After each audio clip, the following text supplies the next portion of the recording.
But into some game. We keep chatting and stuff. We're gonna play some with this 10-card Phoenix. I am still playing Star Rail 2. Yeah, Star Rail, Genshin, and Diablo have been my off-stream games lately. I'm like halfway through World 2 in Star Rail though. I move real slow. But I'm like Trailblazer like 57 or 58 because I do the dailies every day. So what class I'm gonna roll for this season? Probably Barbarian.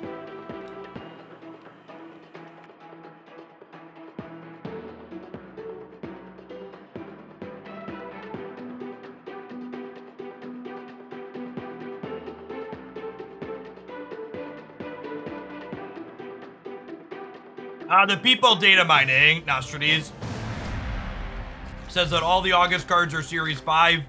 There's supposed to be some Series 4 cards in September. But again, those are data mines and they're subject to change. What would you sub if you're missing Iron Lead in this deck? Probably Jubilee.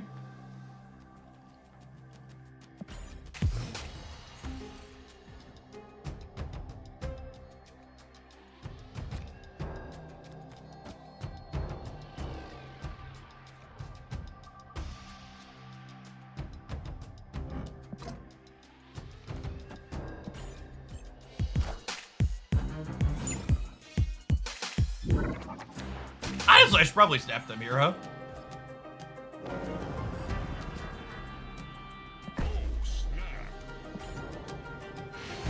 I should have snapped before the ultimate hit. That was bad on my part. Give ourselves a cube there, maybe more.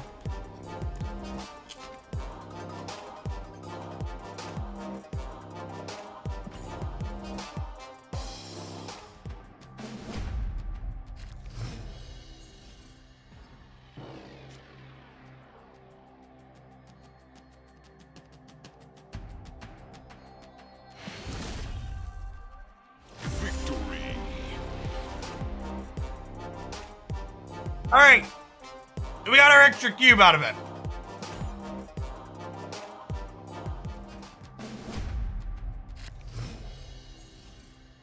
Does Echo mean that Valk can come back? I mean, are you under the impression that Valk was only doing poorly because of ongoing stuff? I'm not sure if that's true. I think Valk's just kind of a clunky card.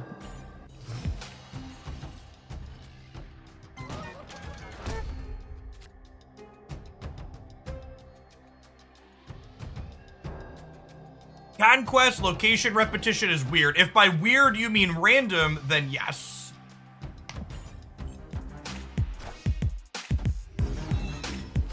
Fun fact, things like Spotify and other music players, when they say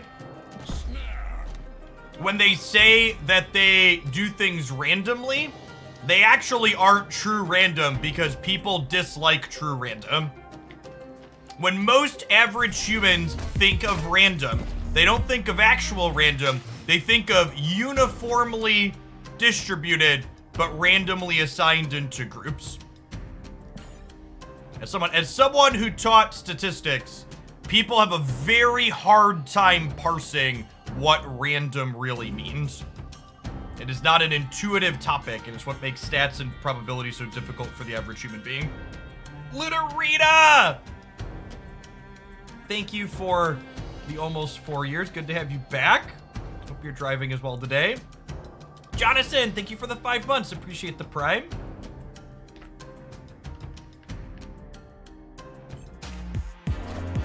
You basically never want to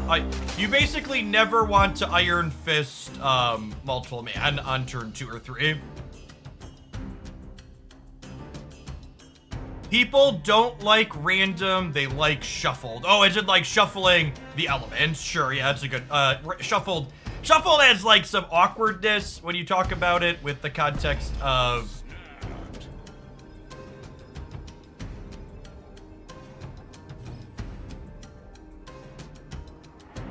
What are you doing? They got like Shang-Chi me or like Shadow King me? Why are we snapping me here?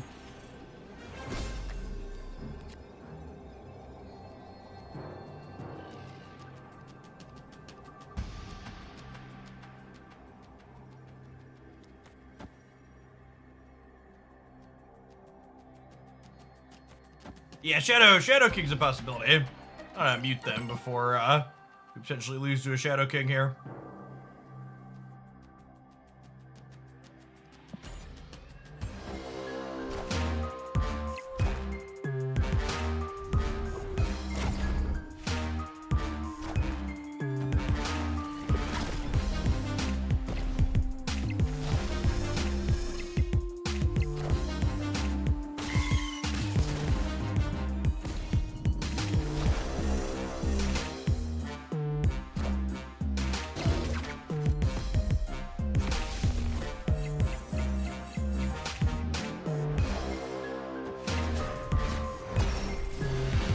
Or we could just take Shadow King and crush him deep underfoot. Victory.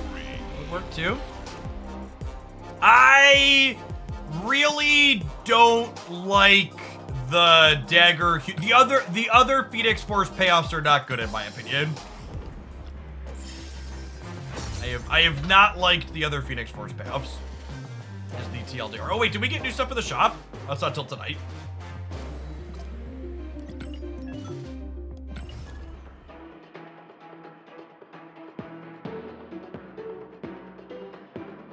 What are some good decks to play against this deck? I don't know.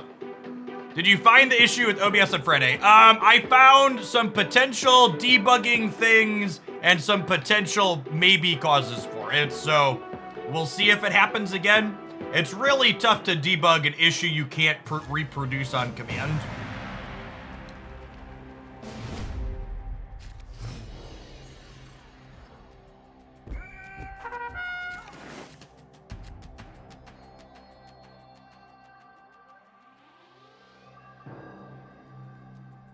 Human Torch is not a good Phoenix Force. Sorry, did I stutter when I said I don't like any of the non-multiple man payoffs? Was there some lack of clarity in that statement?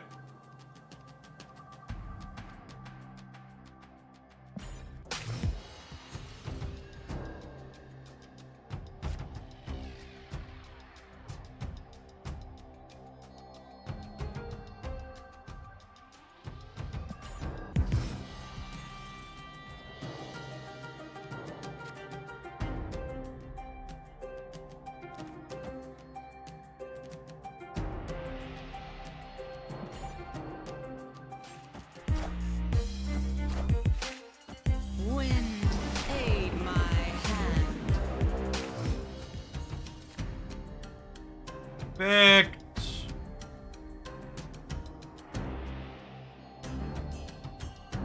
Oh, this actually kind of sucks because of deep space and this over here. I actually can't get a bunch of Phoenix Forces here, which is sad.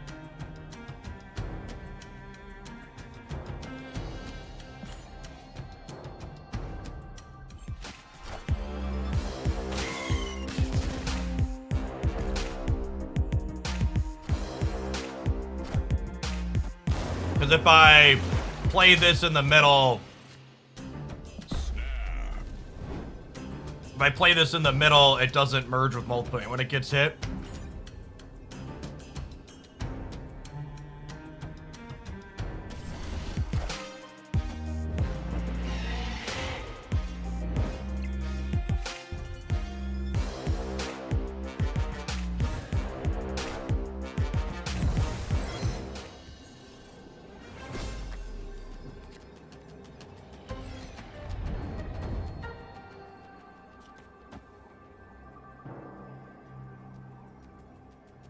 I think they could contest 9s across the board here.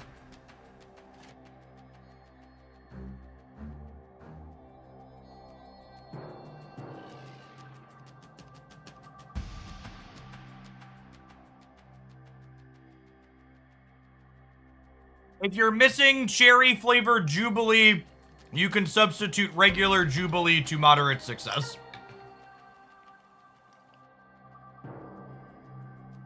If you move multiple man into deep space, would you keep the one in gameplay? I don't believe so.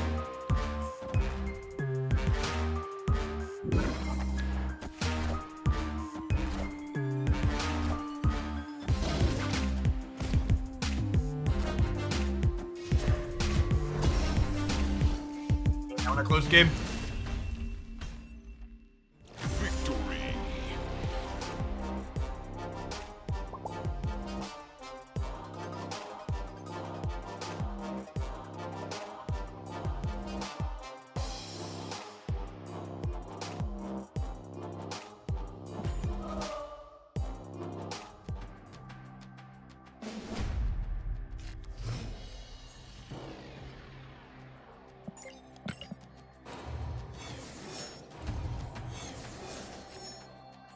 They played through 3 drops. They played Maximus, Killmonger, and what's it called? The other one. I think I'm just gonna leave. I'm missing Shuri. I'm missing Multiple Man. I'm missing Destroy Things. Give him a cube. Escaped. Have you played the Spider-Man Surfer deck stuck? I agree, Sarah Surfer's kind of whatever, but the Goose Storm Spider-Man plan I think makes it a real deck. I like Goose Storm Spider-Man a lot.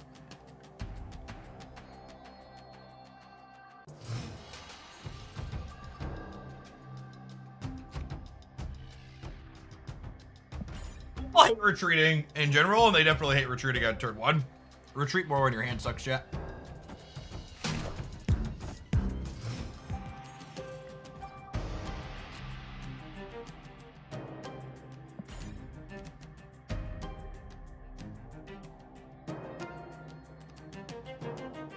I have a list for the Goose Spider-Man Surfer deck. If you're asking that question, that means you're not following the daily Marvel Snap videos over on Hoaglandia Snap. Turn over to the YouTube channel. There was a highlight with that on, earlier this week. Or late last week? Saturday? Sunday? I think it was Saturday. Saturday or Sunday, one of the two. Saturday. Sunday was a card review video.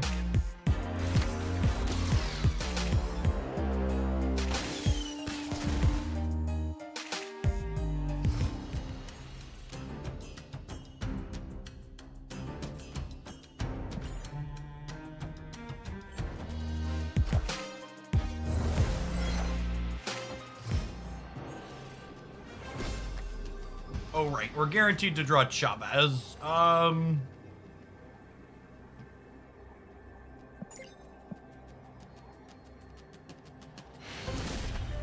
was just about to say, I think they could also have a handful of rocks, and I think we just like Deathlock, Middle, and Limp here.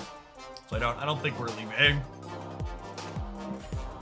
Well, that's the thing, Duck. You're not, your cards either aren't coming together well enough or you're not locking appropriately. So that's Surfer's weakness, is the Surfer deck is bad against people going over the top of you with numbers, which is where the lockout comes in, where you could lock people from putting their big numbers in the right spots.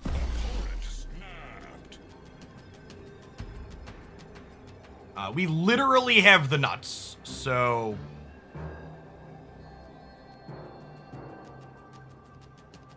Definitely staying.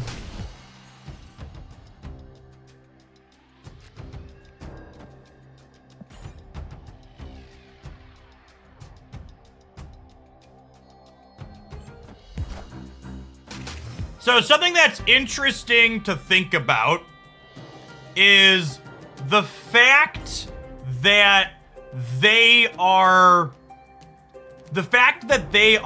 a Shadow King deck, I think means I would rather Iron Fist on 4 rather than Shuri, because single large things don't sound appealing. I would rather have more big things to move around. Yes, unfortunately, Multiple Man with Phoenix is still bugged. The copies can't move. Once they fix that, this deck will be even better than it already is. It is confirmed that that's a bug, by the way. It's more of a bug than Brood is. Perfect, and super rewarded for our choice here. So this turns into Multiple Man. It gets kicked to the left.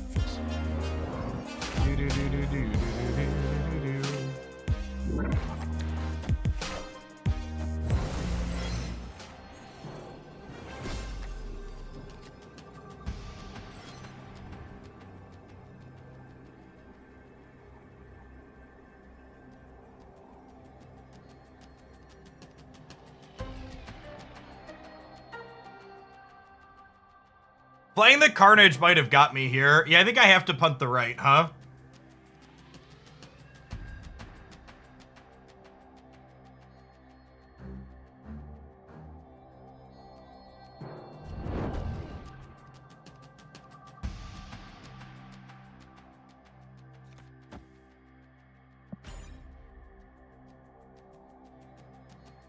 If I hadn't played the Carnage here, both of these would have slid back into the middle. I guess if I Heimdall left, I was expecting them to play for mid, but I guess they're just not.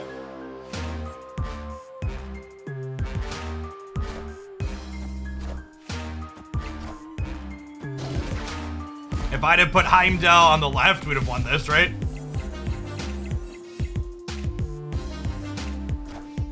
Yeah. Yep. We lost a coin flip there. If they shadow King middle, it's a different game. Just kind of had to put our Heimdall in whatever location their Shadow King was in.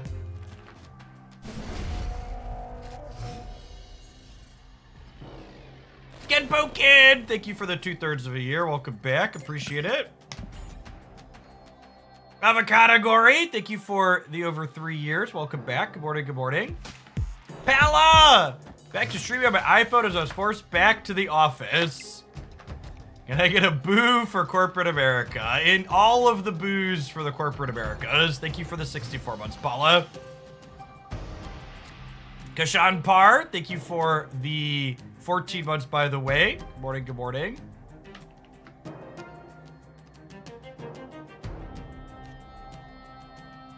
Am I vibing on this for now? I think I'm vibing on this for now.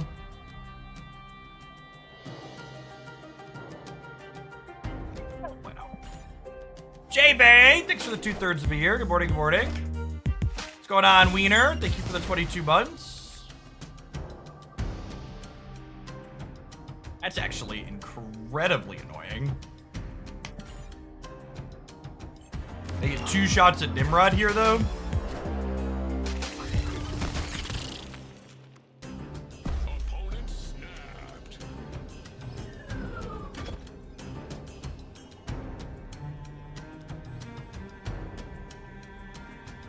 I believe. Let's do it.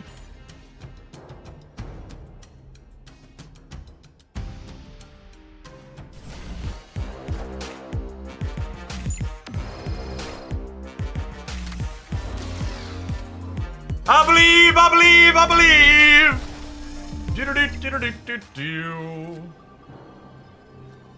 I believe, I believe, I believe. Don't stop believing. Hold on to that feeling. Is this the best I could do?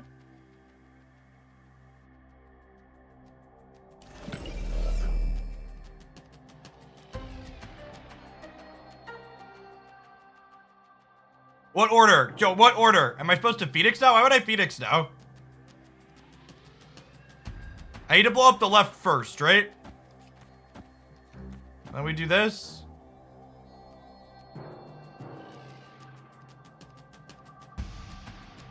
Murder was correct. Stop it, Twitch chat.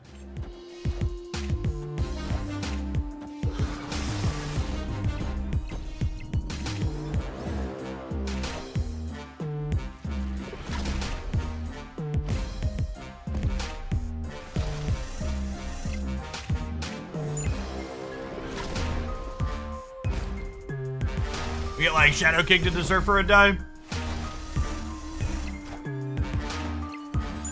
I've actually just had Shadow King every fucking game. That's so frustrating. Not a whole lot we can do about that.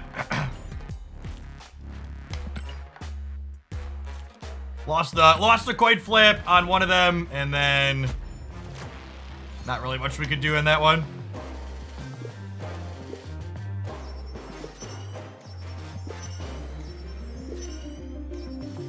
Please nerf Shadow King. Tech cards suck. Get rid of them.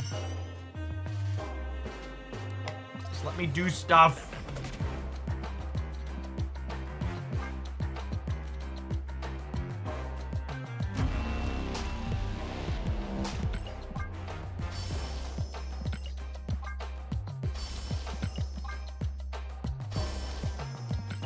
Yeah, I think this is the best Phoenix Force deck I've played. The Surfer build's okay, but I think this one's a little bit better. Crazy how a card could just become good when no one used it before. Yeah, it's weird what happens when a metagame shift happens. They also make a card 25% cheaper. Funny how that works.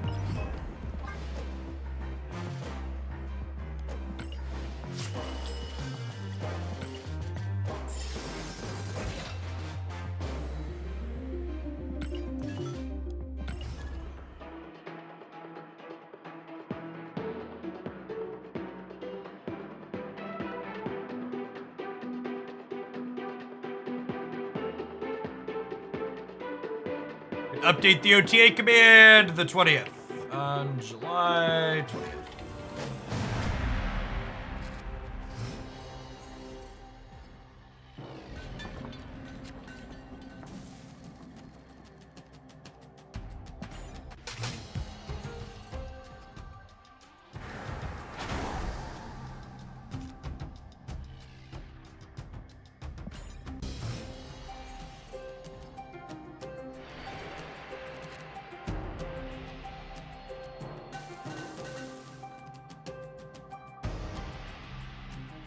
We're just vibing for now. It's Saturday's deck highlight, comrade. I believe it's literally, if you go to the front page of the YouTube channel, it's the first one in the playlist. Yeah, it's literally deck highlights, first one in the playlist.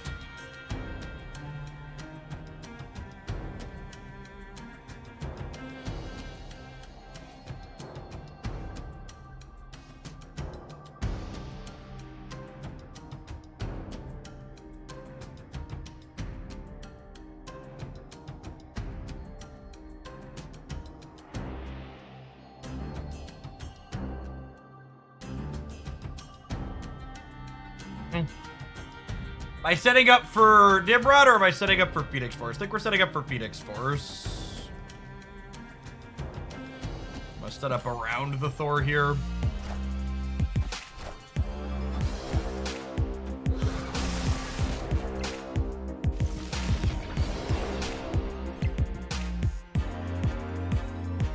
Ideally, we're looking for a Heimdall here. Technically have a 1 in 3 to get a chance at it.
%33% of the time, it works every time. Okay, chat?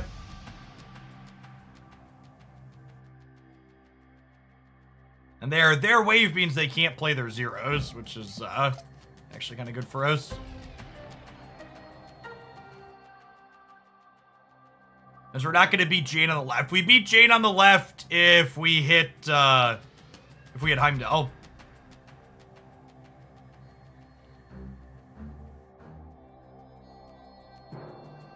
But I guess we're beating Jane on the left with Heimdall either way.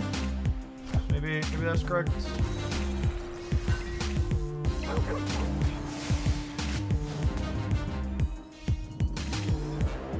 I guess I would have beaten this outcome with Iron Lad in the middle, even if we miss. It's a fair take.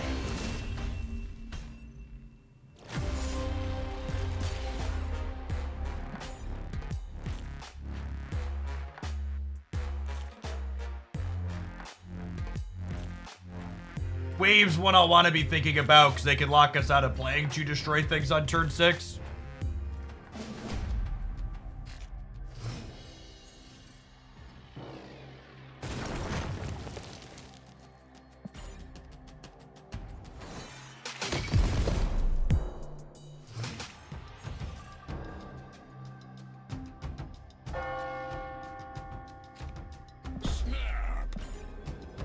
Little snap, Sherry, Karmartage, Nibrod. We'll find at least one of our destroyed things here, Copium.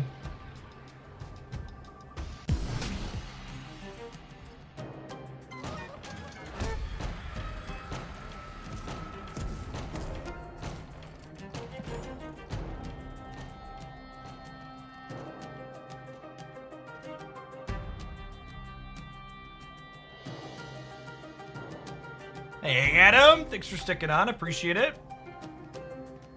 Good morning, good morning.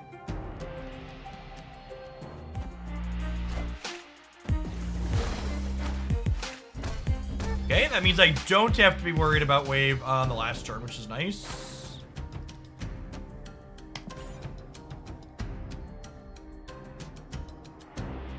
The rocks do count towards your Phoenix pool.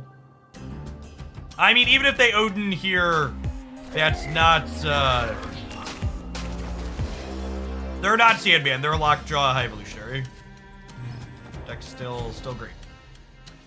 Okay, and then we are actually going to be short on a thing to destroy stuff with, but Iron Lad, we drew Carnage, so Iron Lad has a chance to redraw. I think we'll probably still be okay because the Stim Rod is what, 24?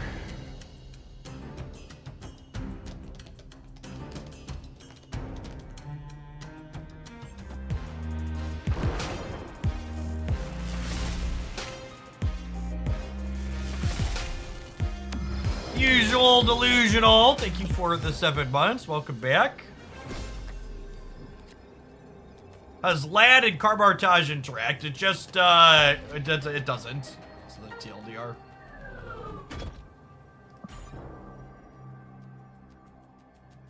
I think there's a chance we win even if Iron Lad hits, Crystal here. Thank you for the 40 months, by the way, Tobias. Appreciate that. Gaza B! One of Hoaglandia's OG. Thank you for the 86 months. My brain breaks counting that high. It's 7 years and 2 months, right?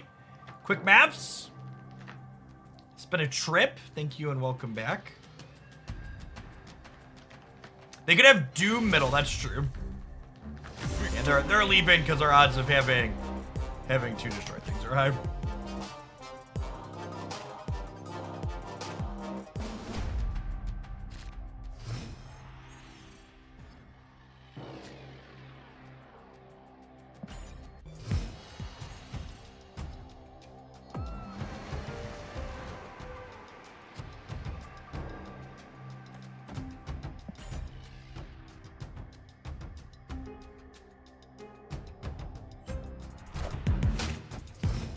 Snap should enforce unique names. It is so strange to me that there are not unique names in this game.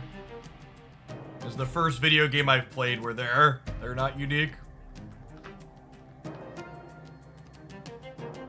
What do I do to shield myself from the negativity surrounding Snap? Stop reading fucking Reddit for one.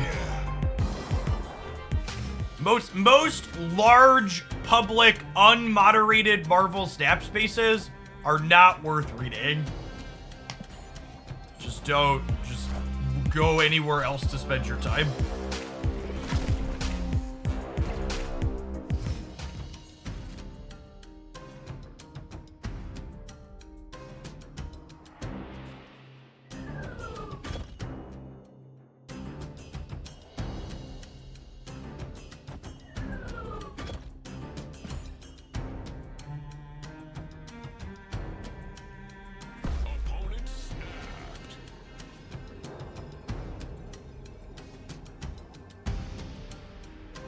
I'm gonna stay in on the 1 and 3 for one more cube.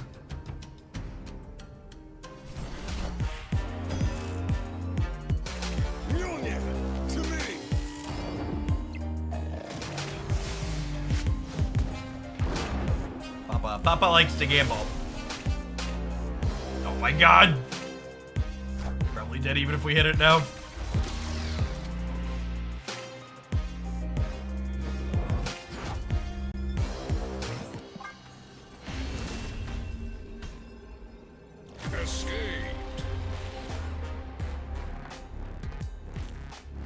Some gaming subreddits are amazing. Maybe if you're in really small ones.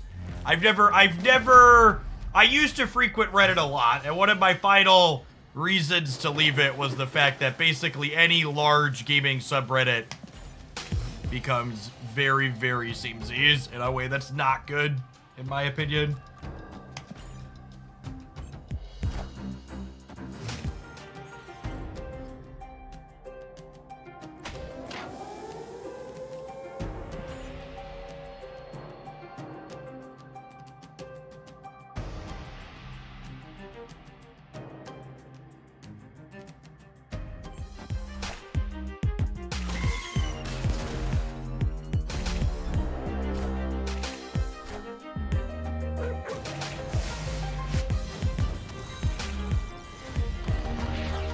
God, their lockjaws have been good.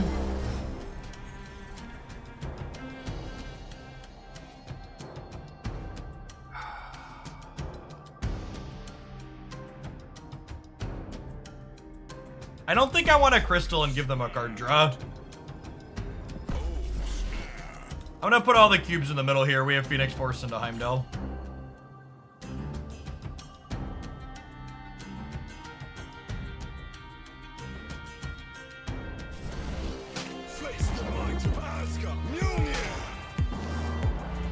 Yeah, Tempo Carnage might be it. That's a good call. Holy fuck. Their lockjaws have just been absolutely unreal.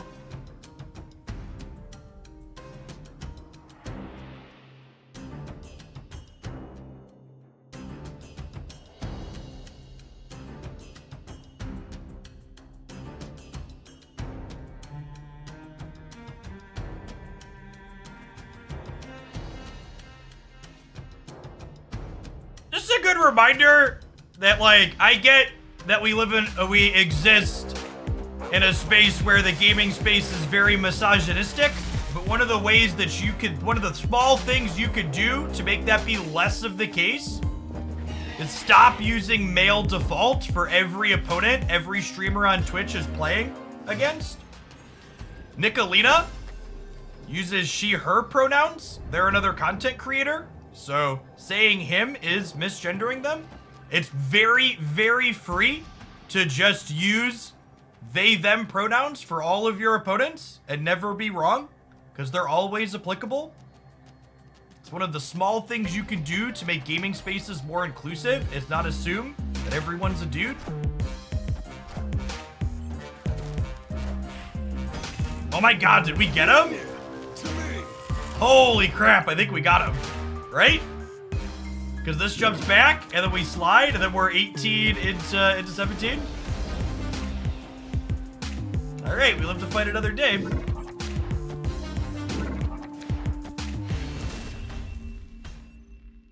Victory.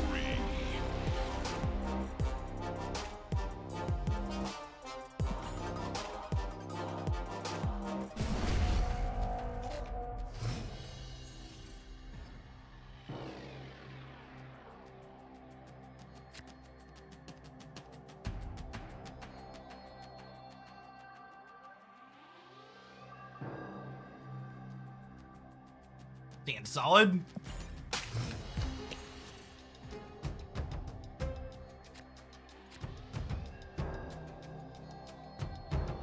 I don't think I could basically ever snap before we see what their turn 3 is in this matchup, though.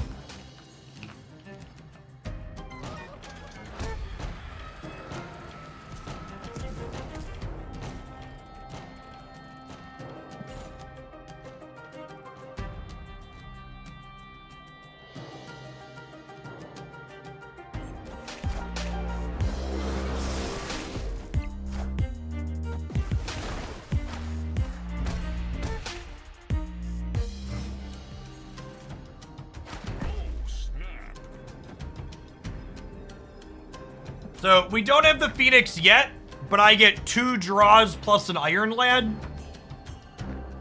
So we're 1 in 4 to grab Phoenix, and then we're 1 in 3 to grab Phoenix, then we're 1 in 2 to hit Phoenix with Iron Lad. It's not quite a guarantee. We're 1 in 4, 1 in 3, 1 in 2.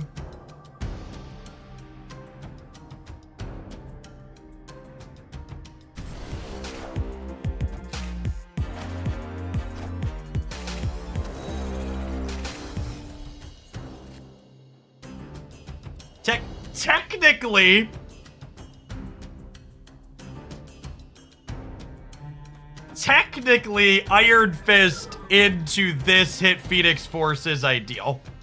This is technically better than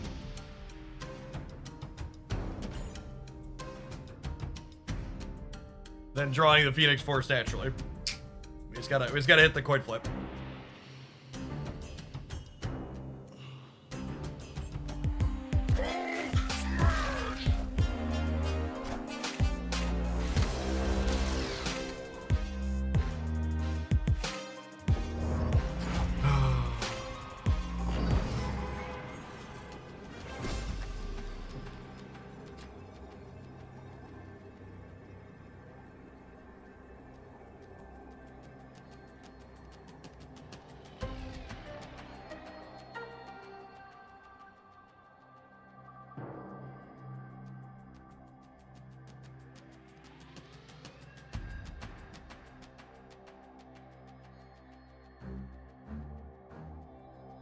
Was Nimrod not good enough? Instead of me telling you you're wrong, tell me why you're right. Tell me why I'm supposed to play Nimrod there.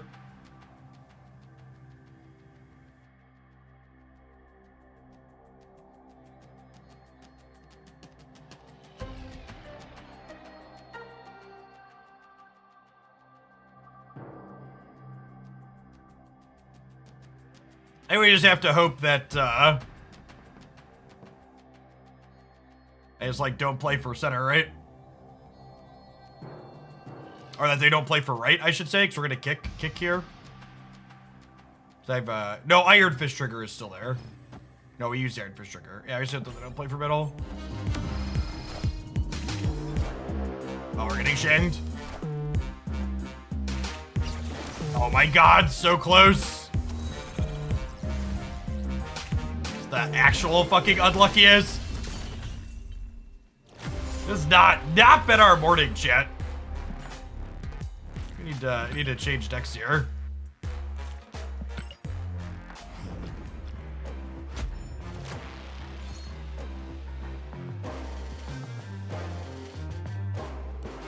But that's not true, Seapels. Just because you open it a given week doesn't mean you're less likely to have caches for the following week, guaranteed. There are plenty of people that'll be sitting on lots of caches.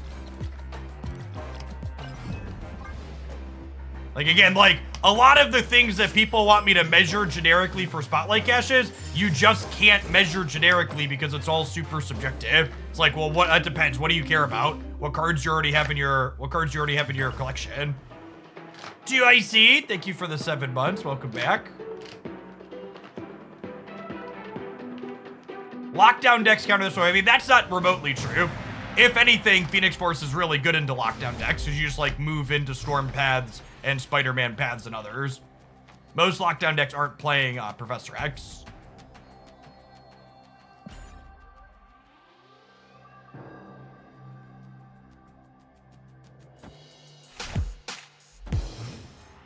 You do get a free sub with Twitch Primes, MP. Thanks for the support. Good morning, good morning.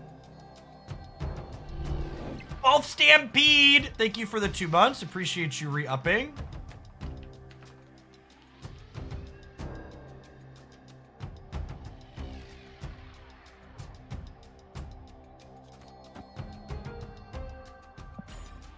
What's going on, Raid Mantha? Speaking of free primers, appreciate you sending a few of Jeff Bezos' dollar reviews this way.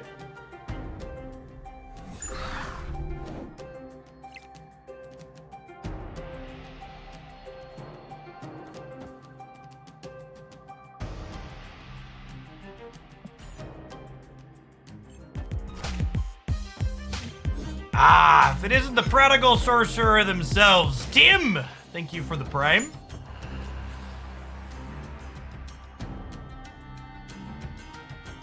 Spin Rad, appreciate the 3/4 of a year. Welcome back.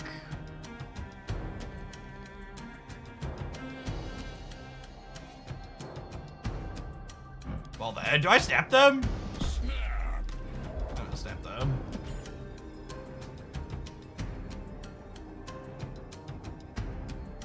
Adam Phoenix, thank you for the half a year. Welcome back. What's going on, Wildcat? Thank you for the 7 months in a row.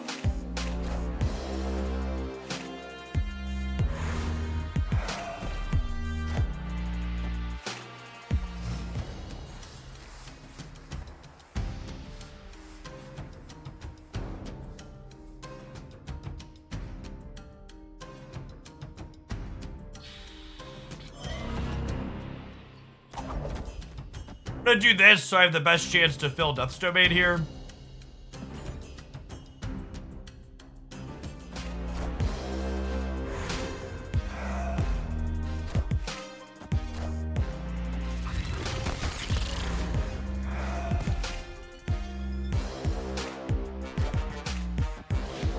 Oh, they're playing Kitty in their Surfer deck? Seriously?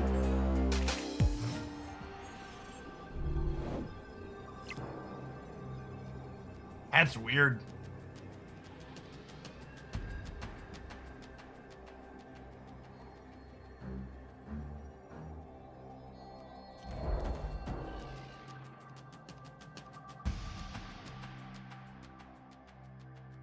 I think we stay.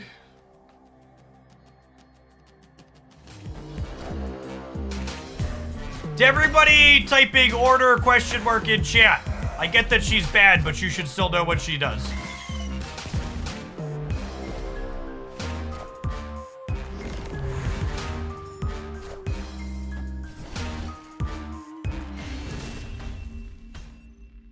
Victory. Listen, chat's never read a Marvel Snap card before in their lives, and they're not about to start now, okay? Cut them a little bit of slack. Oh, my pin messages went away.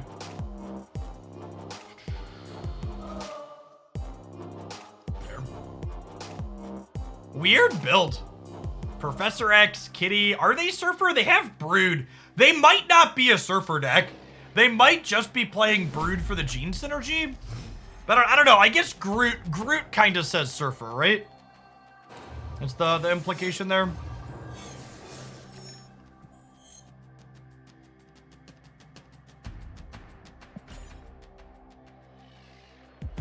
Did they buff reading again? It was already overpowered. They did, yes. Groot technically is Gene Synergy as well. That's true, you know. What's going on, Patches? Most of us are Magic players. We're just products of our environment. It's why we can't read. I understand. Thanks for the 40 months. Hope life's treating you well. I keep thinking about checking out Pokemon Unite characters that they're releasing, and then I just like load up Diablo 4. It's like, nah, I can't bother.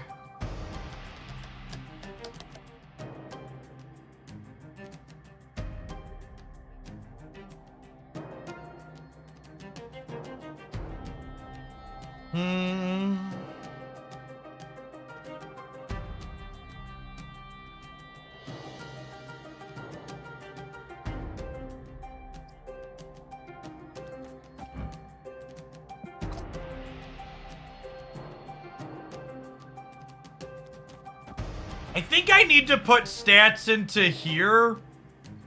So that way they don't get a free Professor X on the last turn. Or on next turn, I should say.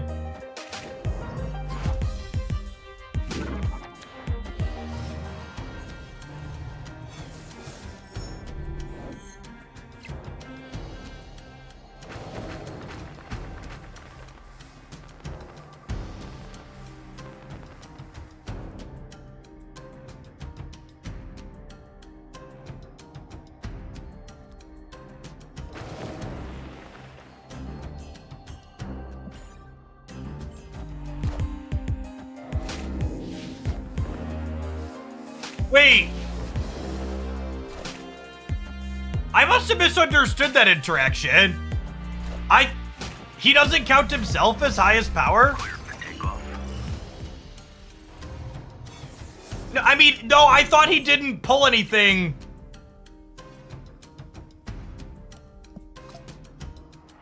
Well, that desperately needs to change. That is not remotely acceptable.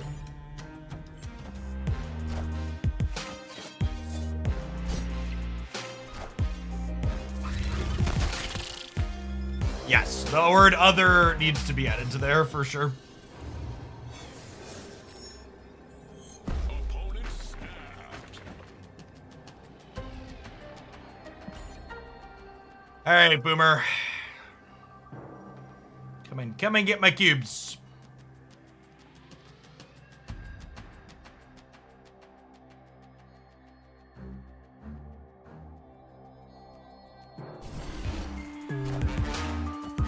Am I not crazy? Did he used to?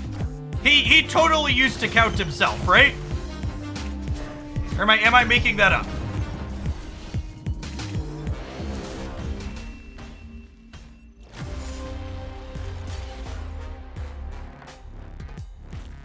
Oh, they had a 7th energy from the Superflow. Yikes.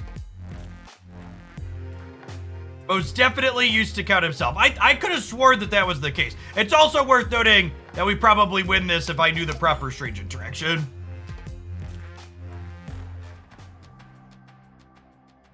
I thought he wasn't going to move anything because that's how the card's worded. There's nothing about his text box that implies he doesn't count himself.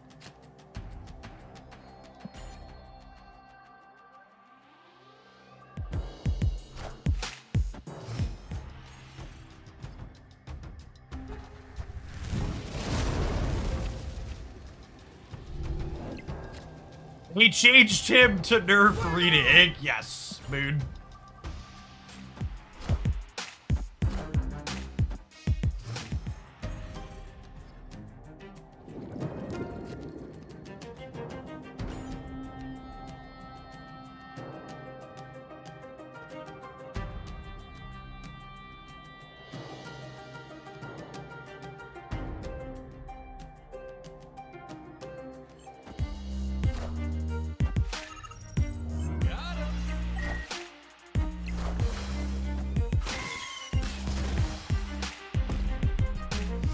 I'm not crazy. There's a team answer saying that they updated it, chat.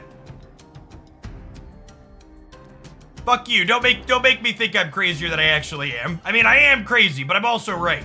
He did used to work differently.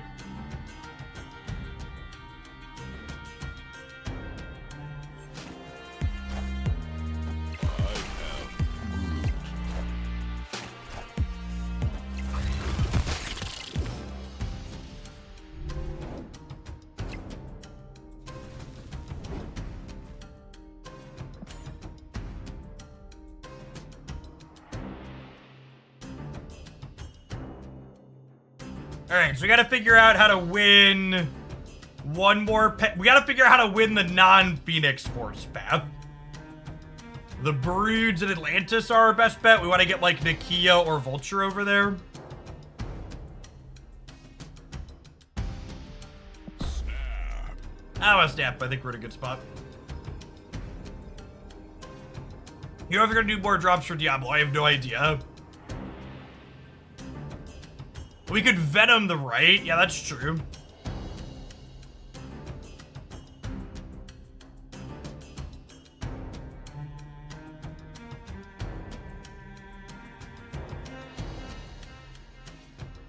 Venom would be 914. God, Spider-Ham is so fucking good.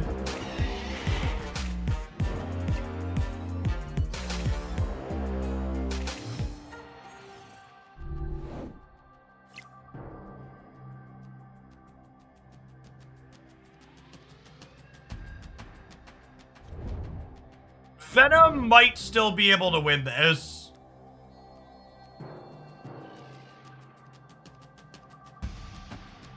Do you just go Vulture, Ghost Spider here?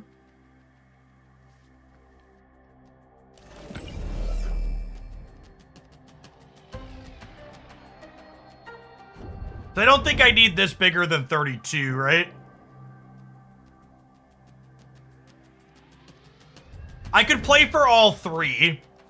We could do this, and then we move this center on the last turn and Venom the right. I kind of like that. Plays for all three.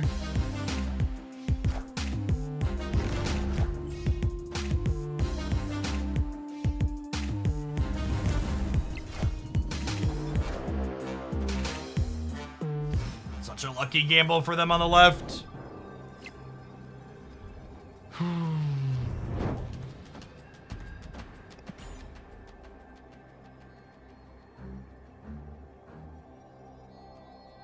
Hey, Francisco, hope it works out for you. Do we lose to Gamora? Maybe? No idea.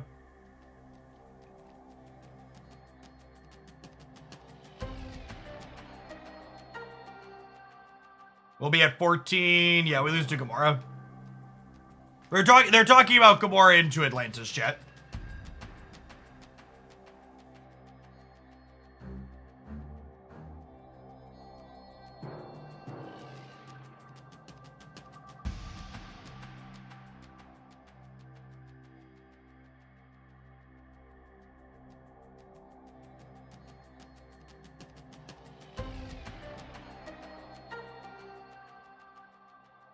I probably should have played around the Professor X cheese on the left last turn. Fuck you. They actually just lost to us making no plays. Yeah, that was the long waiting to pull up the stream. They had the Professor X here too. For freebies. Oh wait, were they beating? No, they were beating us making no plays. I forgot how big the kitty was.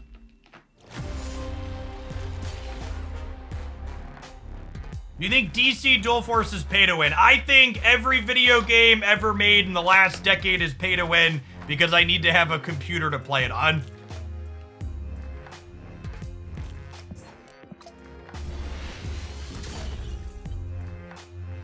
I'm gonna finish out these last couple of Phoenix Force quests in the Proving Grounds. These decks have just not been good for us today. I think basically every game from fucking kickball to hockey is pay to win if you really think about it. And people call things pay to win as a cop-out / excuse instead of actually getting better at those things. It's not my fault I lost the game that I made 6 mistakes in. It's that the game was pay to win. That's why I couldn't win. It was rigged against me from the start.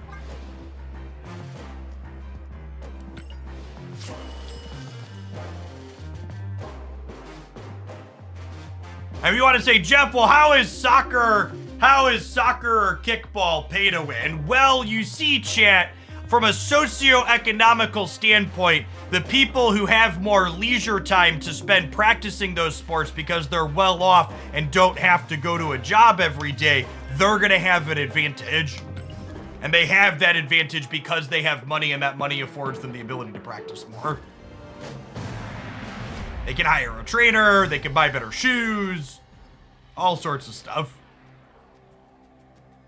What's going on, T-Pain? Thank you for the 7 months. We are going to slam our head into the wall, winning 3 or 4 games with Gene after we finish slamming our head into the wall, winning games with Phoenix Force. You're going to apply that same logic to any competitive game then. Look at that! Look at that! Twitch chat figured out the fucking point. Yes, you can apply that logic to any competitive games. This game is pay to win is fucking nonsense. It's a cop-out. This is the Proving Grounds. I forgot to snap on one.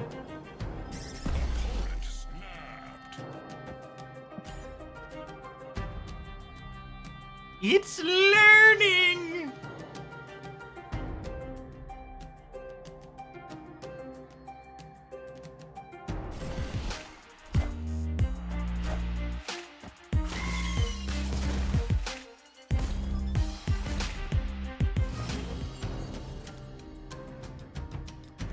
Noise, noise.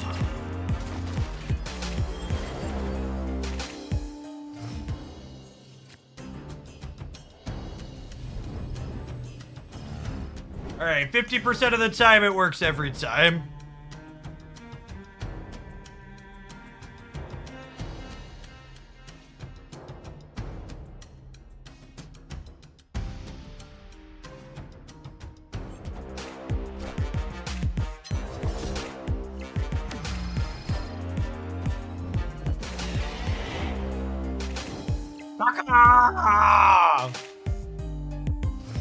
Easy dub.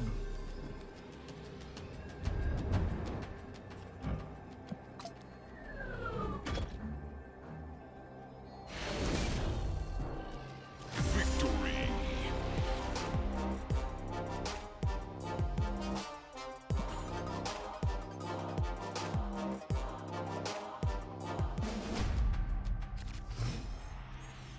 It's,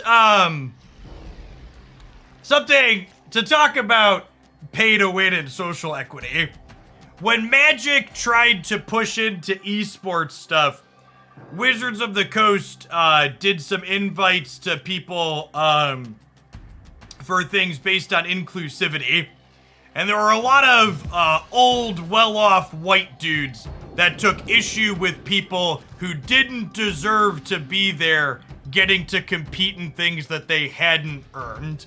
And it's like, yes, dear lawyer slash hedge fund manager who can afford to fly around the country slash world, you know, 2 or 3 weekends a month. Tell me more about how you're playing in the Magic Pro Tour because you deserve to be there. Because of your skills specifically, and not because of your socio-economical status. Please enlighten me. I keep forgetting to snap. Honestly, snapping is whatever. I just want to win. I just want to win a couple of games so we can finish this Phoenix Force mission. Not Venom. It doesn't matter. Holding the Venom is better later in case we draw Shuri into Nimrod, actually.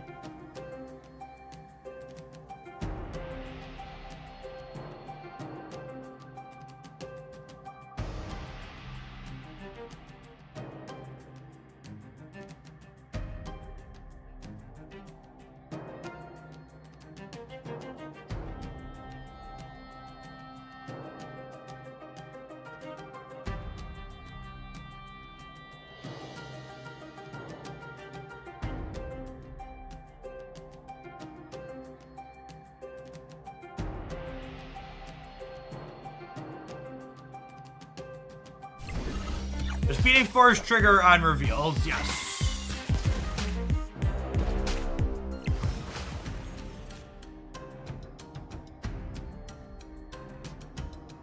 So I have a choice to make here. I think it's just Shuri. Because we can go Shuri Nimrod. Whereas otherwise I'm gambling on whether or not I draw Phoenix Force in 2 draws. And this is a sure thing. And now that I hit it, I could go Phoenix Force into 15 power multiple man, but I think Nimrod into Carnage Venom is actually just better.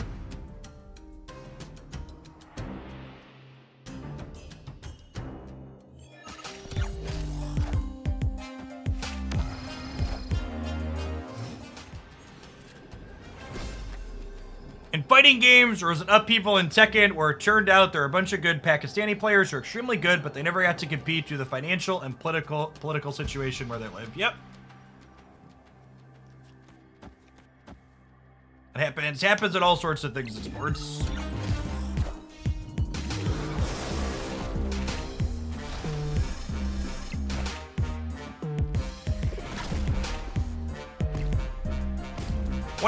One of the things a lot of people have a hard time coming to grips with is the idea that one of the things when it comes to talking about addressing inequality that a lot of people don't seem to get is that just because you worked hard to get something or do something doesn't mean that you didn't also have help from outside situations to get there, right? And like my job's actually a great example of that. Like I work my ass off to do the job that I do. I put in 50 to 80 hours a week, but I'm also not delusional or ignorant of the fact that the only reason my content is successful is because of a number of factors that were largely outside of my control, breaking my way at key spots in my life. And knowing that I had to have certain things break my way in order for this to work out to be what I do doesn't diminish the hard work that I had to put in, but it's an understanding of how things actually work. Yes, yeah, we'll play some Gene now. Do I have it loaded up still? Can you control us the Gene deck, right? Yeah, perfect.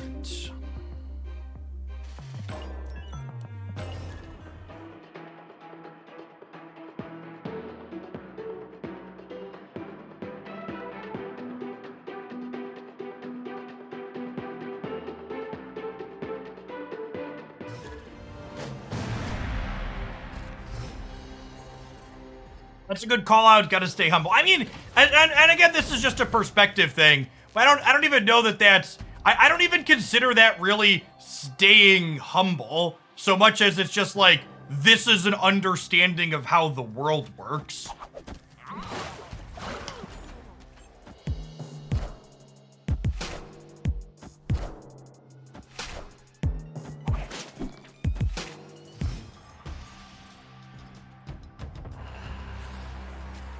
Very nice, very nice.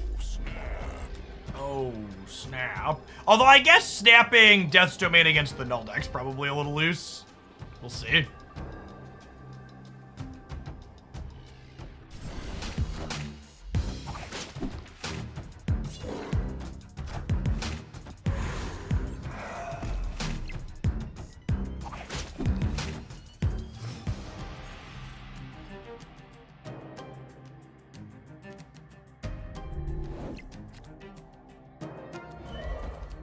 It's fine, chat. Craven, and Silk, they've got this, okay?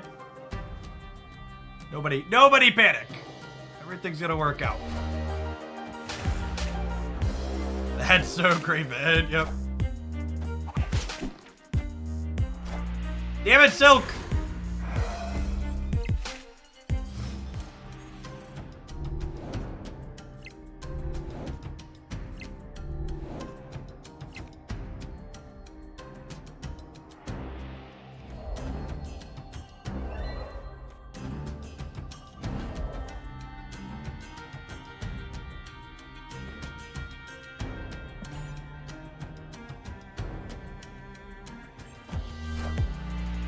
Order? What about order? This is exactly what I want. What I really, really want.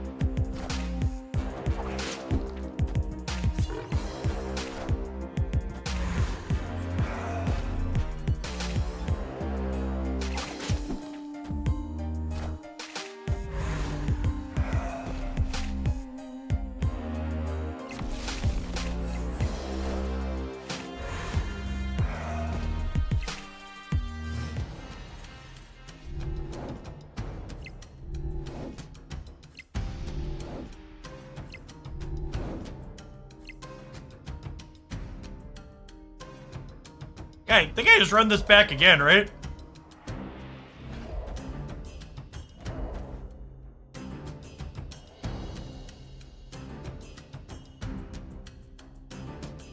I probably want to save a kitty in case they killmonger me.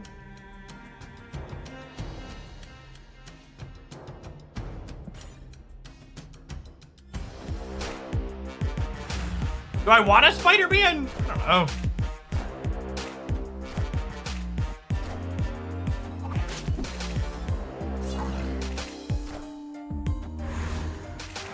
Oh! No, I can move Jeff, so this is fine.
What if Zola? If they Zola here, things go crazy?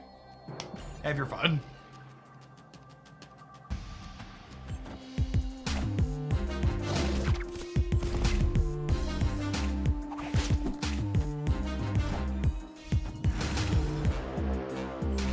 Oh, they have Deadpools on the left. We're actually gonna lose. Because the Deadpools don't die till they kill Killmonger.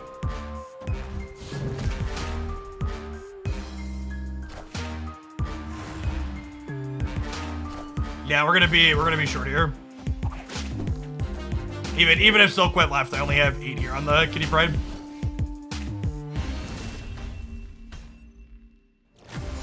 Yes, most Honest Destroy decks aren't playing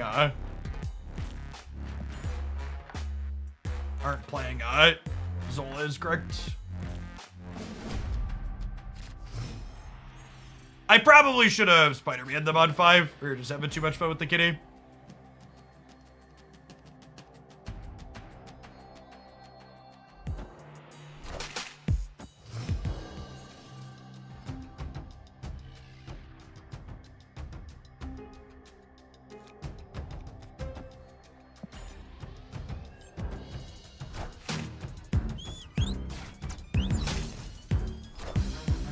Oh, I guess this could be the Rickety Bridge.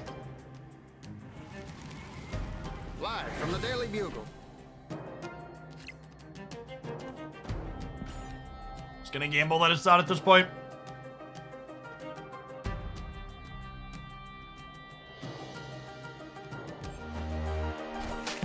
I should have played Angela on the right here.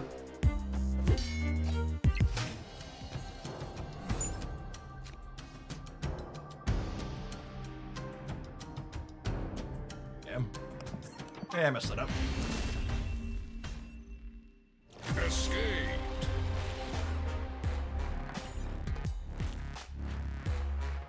Been a rough morning so far, chat.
I guess.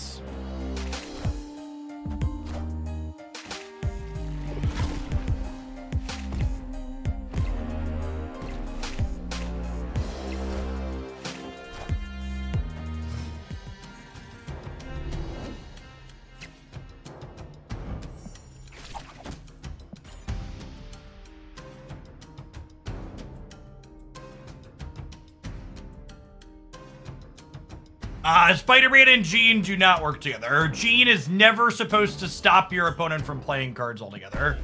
That being said, Spider-Man into Shang your Baxter building, plus probably win the others, should be fine here.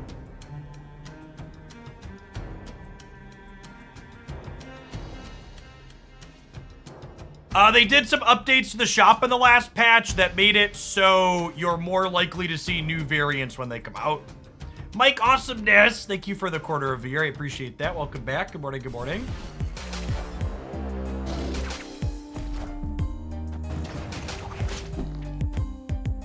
Friendly neighborhood Spider-Man here.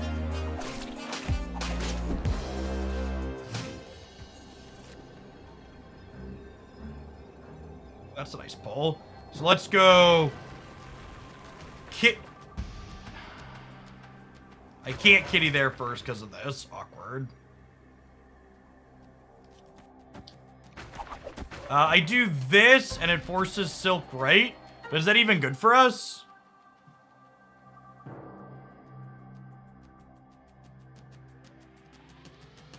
Yeah, that'll be fine, because I'm winning the middle, right? I just want to be winning all three.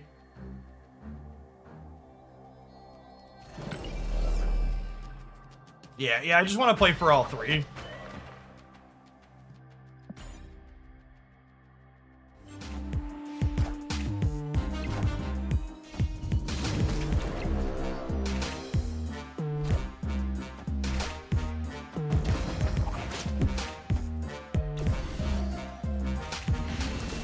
Can they do anything with Spider-Man Gene? Yes, again, Gene does not fully lock you out of...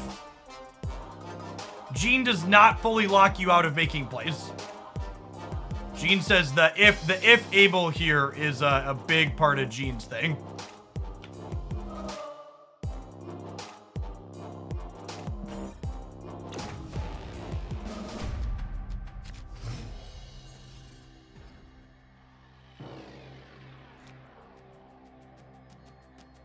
She was locking people out on release with Goose. That was a bug. I believe that has been corrected.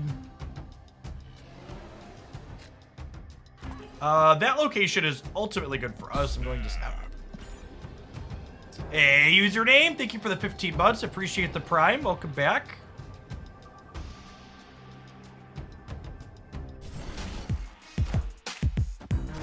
Is a viewer submitted deck or a deck of your choice? I really don't like that question because the implied intent behind that question is, Jeff, this deck looks bad. Did someone pay you to play it? If you want to be critical of a deck that I'm playing or ask questions about it, your questions or how you're critical of it should be the same, regardless of if I put a deck together or if I found it online or if someone sent it in to me. What's going on, Zach? Thanks for the 7 months. Welcome back.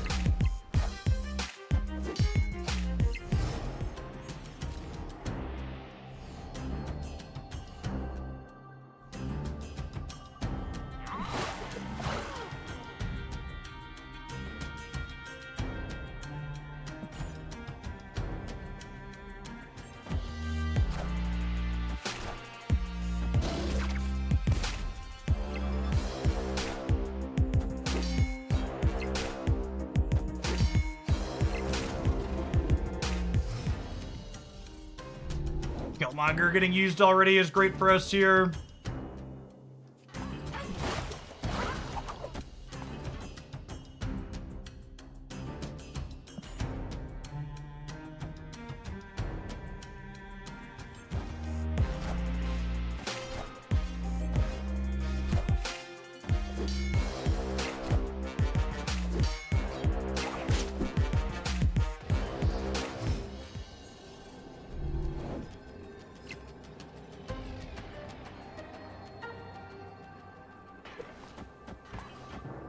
Do this to play for all three, huh?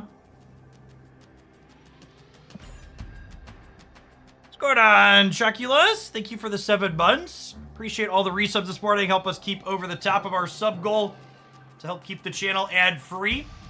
For anybody that's new, making content here on Twitch is my full-time job. But you'll note that I don't play a ton of mid-roll ads like you'll see in a lot of other places on Twitch. The reason I'm able to do that is because of the wonderful support of my subs. As long as we stay above our 2,500 goal month to month, the channel will remain relatively ad-free. I say relatively because I can't disable the pre-rolls when you first click into the stream.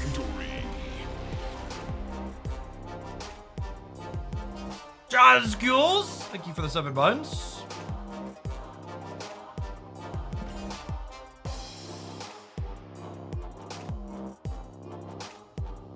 I mean, I think this type of deck is a good example of a good or fine Jean Grey deck. Like, this style of deck is something that I've played a number of times over the months in different iterations, and it just naturally has a bunch of cards that make it so you don't care about Jean Grey. So she slots in here to be, like, minorly annoying to our opponents, while us largely being able to mitigate her downside. So, like, as far as, like, making Jean Grey work goes, I think a shell like this is one of the best ways to do that. We get the disruption when that disruption is good, but the downside is basically non-existent for us.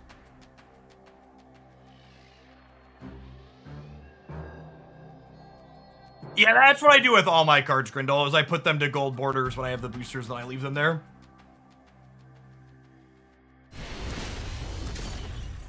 Victory. The reasonable substitute for Silphus. I think you could just sub Silk for any good, like, 1 or 2 drop. Iceman, Lizard, Scorpion, pick your favorite. The Miles bug with Killmonger has not been fixed, I don't believe. How do you feel about this Spotlight cache compared to the upcoming? I posted a video this morning breaking down all of the Spotlight caches that we have data mined through September. Be sure to check that out if you're looking for my thoughts on how the different caches line up into things. Mad Max on Twitch. Thank you for the 10 buds. Welcome back.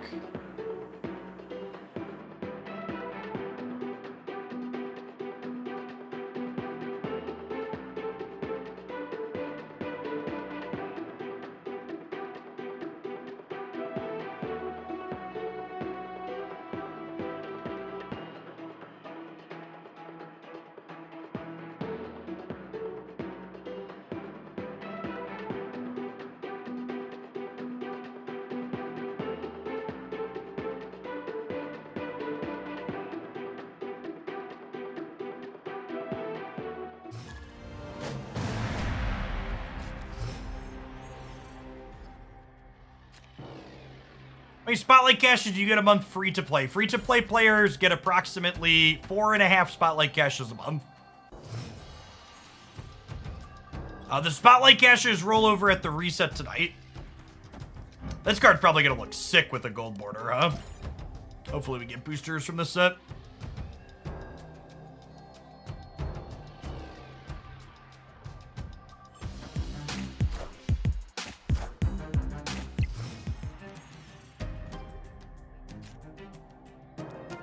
After weekend missions, are we gonna do viewer decks? Yeah, we could probably do some viewer decks today.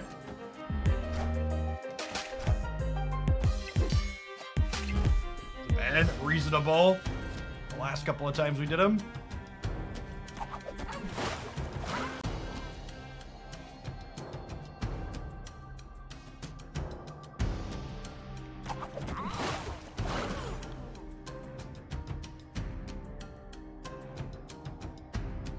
I had infinite no time with the small collector deck after being hard stuck in ranks 96 to 98. Nice, congrats.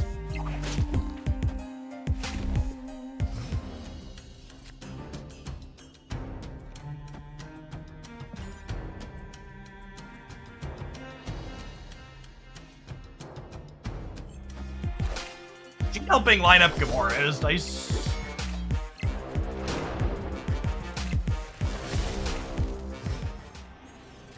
Here's my plan to obtain new cards every week in this new system. I will spend money when I need to spend money. And when I don't need to spend money, I won't.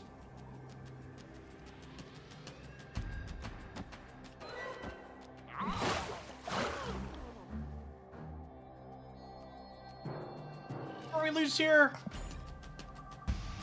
Probably not.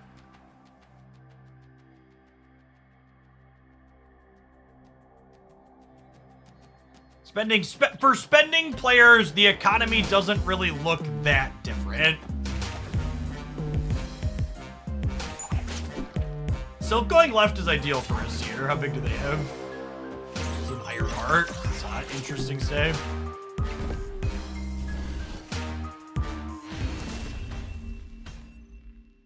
How much of getting infinite is playing a lot of games as opposed to being highly skilled? There are an incredible number of AI opponents on the Marvel stat ladder. So, getting to infinite is largely a measure of can you identify when you're playing against a bot and then abuse that system appropriately. It's part of why I just haven't bothered getting to infinite yet this season. I'll do it eventually for the rewards, but I'm just not really worried about it because the experience hasn't been a ton of fun.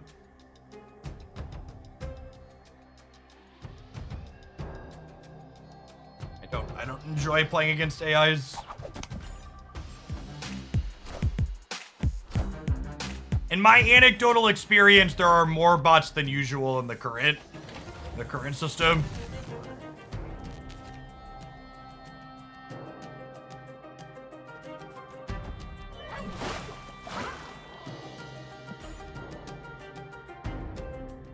You recommend not opening any normal caches until they buff them. No, quite the opposite. I would recommend opening all of your normal caches and all of your spotlight caches immediately, because you might get hit by lightning when you walk outside later today.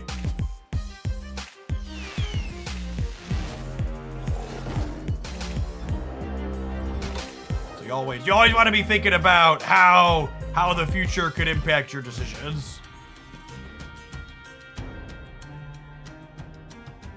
Yeah, I've got a video that talks about some things about bots here. A little bit of a diff in the middle.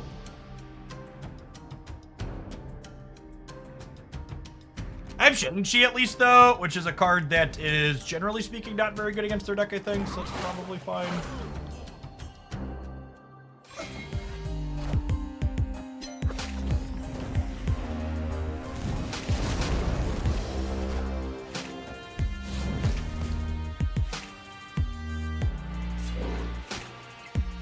Why is there a helicopter hiding in this mansion? Asking the real questions.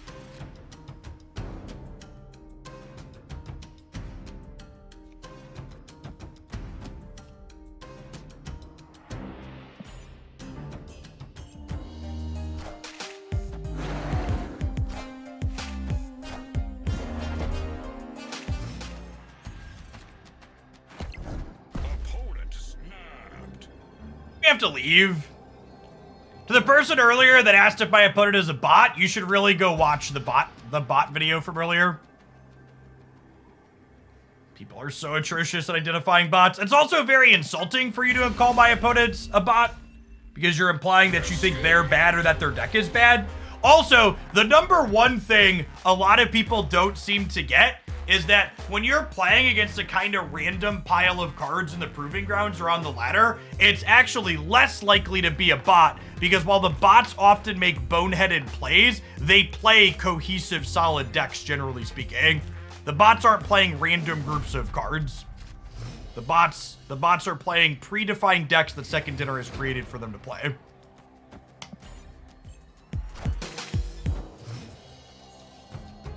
Yeah, bots generally speaking play real decks poorly.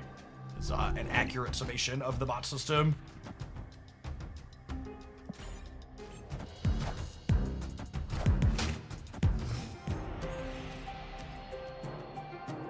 Civvy, thank you for the 39 months. I appreciate the over 3 years. Welcome back.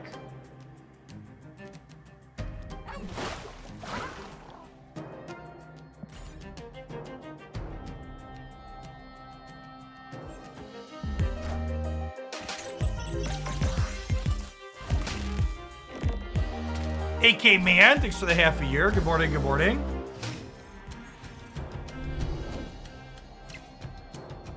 I watched the best caches video. When you say that Jeff won't be in spotlights, do you mean he won't be in the 3-4, but you still get it from the random series 4 or 5 cards? Yes, I mean, obviously, when I talk about cards being in spotlights or not, I'm talking about the 3 cards. The last slot can always be anything. For the sake of clarity.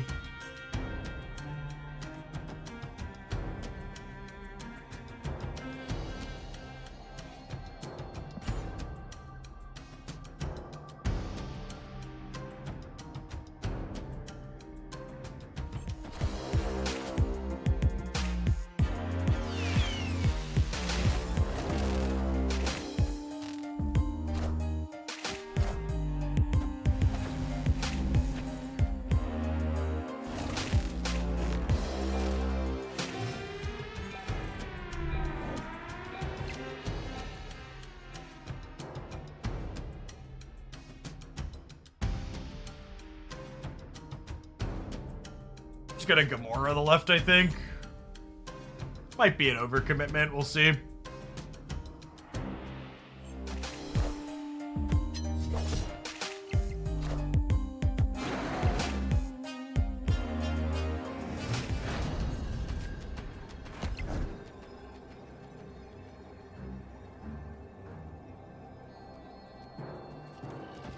expect them to be able to make their hand bigger. So this is 12, 15 on the right.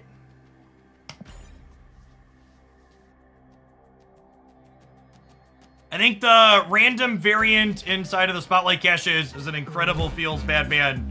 Oh, they're just gonna soak on the sunspot. Awkward. I didn't think about that while playing for the opponent.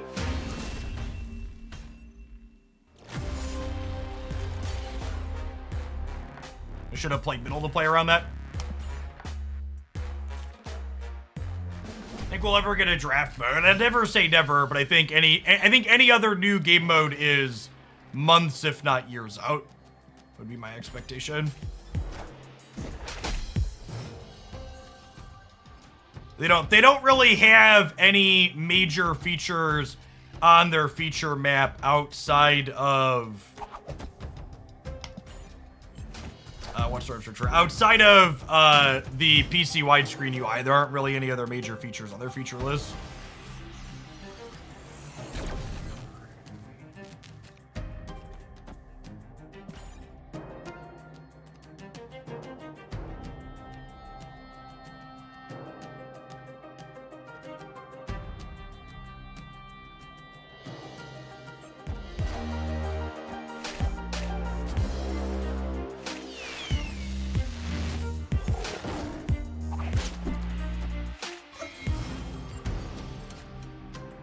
Opponent snapped.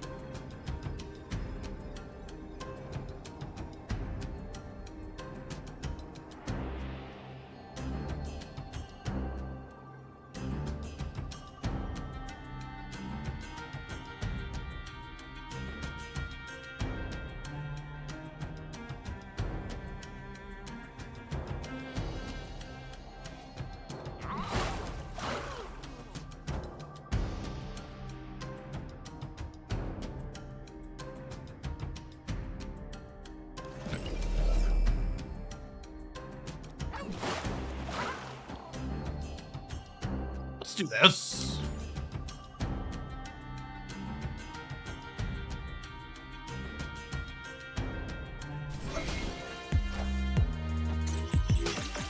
Yeah, I think they snapped thinking they're gonna win Asgard. They are not.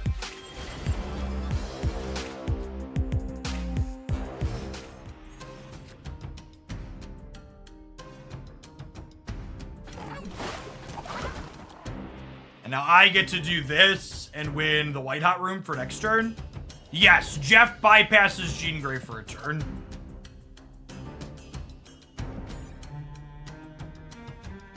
Snap.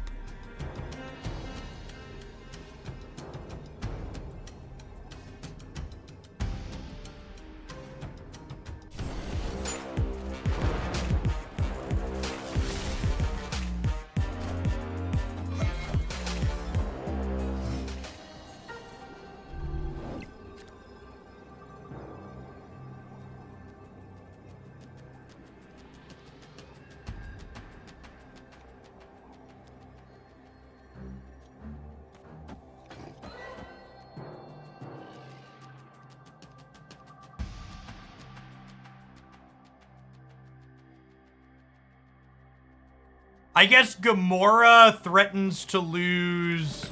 I need to do this together. I need to do this into this into this. And then this jumps to here, powers the Craven, and then jumps back. So I'm winning the right. Yeah.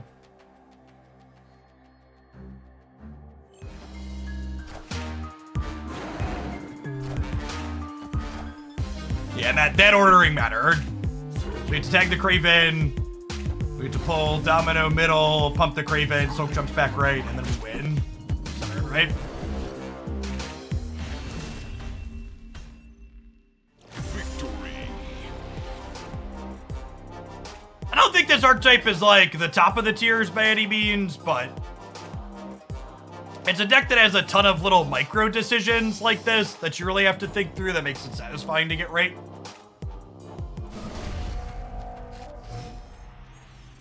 This is definitely my favorite style of deck to play in Snap.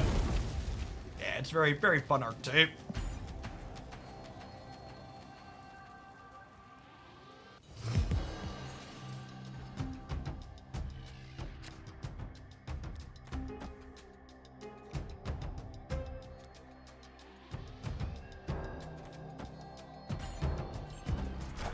Oh, I was thinking they'd play Domino here.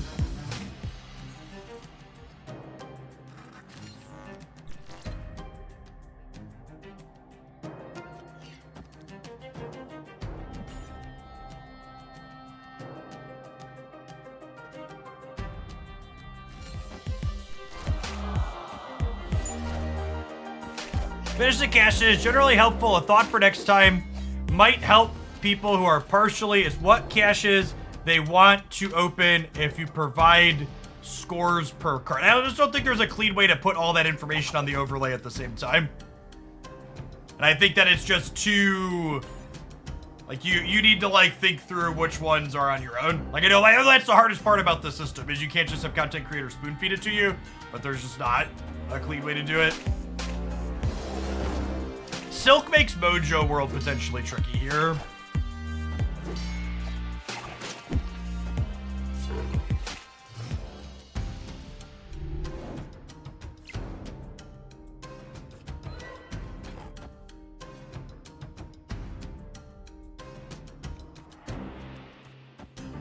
Although Polaris could be really good into what's it called next turn. No, I want Polaris to be able to pull someone out of Mojo World on the last turn, potentially.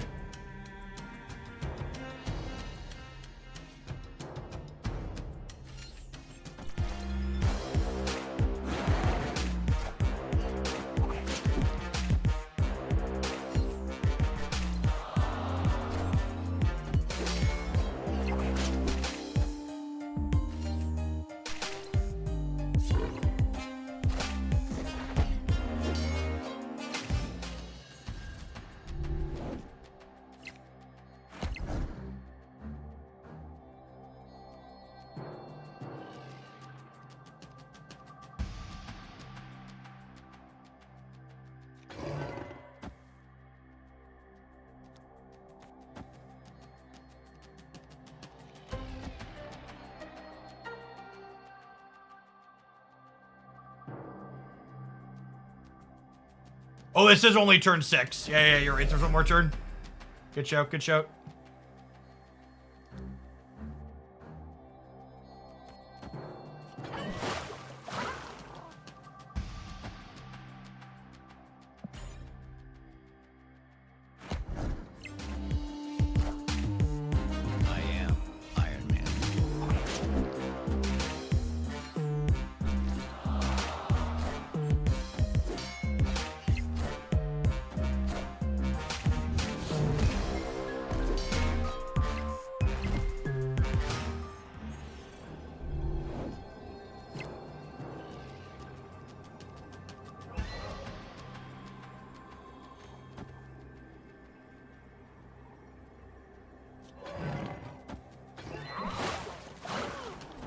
So Polaris yanks one of these in the middle. Silk goes to the right. We play a bunch into here.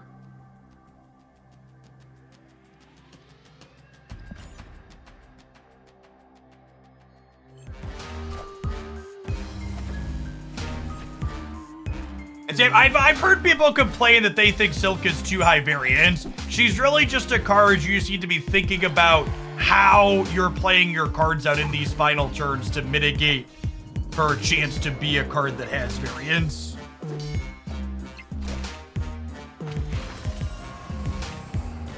I am Iron Man.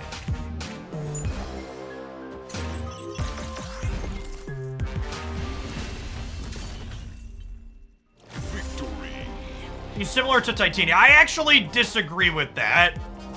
So Titania is a card. No, so Titania, as someone who's played a lot of Titania, Titania is a card you simply don't want to play out until the board is in a state where she's predictable what she does. Silk, in comparison, especially when you're trying to play her to leverage Kraven getting bigger, Silk is a card that you play out early generally, but then often work to sculpt the board on turns 5 and 6 so she ends where you need her to end. Titania is not a card that you can really do that for. Titania is a card where you just don't want to play her until turns 5 or 6. Silk, you play early and then sculpt the board around her to have her end up where you need her to end up at. Well, Titania's not really a card you can manage because there's just too many permutations that depend on like what your opponent is doing. With Silk, the output range is easier to predict and control. So actually, I think a lot of people try and compare it to Titania. I just don't think that's a good comparison. Look at that! Exactly 31 Jean Grey boosties. Beautiful. What a gorgeous piece of art, chat. Shiny logo. She's gorgeous. Just absolutely stunning. That one's staying nice and gold bordered there.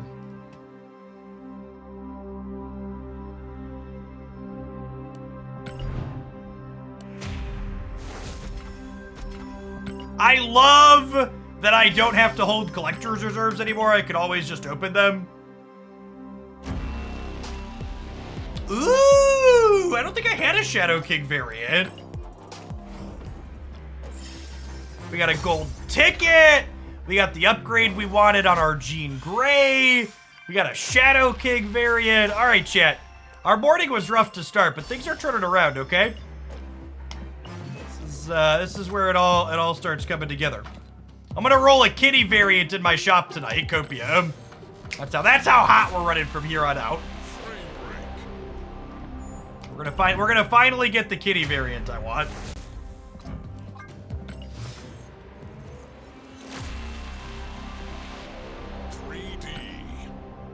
$3D. All right, it looks like we just finished our weekend missions.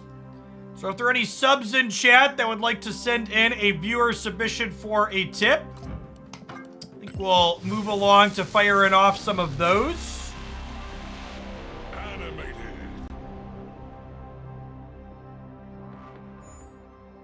Again, if you do want to send in a deck list, please post a link to the deck list on snap.ban or Untapped.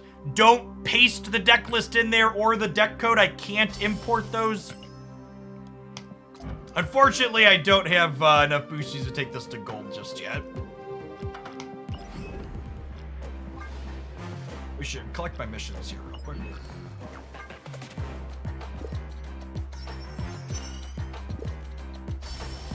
You know, Jean Grey and Galactus. What problem does Galactus have that's solved by adding Jean Grey?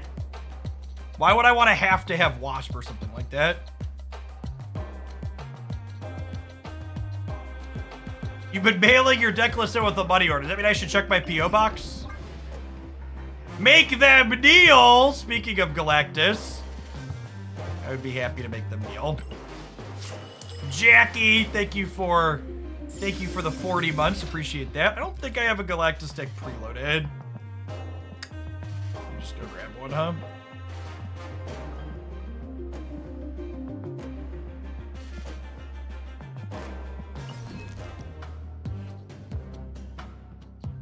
You can ship a potato, you can ship a deck list, lol. All right, let's take a look-ski-poo here. Over on the old Untaps.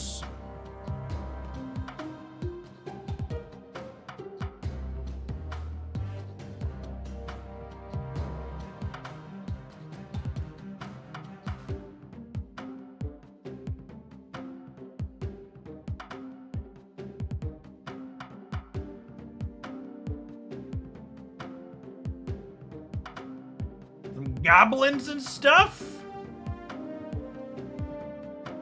Hey, Aaron, thanks for the submission. You'll be our second one today. Electro with no wave is D. I think I like the look of this one. Hey, and Dev, thank you for the quarter of a year. Welcome back. The average user right there. So just for the sake of letting people understand this data, this is a good comparison, just so people need to understand how many bots there are on the ladder. Let's go to Dex, and let's go to Conquest, and let's search for Galactus. And I'm sure there's something that's similar. Here's almost the same Galactus deck. Like, what, one card off? And we go from 68.5% win rate to 54% win rate. This is just like, yeah, all of the average cubes and win rates are incredibly inflated in the ranked ladder because of the bot density. You take green, 6 1/3 of a year. Welcome back. Is there another site for deck lists? Well, I mean, I post all the most interesting deck lists over on my YouTube channel, but as for like fully combing through data and stuff like that, Untapped really is the best. I think Snap.fan has some free access to data, but their tools for sorting through it just aren't nearly as clean and easy to parse as what's it called is Untapped, in my opinion.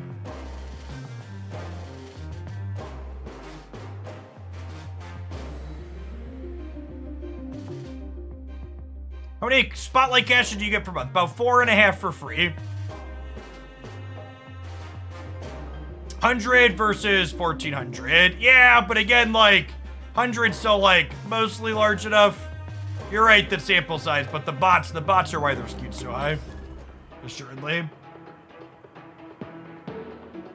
We take a look at Have Some Crap. We totally can. And that gives us 4 deck submissions. So I'm going to unpin this, and we'll close those for now. We got Null with some tokens. I would love to play some negative Null.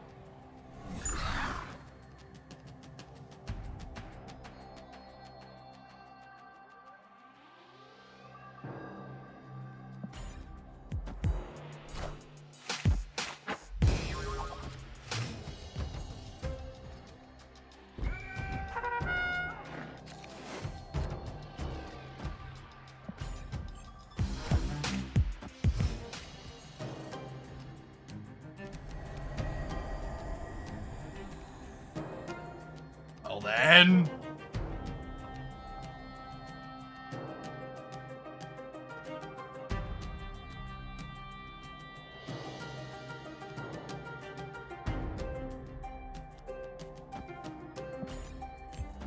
I can take one more Zapdos. Oh my god, they're about to be so very sad. Oh my god.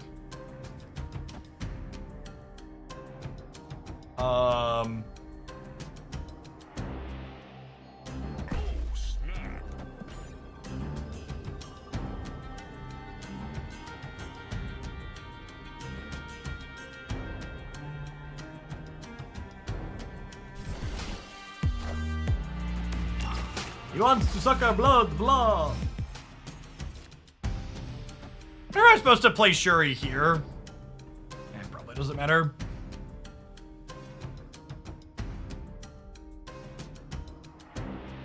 You Killmonger and Nimrod and Devormir. Now, I think I want the fact that we're gonna win Savage Lands to be kind of a surprise. The left is full, so you only get one Nimrod anyways. No, the Destroyer's gonna get rid of all this shit. We're gonna play him next turn. Right, and they're Infidaughting, which means we should be a winner here, right?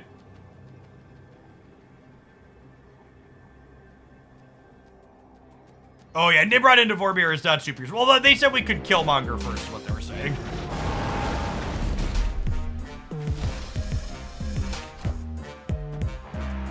Well, they're playing Wasp. Interesting. This is Info, I assume.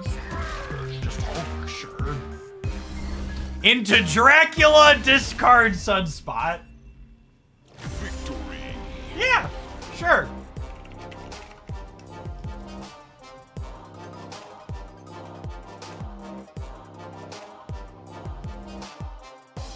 Sometimes it's not an Infidaught, chat.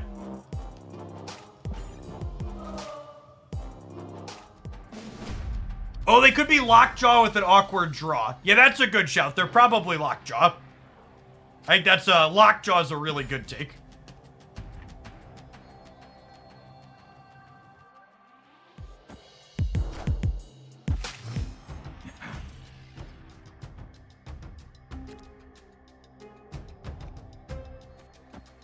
Oh, this is fun.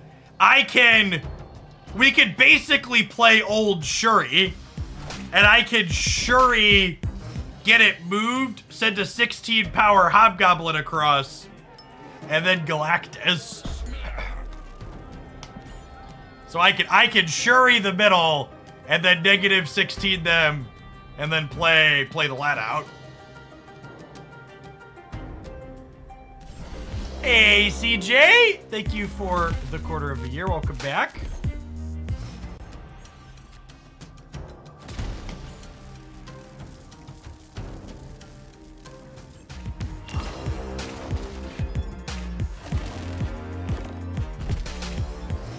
Oh, we could just Galactus on 5.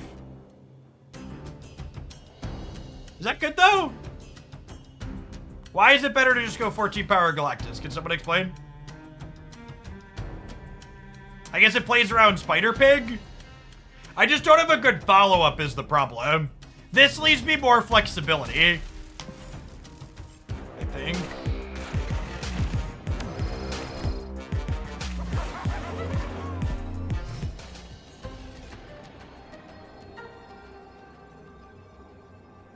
I would like to dedicate this one to everybody that said we should have played Galactus last turn.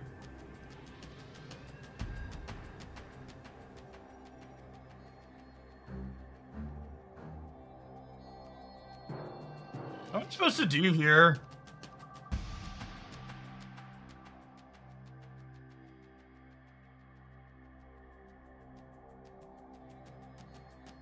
We're supposed to leave? Is it leave? It might be leave. We could just play for a tiebreaker. This is 8. Nah, there's no way that's enough. They could play left, then this wins the middle. Or should I like slam Hulk mid and make us sad?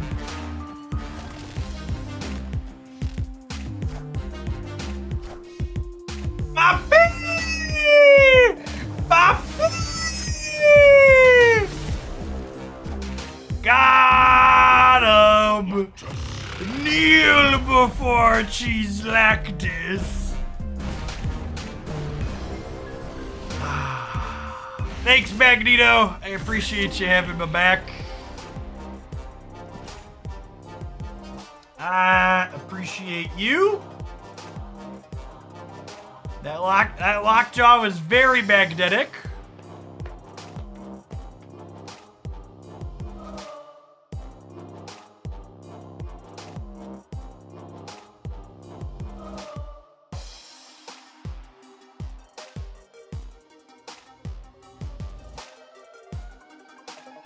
This is the long pause of someone who realizes they made some mistakes in their life.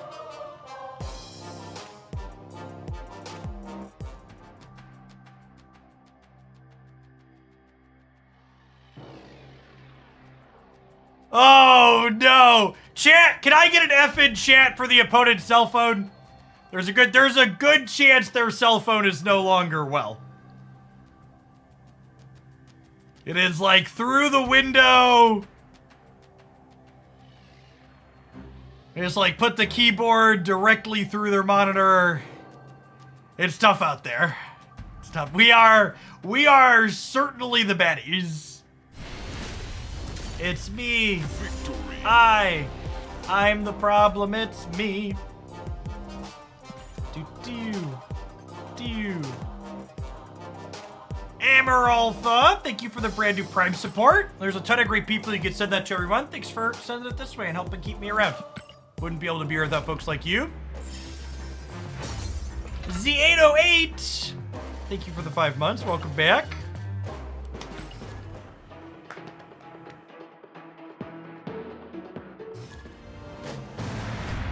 Chris Boodle coming in with the brand new Bezo bucks as well. Every time you tap that button, folks, it takes about Tree Fitty from Jeffrey Bezos and sends it to Jeffrey Hoagland. Mr. Bezos has enough money. Make sure you take some from him whenever you can. Davidas! Thank you for the 3rd of a year. Good morning, good morning. I guess it's afternoon now, huh? It's technically 10 after here in the cornfields.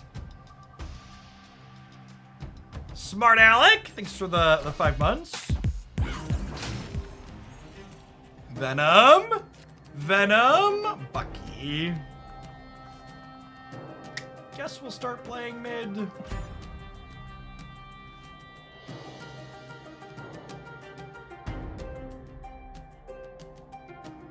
I think Galactus is unfun to play now that it isn't so divisive. I think the Galactus rework is a testament to how good the Marvel Snap team is at their job and understanding what levers they should be turning and what things should matter in their game.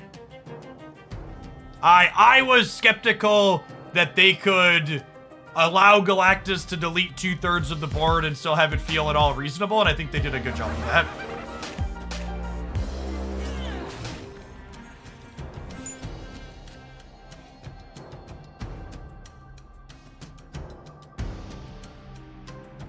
Hey, we're just vibing, chat.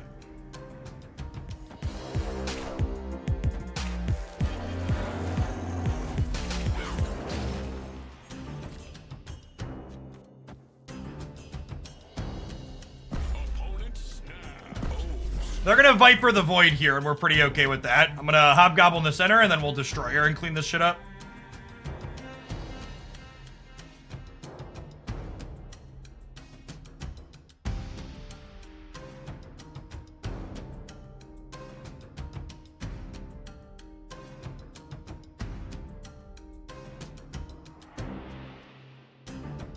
Oh, I got hit end turn, sorry. I didn't realize it ate my end turn. I didn't forget to end turn, chat. I pressed the button and it eats your button press if you click it when they're snapping. Oh my god, and they used their Carnage already. Well, that's sick.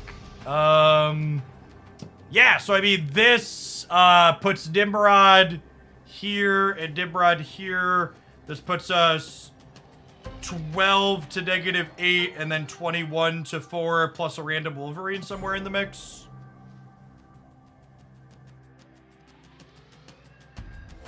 I think Cosmo is pretty unlikely in their deck.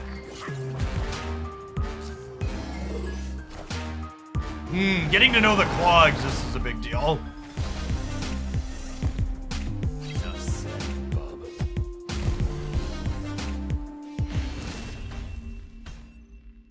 Victory.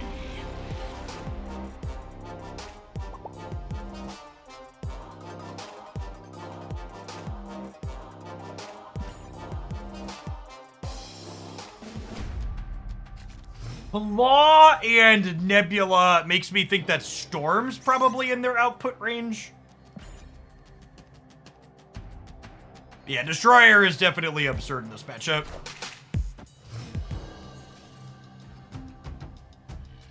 Opponent snapped.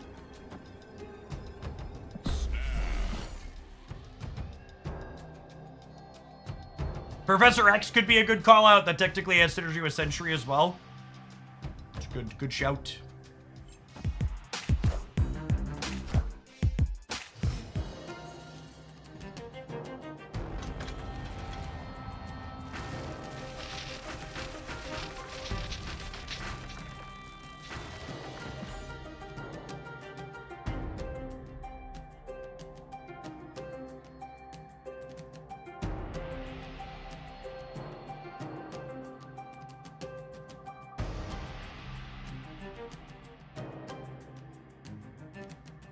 Near to Central Park makes us sad. It'll be fine. Yeah, destroy.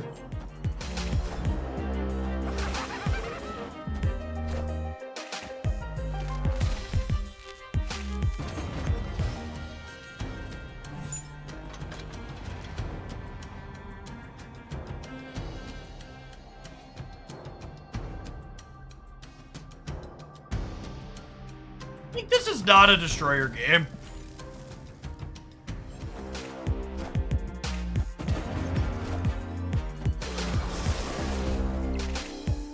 No, could go either way.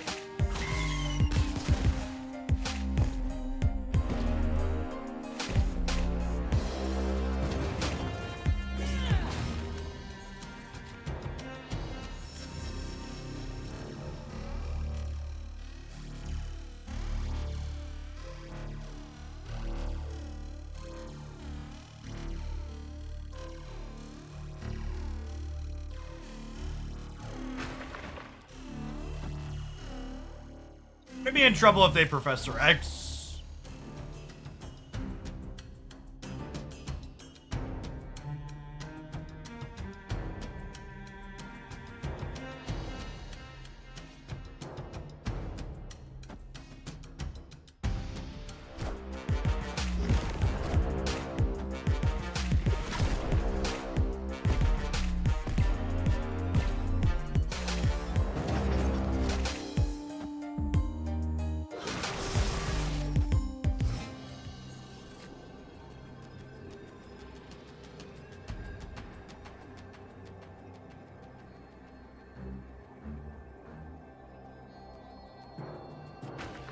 How cheeky is this? Just the right amount of cheeky?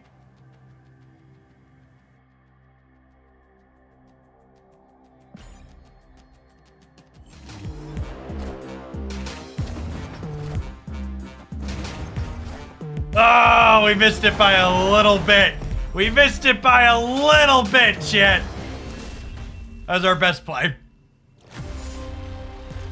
Sorry, that was our best possible.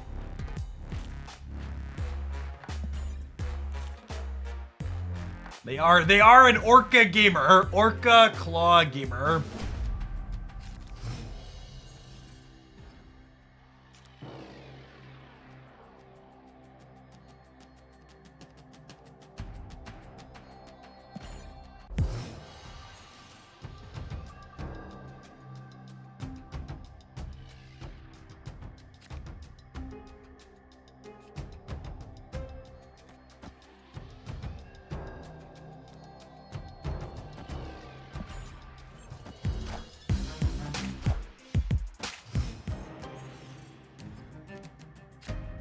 For the submission Zapdos. That'll be our last one this afternoon.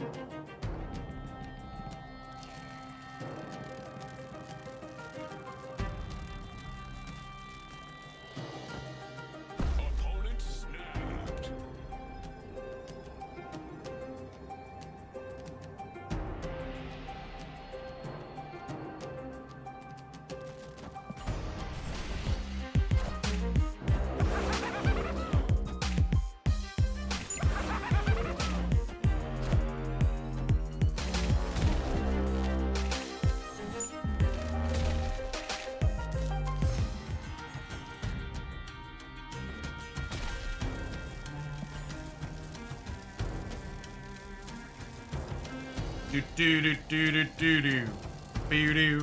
Do. I guess if we don't have priority going into this turn, we could get got.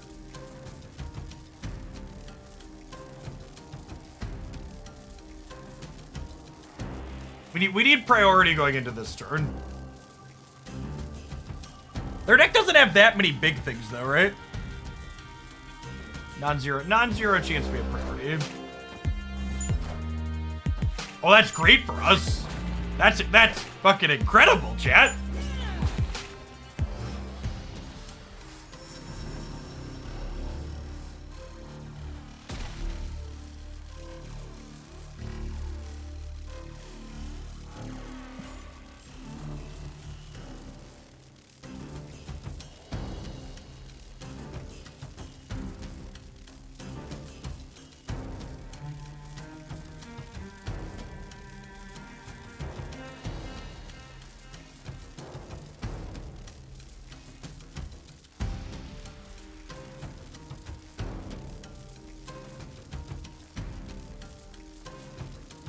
Goblins hate this one weird trick, right?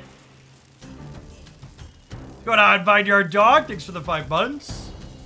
Now, they can't even Professor X anything because we have priorities, so the Destroyers and the Nimrods are going everywhere. There's a good chance we just, like, pass on 6. The board's gonna be full.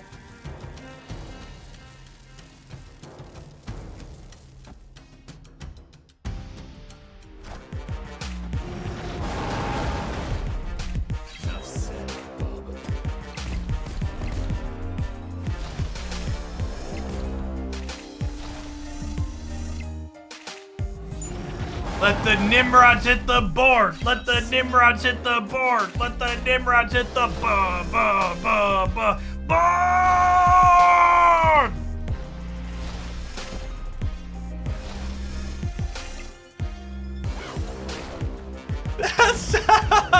beautiful. That's so beautiful, chat. That's so beautiful. I love them so much.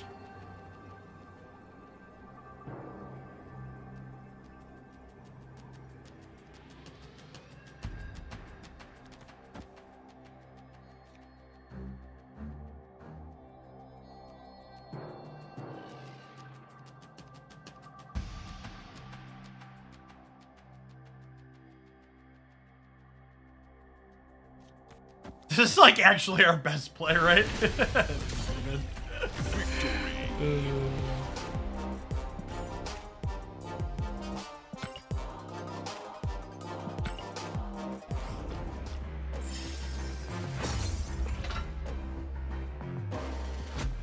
Hail to the king, baby.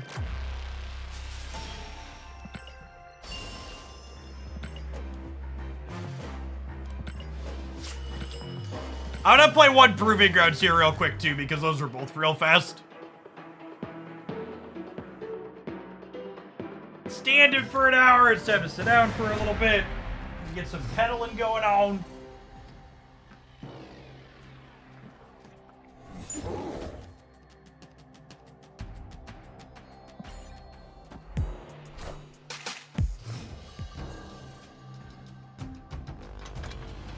On YouTube, is there a playlist for all the economy videos? Well, I mean, a lot of the economy videos are out of date post-spotlight caches, right? I forgot to snap on one, chat. Mistakes were made.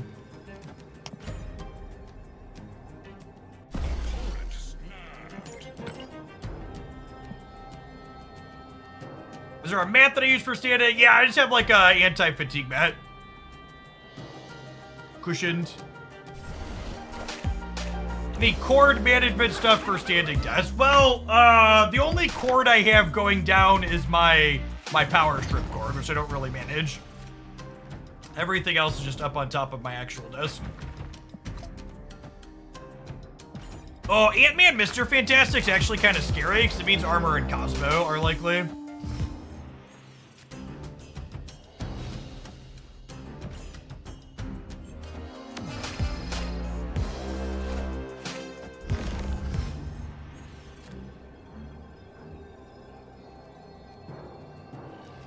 Yes! Solves.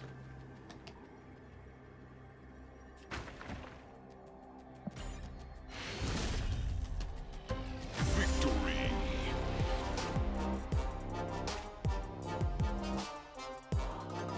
This deck list is a fusion of Ramp, Rod, and the Galactus list from last. I'm gonna be honest, I don't remember the Galactus list I played last week. The only thing I have a strong opinion on in terms of Galactus post, I don't know that I definitely haven't played enough to know should you be playing goblins or not playing goblins, but I will say having the Destroyer, Shuri, Nimrod backup plan with Carnage, Deathlock, Venom is definitely where you want to be. Goblins versus not I can take or leave, Ramp versus not I can take or leave. I'm very certain whatever Galactus you want to be doing should involve Shuri, Nimrod, Destroyer, and then the 3 lines that blow stuff up. Yes, Galactus would still allow Nimrod to pop out of the Professor X lane. So when I say non-ramp, I mean non-wave. I think this list that's just playing Electro is fine because a very reasonable not Galactus plan is just like curving Electro into Nimrod into Destroyer. And sure, occasionally it's gonna let you Galactus ahead of curve 2, but that's just like an upside. It's not the reason why you're playing it. Electro has a clean curve here of Electro, Nimrod, Destroyer, and it also has a clean curve of Electro, Hobgoblin, Galactus. And I think both of those are good.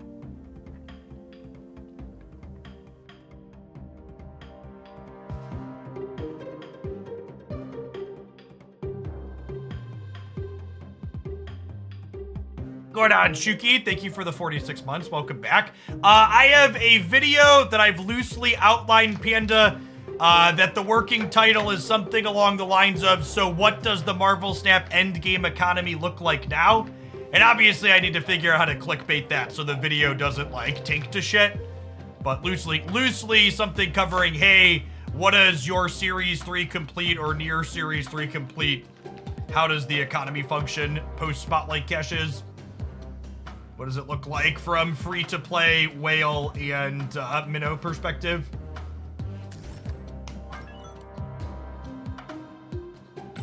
It functions bad. No, I don't know what kind of fucking Twitch channel you're watching for the last 3 months or whatever that you thought saying it functions bad was gonna be. Let me again. I don't know how much more clear I can articulate this. This is directed to the point. Every single time they have done a major iteration on the Marvel Snap economy, it has made the game cheaper and it has given players more cards faster. And I get that your feelings are hurt and you don't understand the math and you want to put your fingers in your ears and bitch on Reddit that Second Dinner is greedy and they're coming to get you and every change is bad. But like, I promise you that if, as someone who has spent more time running numbers on the Marvel Snap economy than probably everybody in chat put together, every single time they've done a major iteration, it has improved the economy for the players. Mao! Thank you for the tier 3 and the 6 months in advance. That is very generous. I plan to be here. Thanks for keeping me around. Counterpoint, know you. Yeah, exactly, right? It's just like, I get it. Like the system's convoluted. That's definitely the case. And part of the confusion is because it's convoluted. But also, like, rather than saying, this is bad, I hate change, you could just say, I don't understand it or it's convoluted. Could you break it down?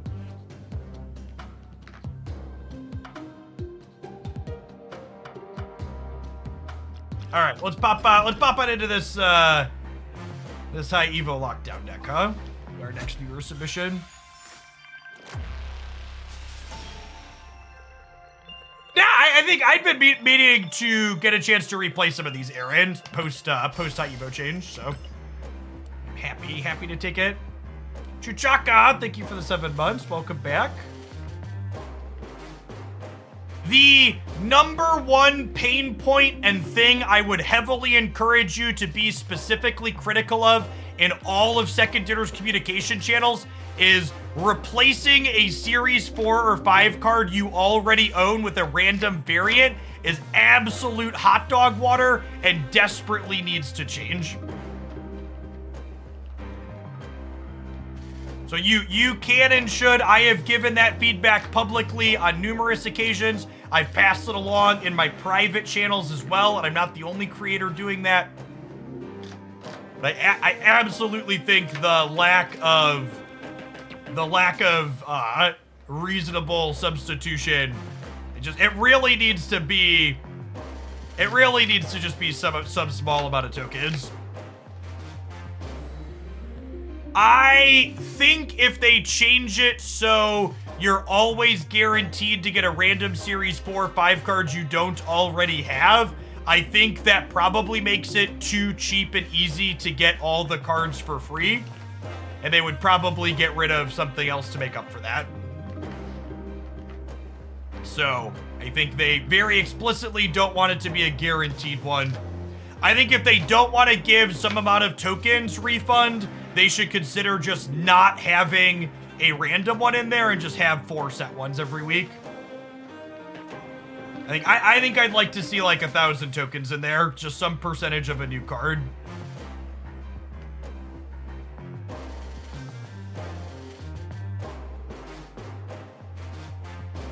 It's more expensive to get 1 new card every week. I will unban you, the person that just said it's more expensive to get 1 new card every week, and you can show me the math, because all of my math says you're really goddamn wrong. And here's the thing, chat. It's more expensive to get every card every week if you're doing this and you're buying credits for gold, but also you were never supposed to have been buying credits for gold. You already fucked up if you're doing that. And the new system doesn't make that any less of a fuck up. If you're someone who's spending money on Marvel Snap, the way you get every single new card every week has been and continues to be putting money in to buy the bigger bundles and some of the higher value smaller bundles. That is always remains the same. The price point to get every single card right on release under the new system is loosely identical to what it was before, with the asterisk being the price point has always been variable depending on what bundles they run. Niblik, thank you for the entire year. Let's get you a sword to go with that shield. Welcome back. Think they'll ever add a disenchant mechanic like Hearthstone? No. I think letting people destroy their cards is the antithesis of the system they're looking to design. They would much rather encourage people to have and collect things.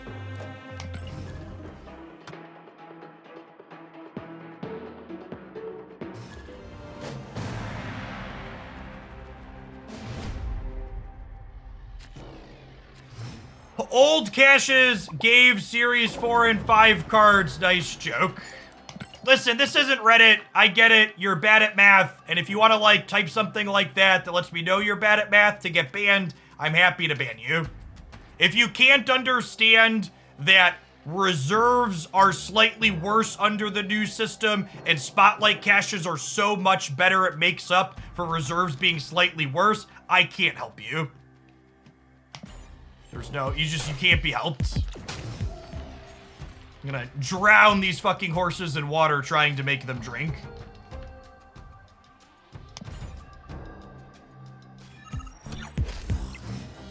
I'd also like the record to reflect that I gained over 15,000 collection levels while the old system was implemented, and I opened 0 Series 5 cards and 15,000 collection levels. So please, tell me more about how the old reserves were so much better because you could open Series 5 cards in them. Please, please, please tell me more. What's going on, buds? Thanks for the brand new primer. Appreciate the support.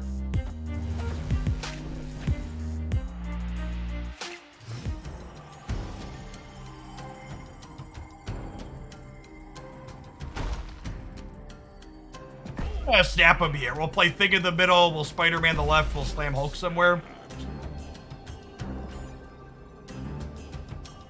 What was the chance for opening a Series 5? It was 1 in 400. It was 0.25 with no pity or guarantee. Go left! Oh my god. Bad joke. Oof. Never lucky rubber ducky. If the thing would have gone left, the Baxter building would have tied here. Unfortunate.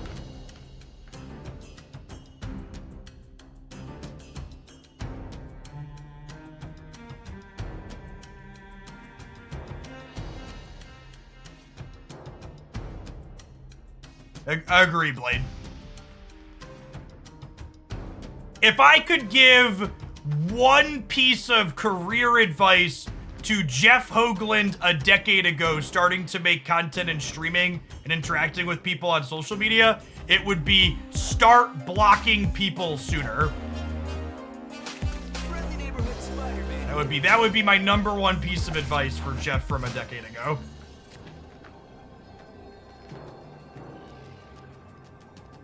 What's going on, my dude? Thanks for the lunch. Appreciate you.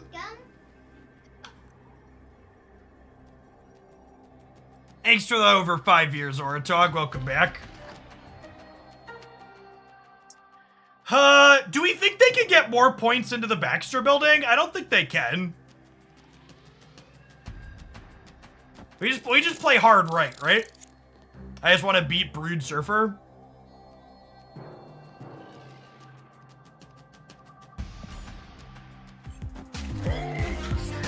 Oh my god, they're playing Jeff.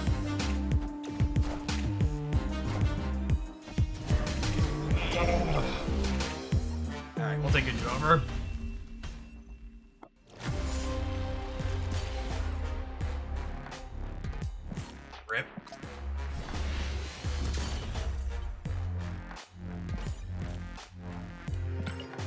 I don't think Jeff is optimal to play inside of Surfer decks most of the time, so it's not on my mind. I could have Wasp left to play around that. Yeah, some Surfer decks play it, but I think it's bad to typically play Jeff in that deck. Thank God. Invisible Woman and other 2-drops are better choices.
This is not the Proving Grounds, this is Silver.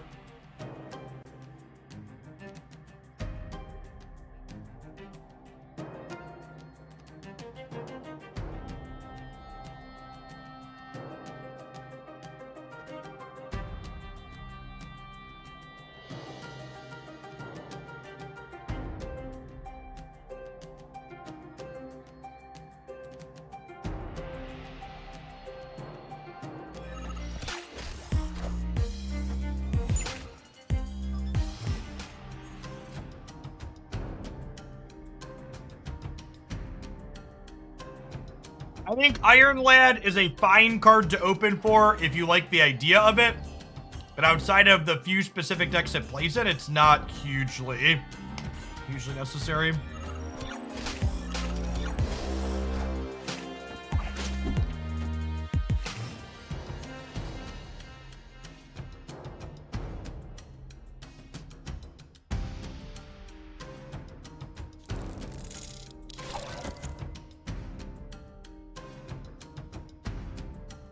I think I like this. I guess Silk and Jeff could screw with us.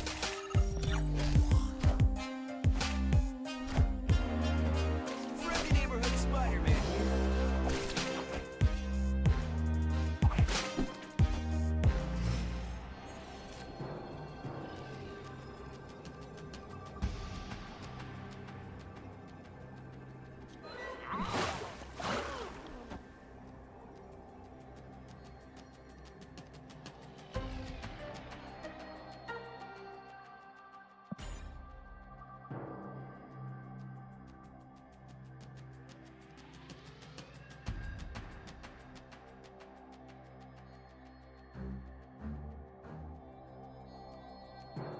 I think August card releases are way more exciting than this month's card releases. I think we're coming down to a Silk coin flip here.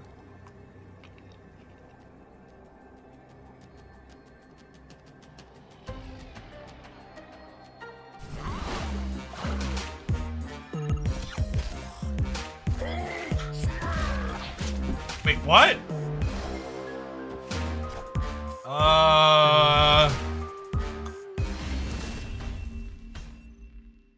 Victory.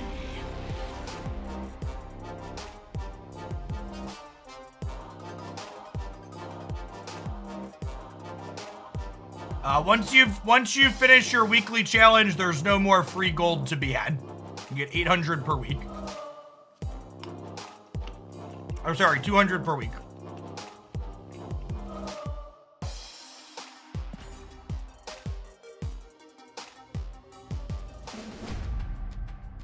And I must have forgotten our Jeff could move.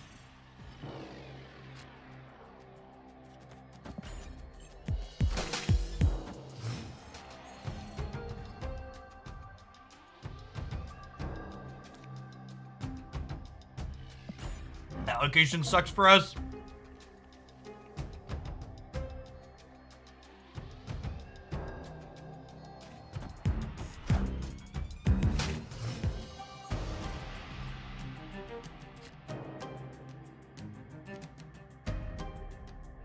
Well then.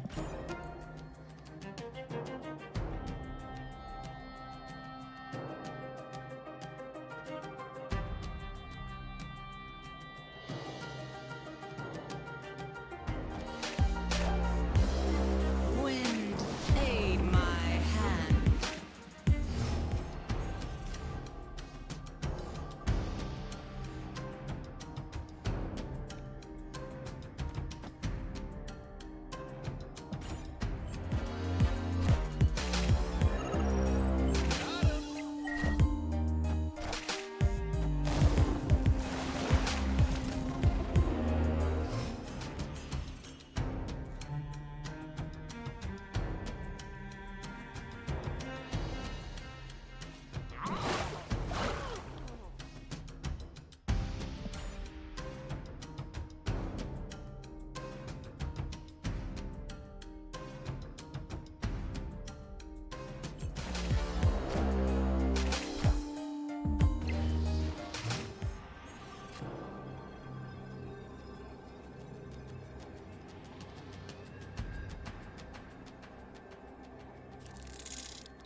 I guess.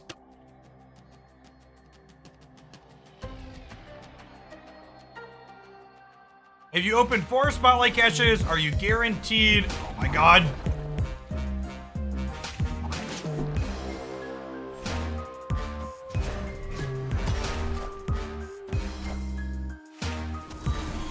It doesn't count as played for Silk. That didn't matter, right? Yes, with the way spotlight caches work, you guarantee to open one of each of the 4 things in order before they reset. It will never take you more than 4 pulls to get everything in there.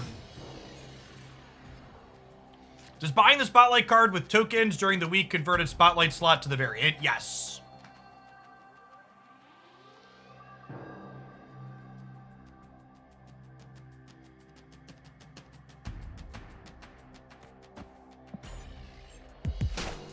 But Nebula here, just in case Storm gets pulled.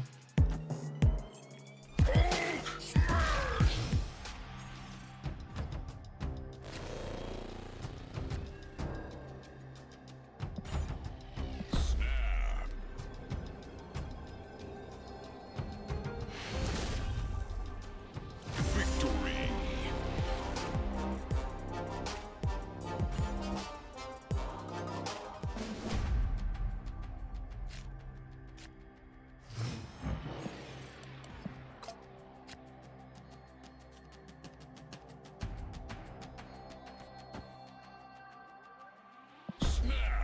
Quantum's better for us than it is for them.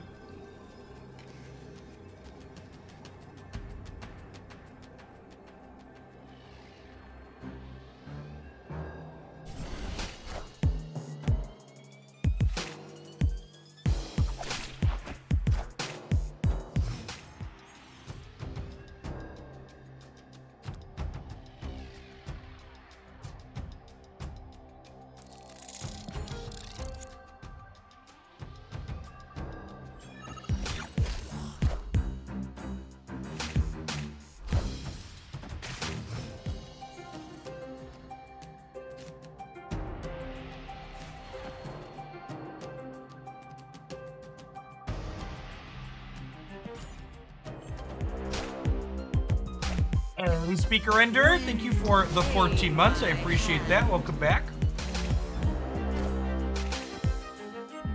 That's a little awkward.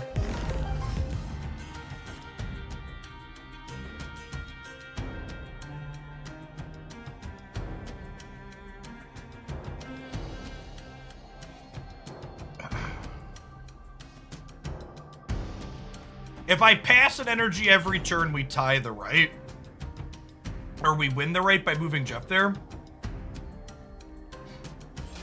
How long do you usually spend editing content that's put onto YouTube? Oh, thank you, kind sir. Depends on the piece of content. Like my video from last night, for example, takes me longer to put together because I've got shirts and stuff in it and graphics I had to put together, but the average, like, deck highlight, for example, probably only takes me half hour, 45 minutes tops.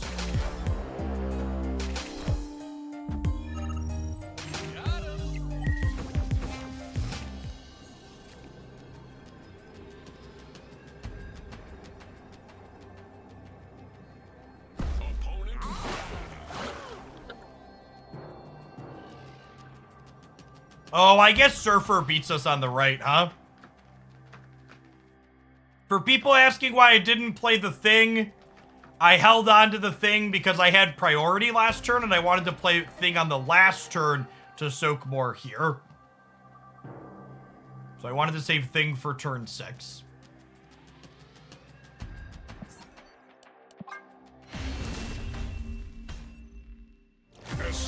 Pay off their Boomer Snap with the Surfer here.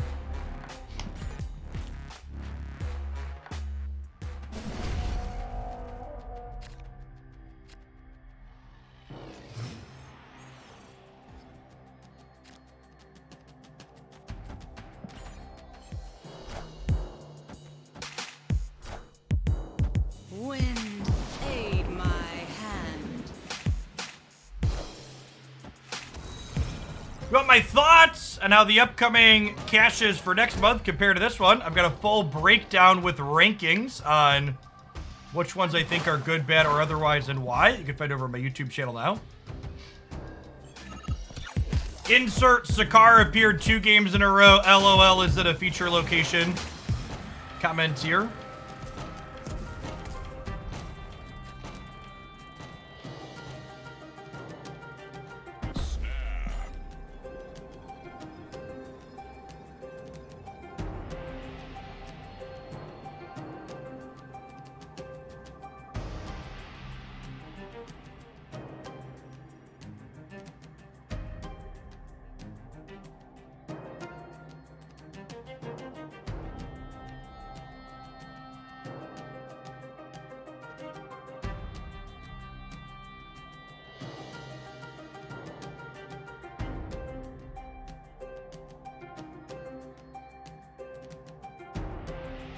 This is my general reminder that random includes clumps of things.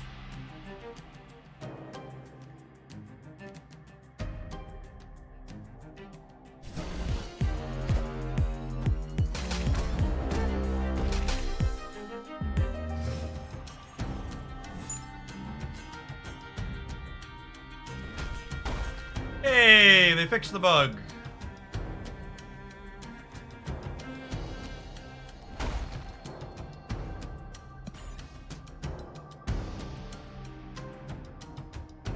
Very glad they changed feature to 24 or 48 hours is too much. I'm glad I have proving grounds so I can just ignore feature locations from here on out.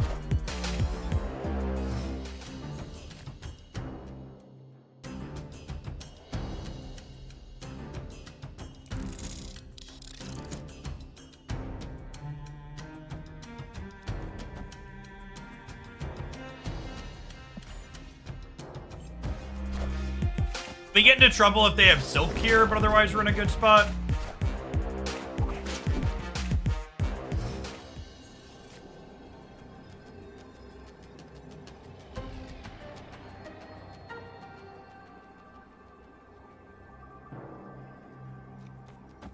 This wins the game, right? Because they have priority.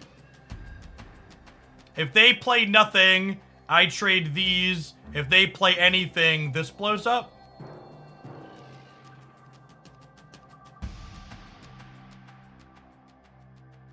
Why do I need to move Jeff right? What beats playing Storm here?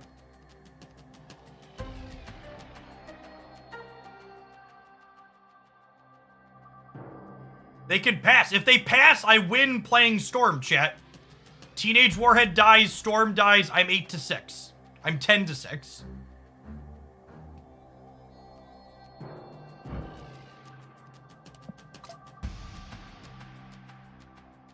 They could move their Jeff. Yes. And then I lose, right? No, this still beats them moving their Jeff, right? Because of the nebula? Yeah.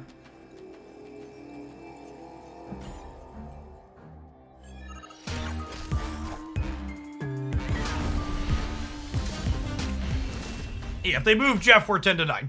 Victory. Oh, yeah, I'm also winning the left if they move Jeff. Damn it, Jack. Come on, we're winning. We actually casserole them if they move Jeff.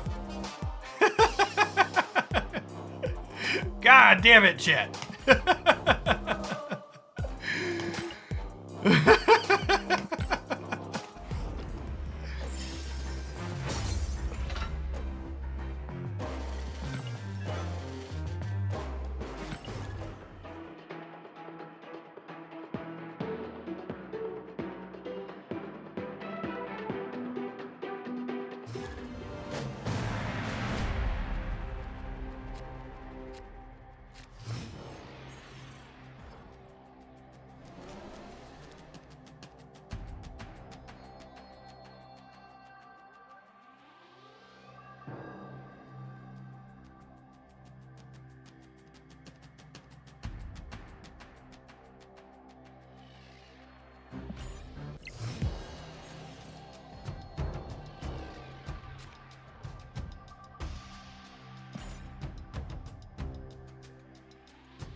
Psylocke Gaming, eh?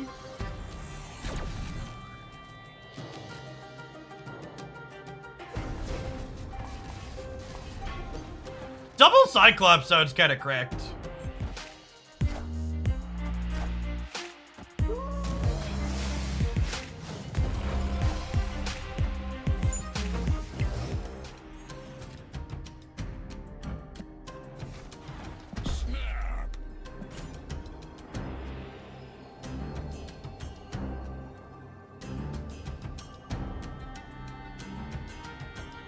In general, I think Hela could be a hard matchup for this archetype, so. I am Iron Man.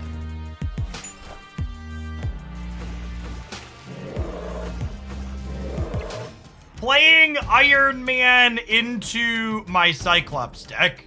It's a bold strategy, Cotton. Let's see how it pays off for him here, shall we?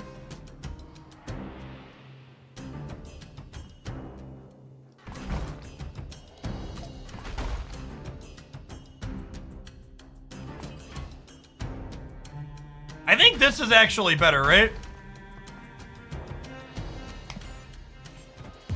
It's clobbering time.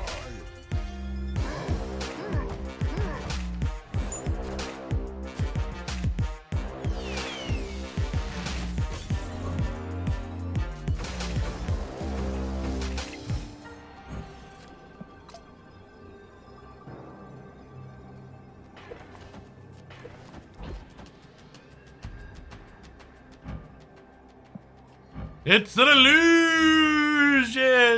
There's something with Lockjaw cards that come out invisible now. Just for reference. This was introduced in the last patch. Wind aid my hand. And this is a Doctor Doom, and they roll at high roll into something big. We could die.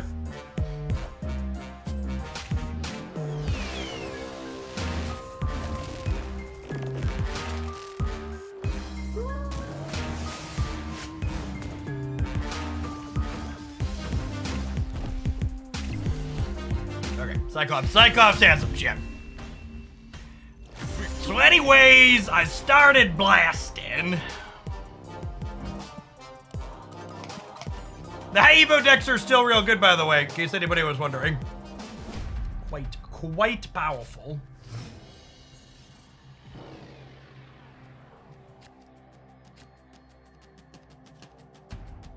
I think it's gonna be like Nebula into Storm over here, maybe. We'll see what they do.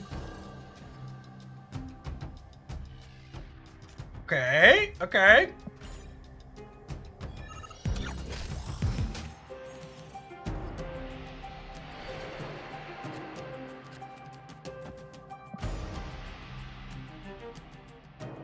you're curious what variants the Spotlight caches will have, you should check out my cache review video, where I cover not only all the caches that are going to be coming up, but also what the Spotlight variants look like.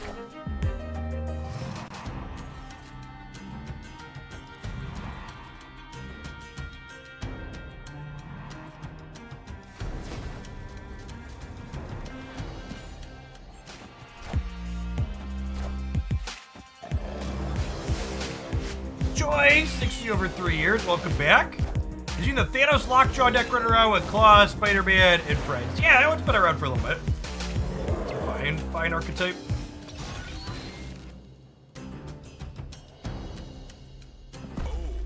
I didn't snap appropriately at all this game, chat.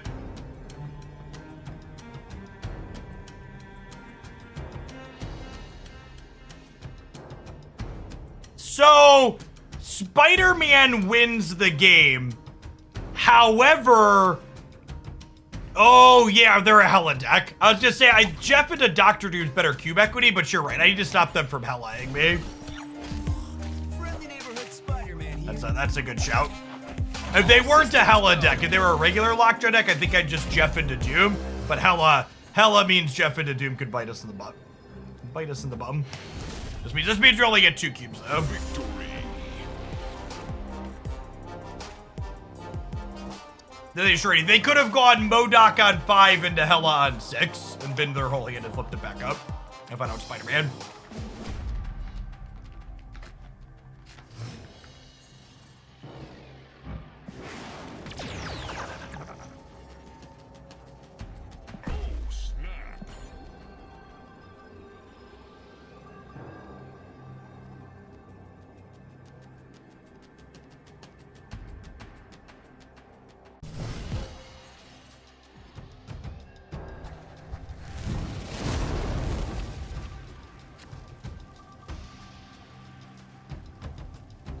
Their Iron Man just got peaked potentially. Wind, aid my hand.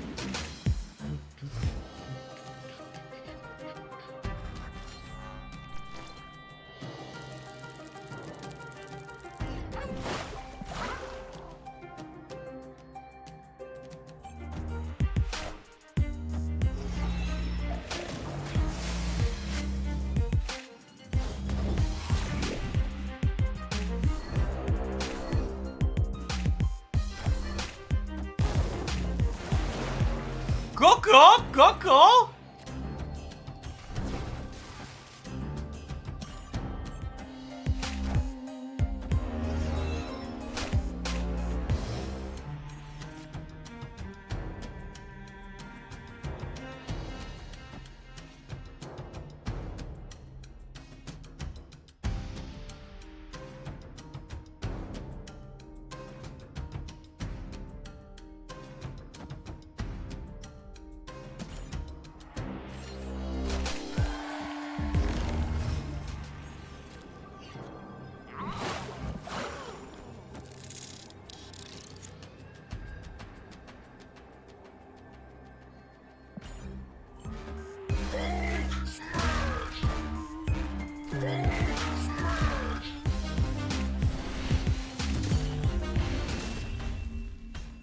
Our Hulk can't help, chat.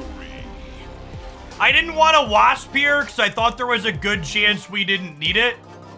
And in the event that they played 1 card here on 5, I would just put Jeff over here and then only have 13 on the left.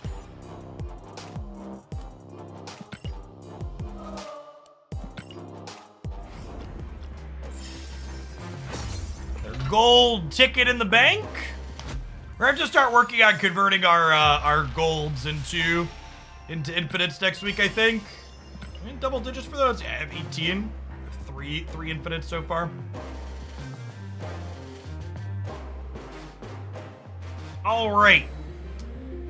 For our next deck submission, I have a request to build a have some crap archetype.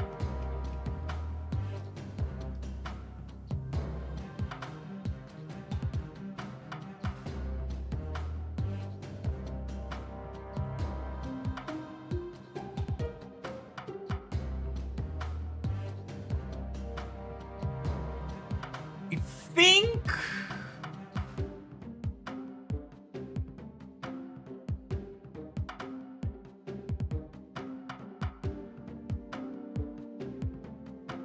We had a high evolutionary lockdown deck at some point.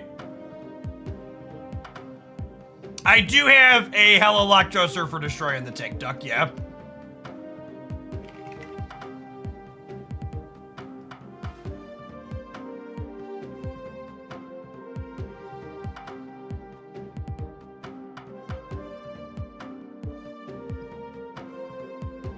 Man, I thought I posted a highlight with that one. What did I call it?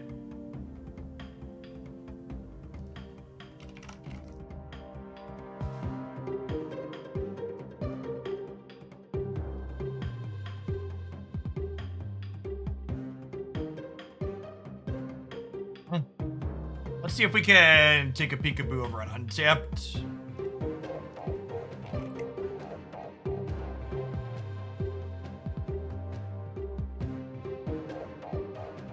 Ooh, this looks like it.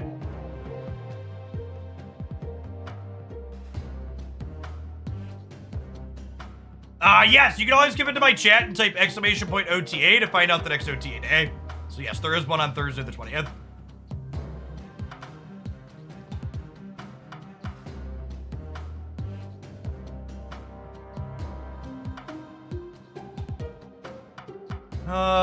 This list versus this one. Trades out Misty for Spider-Man. Spider-Man's probably not a terrible inclusion.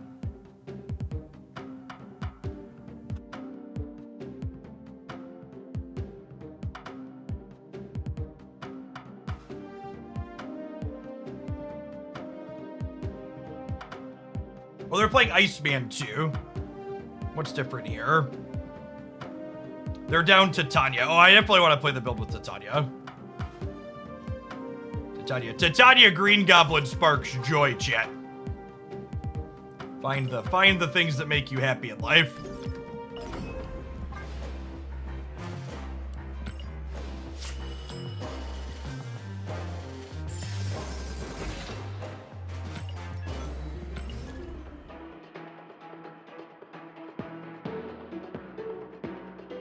The Titania Green Goblin is what inspired the donation. Yep. Yep. It's one of my personal favorites too, Touchpad.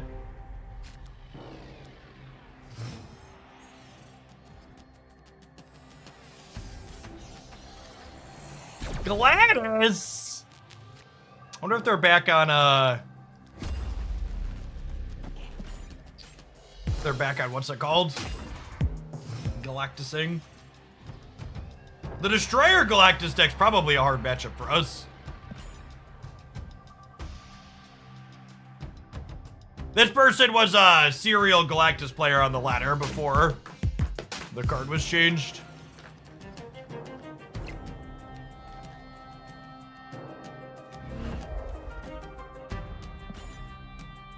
Not gonna play out the Green Goblin super proactively, because it looks like they're doing destroy things. Aid my hand.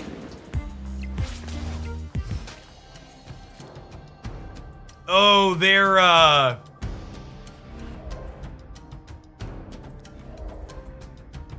Surfer. Okay. Well, shoot.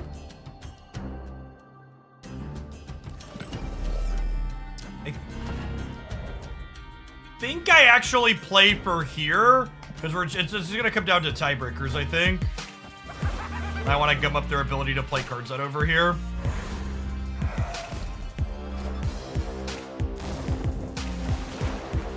Oh, that could have ended up in the middle. That would have been good for us.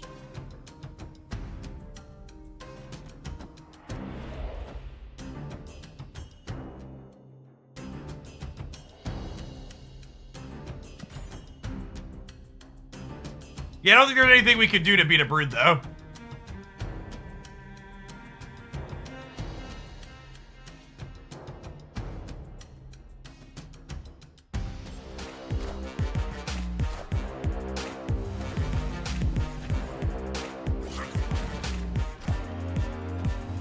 Oh, I fucked this up.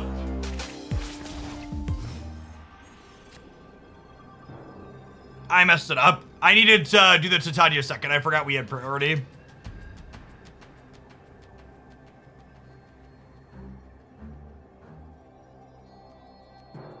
I wanted to lock them out of being able to play on the left.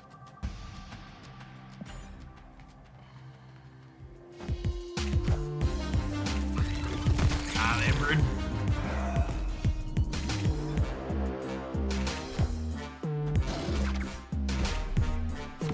Honestly, the fact that Silver Surfer is super popular right now probably means this archetype's not playable. This kind of have some crap clutter the board style deck has always really struggled against Killmonger. I don't think it's fixable. Yeah, Surfer has definitely become the #1 deck of choice.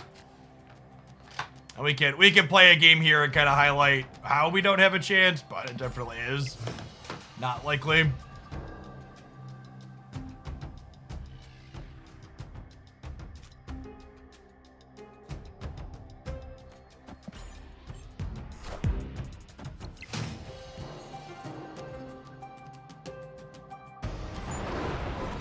Why is Surfer strong right now? The Surfer deck's always been good.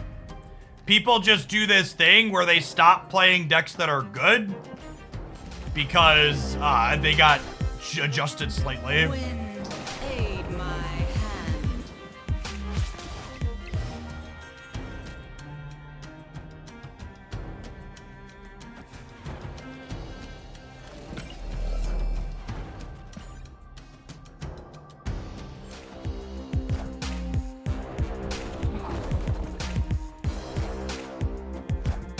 These decks are also not very good at the bounce, is an accurate statement.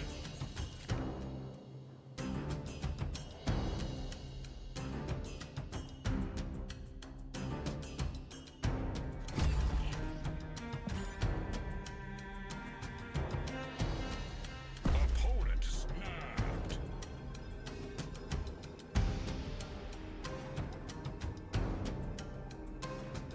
You know what else isn't that likely? Paying for a 1-month subscription when you have Prime Gaming. You have Amazon Prime, that Jeff Bezos hand-delivered free 1-month sub to you for any channel on Twitch. Take that money directly from Jeffrey Bezos' pocket and give it to your favorite streamer. Couldn't agree more, Marty. Could not agree more. What a quality shell. And they're playing the good build of Surfer, which has Spider-Man 2, so definitely. You're obviously never 0%, but I think this is about as close as 0% as a matchup can get.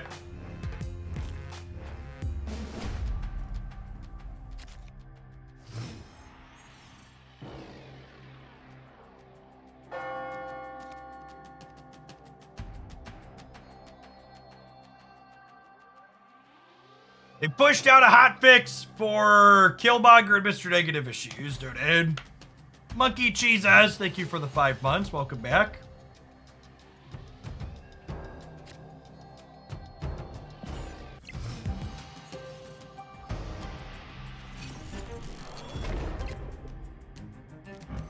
He was so young, chat. He was so young. Jean Grey and Big House was working as expected this morning, so I assume that they fixed it. This might be a game we can win. I'm gonna snap.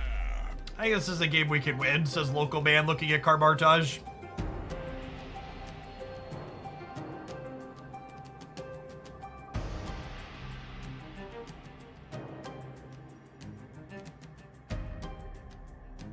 With Surfer, that Green Goblin is a +1. No, it's a +3, actually. It's a big rip, is what it is.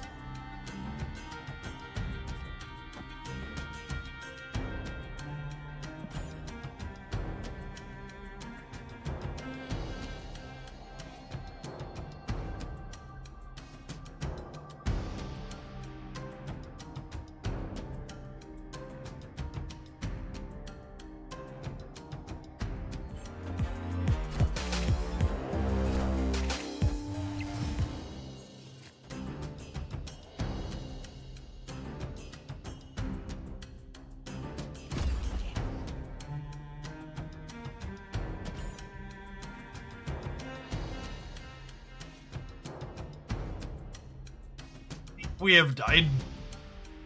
Opponent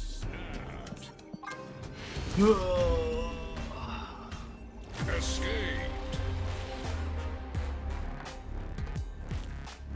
I will say, this is definitely the one big downside to existing inside of Conquest, is you run into a matchup like this. There's probably a bunch of other matchups that were not terrible in playing this deck, but it doesn't matter because we're locked into exactly this one with no sideboard and no multi-deck. You really just have so little player agency if your deck has even a single bad matchup.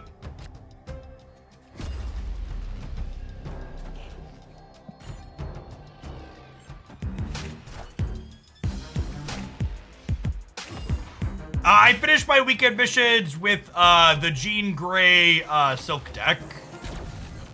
Silk Miles Morales stuff.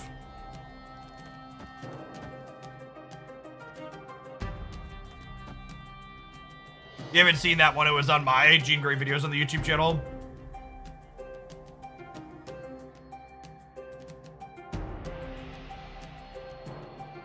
They could fill the Baxter building here with Jeff. It's a little bit of a risk into the Project Pegasus, but it's a risk we're gonna take. Take risks in your bad matchups, chat.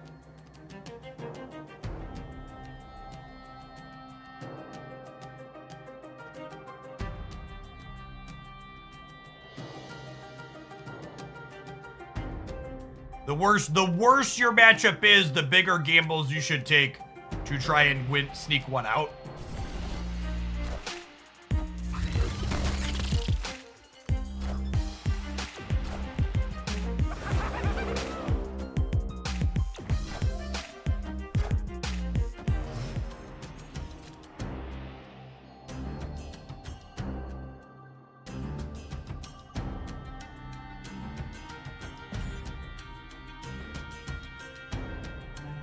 The simplest way for you to check how close you are to Series 3 complete. A simple way to check that does not exist.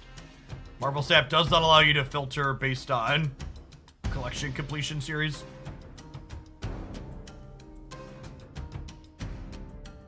I need to make sure I don't have priority going into the last turn.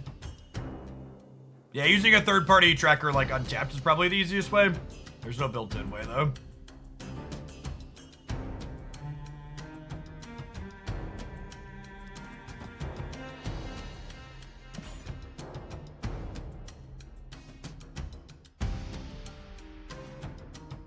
There, Jeff is not moved.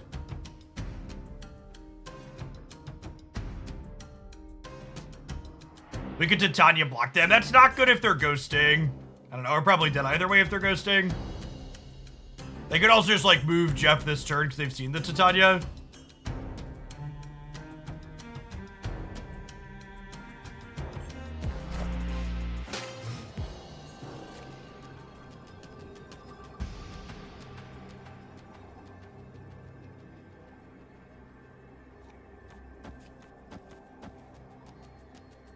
This puts us to 18 here.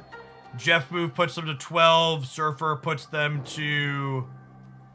Yeah, gosh, I think we're good, right? I think we're good. We win left and right. Get to cash it on 4 cubes in a bad matchup and keep slugging. Obviously still uphill from here, but... How'd you fit Jean Grey in this deck? Jean Grey isn't good in general, and she's definitely not good in this deck. Why not play Wasp mids? I'm just clicking and talking. You're right. If we lose the tiebreaker by 3, it's my fault. That shouldn't matter, though.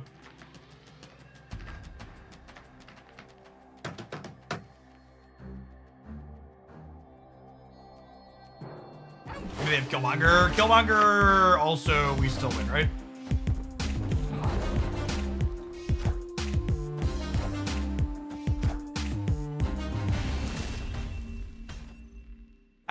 I had a little panic attack there for a second when the Juggernaut flipped up. I was like, oh shit, did we just die? Dark J, thank you for the 3/4 of a year. Welcome back. Appreciate that. We're still down 2 cubes. We're down 2 cubes in a bad matchup. You got a little bit of a slog from here still.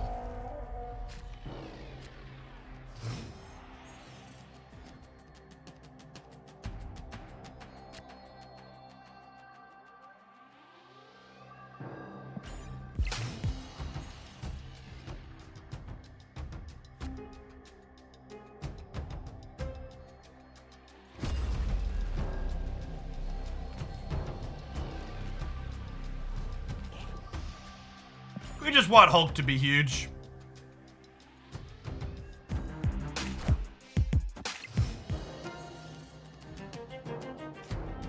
Hulk is no longer ongoing and does not have an impact on the left.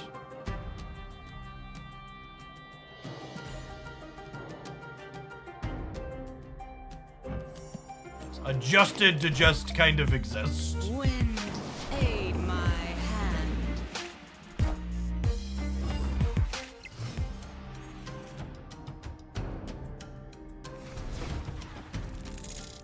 Too aggro or just the right amount of aggro? I'm not gonna Titania because they could Juggernaut us.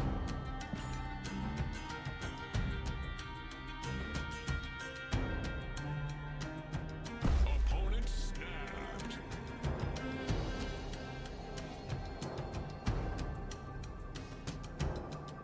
Spooky.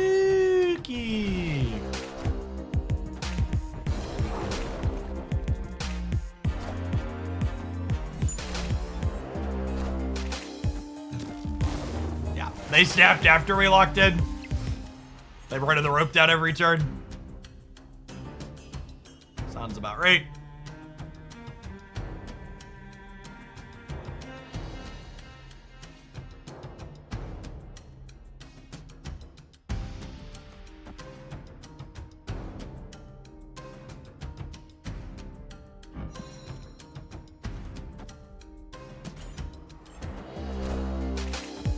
This throws priority to a Sarah on the left. Friendly neighborhood Oh, they're Spider-Man though. We knew they were on Spider-Man too. I don't think we had anything to play around that. Just a pretty impossible matchup. Yeah, unfortunately, Escape. these, unfortunately, this deck is just not going to be competitive as long as Silver Surfer is a top tier deck. You basically can't ever, especially in Conquest, you're gonna like, your Conquest run is going to end immediately if you try and play something like this as soon as you queue into Killmonger. And Surfer has definitely been one of the most, in fact, I actually haven't looked at untapped stats in a while. We have a couple more viewer submissions lined up still.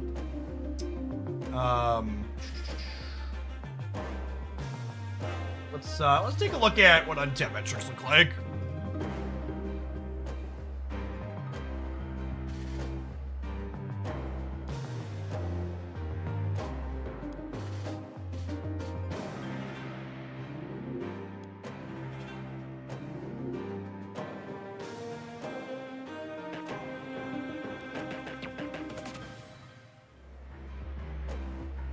Bounce at the top of the ladder metrics. In terms of popularity, this is just high Evo. Lockjaw is still very good. Shuri, Surfer. Surfer's actually less popular than I was expecting on the ladder. It's like the Dino Hawk deck. I think this is the worst deck that people play. I am not surprised to see this deck have mediocre statistics. This deck is just like, every time I play it, it's just like, I can't believe people play this deck.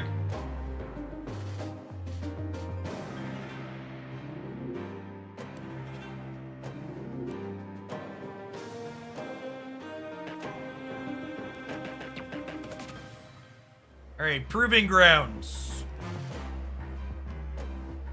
Jury Bounds, Lockjaw, High Evo, Sarah. Really, people are playing stock Sarah still. Yeah, Surfer's actually not that popular in here either. Unlucky. How does this change as we go up tiers?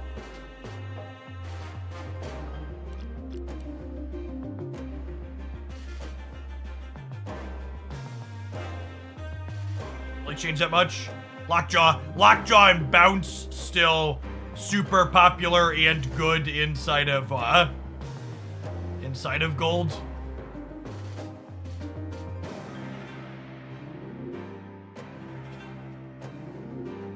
Oh, I do have last 30 days. Good catch. Good catch. Good catch. I did have the wrong time frame checked. Okay, yeah, 6%. Yeah, Lockjaw's down. Okay, thank you. That's an excellent catch. Apologies.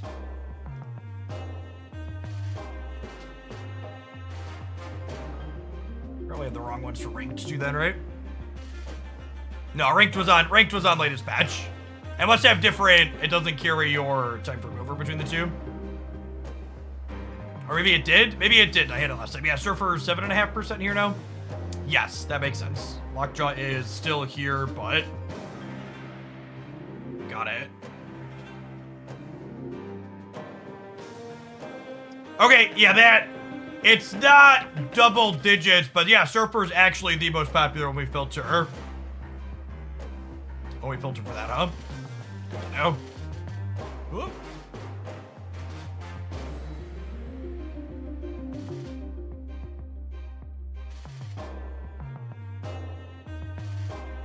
Yeah, they've had Conquest on the what's it called for a little bit now.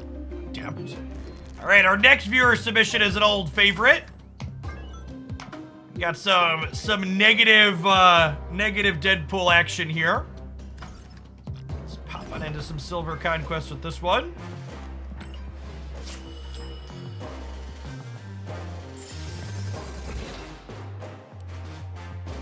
I think the Spider-Man Goose Surfer deck is arguably one of, if not the best known decks in the current format. It's very solid.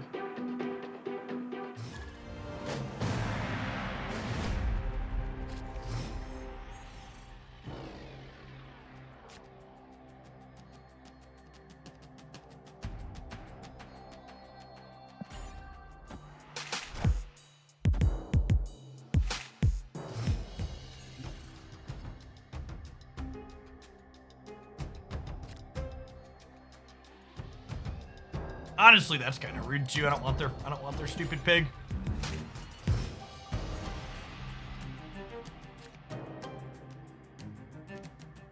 Nobody loves you, Spider-Ham. Go away.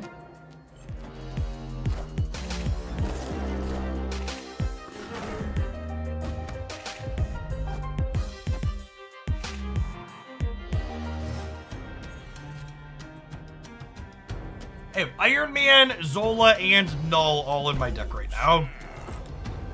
We snap. Okie doke. Stickman Bond, thank you for the 5 months. Welcome back.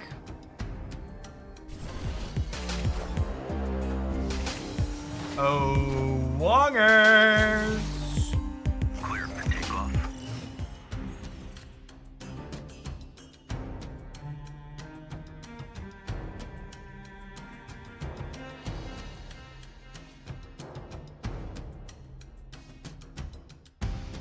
I think I actually need to pass here, right? RT, thank you for the prime. I need a clean path to Zola. If we draw it, I can only play here. Wakanda forever. Oh, we can Killmonger to clean path somewhere else. That's a good shout. We missed. Time to go. Escape.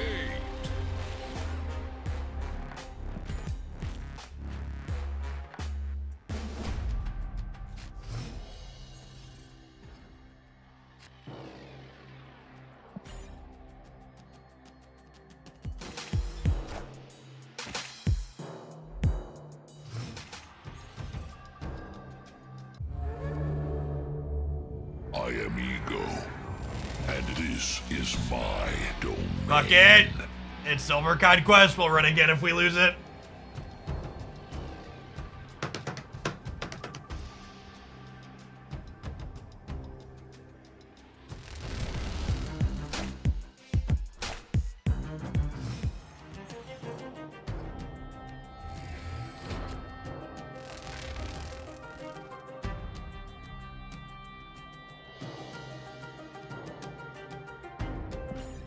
Oh, does the Sarah Surfer build on Untapped not include the Spider-Man builds? That's crazy if so.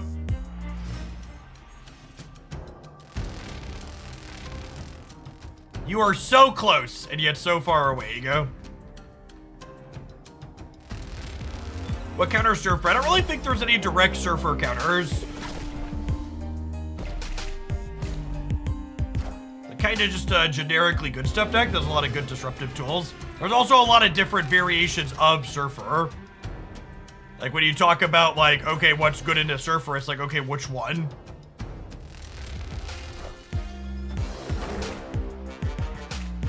We had Trouble versus Lockjaw next to Surfer. The Spider-Man version of Surfer is good against Lockjaw.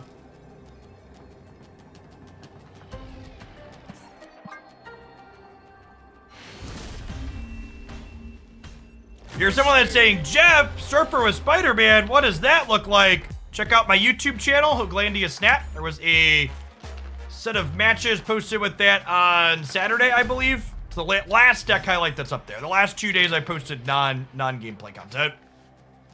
So check that out. Regular off-meta and good decks up there.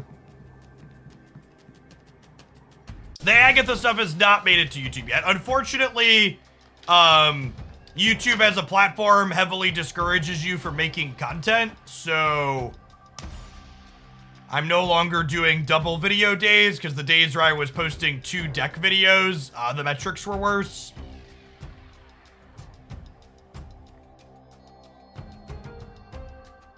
Which is unfortunate, but so. Days like yesterday and today where I had stuff that I wanted to cover that was non-gameplay, there were no gameplay highlights.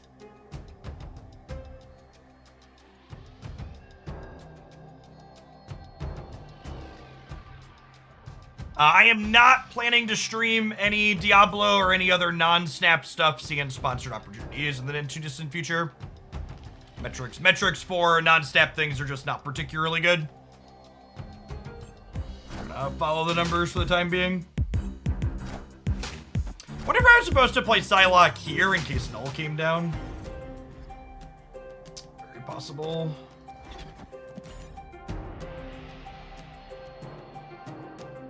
How rare is Crackle on the Zola? Your first opportunity to get a Crackle is the 6th split.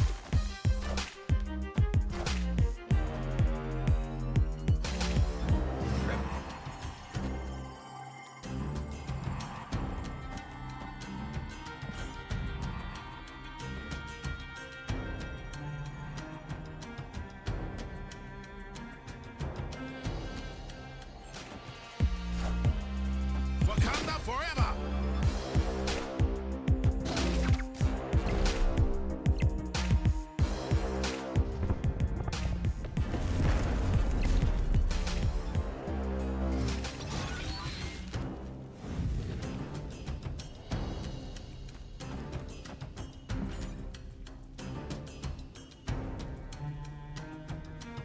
We haven't seen Storm out of them yet.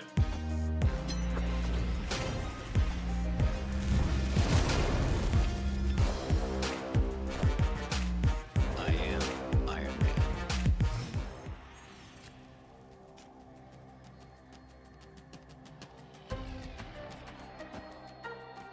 Opponent snapped.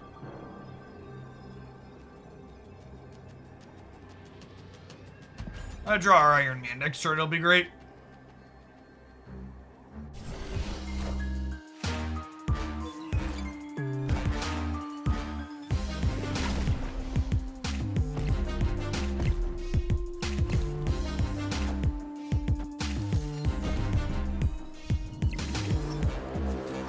Wakanda forever!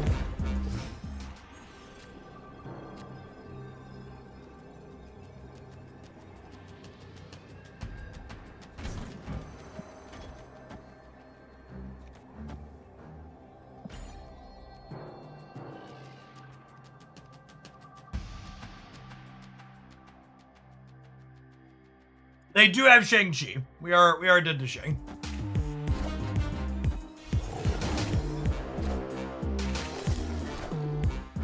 I am Iron Man. Not dead to those two. Victory.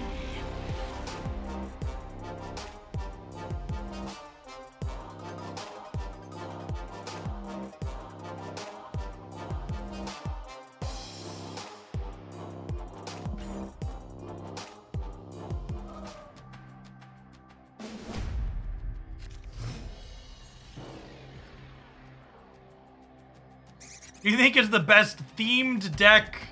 Black Panther, Iron Folk, Guardians. I have no idea. That's not something I put brain power into.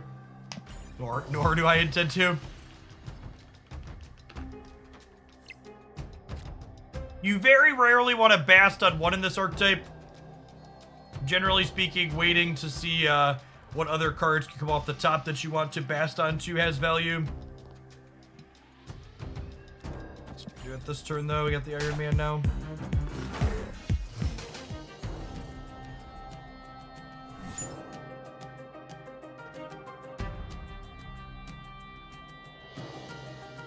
Ooh, chat, are you excited for all of our soon-to-be wasps in our deck?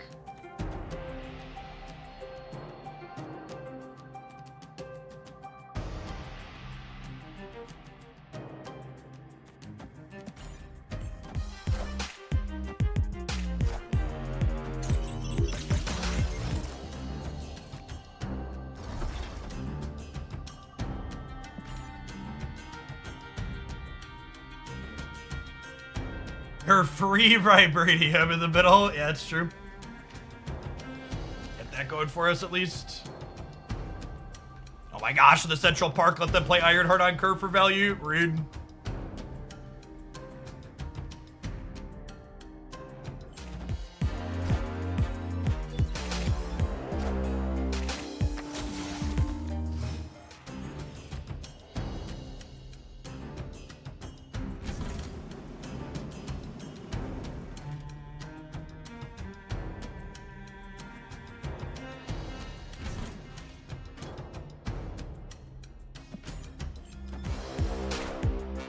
Wakanda forever! I am Iron Man.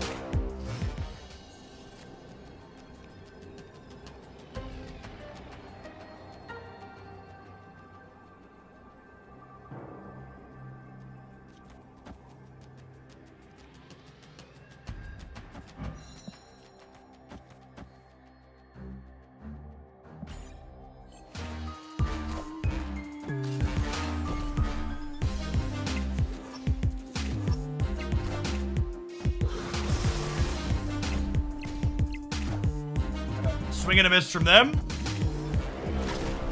Almost get the casserole here. Tie in the middle.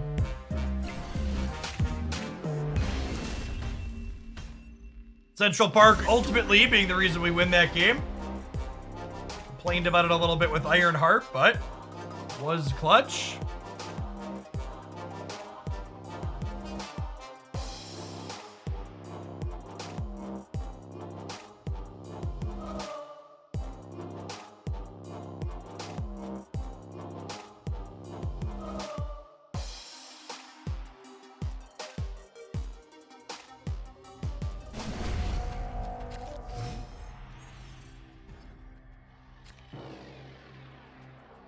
Snap!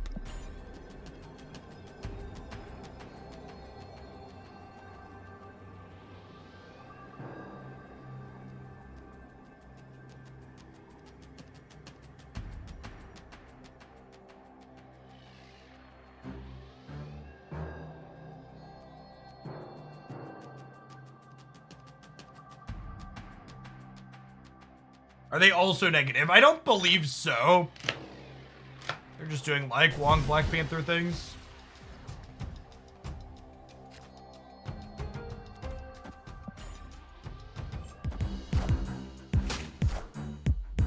Alright, can we please not draw Arnim Zola? Anything but Arnim Zola. Okay. Granted. Oh, they are also negative. Interesting.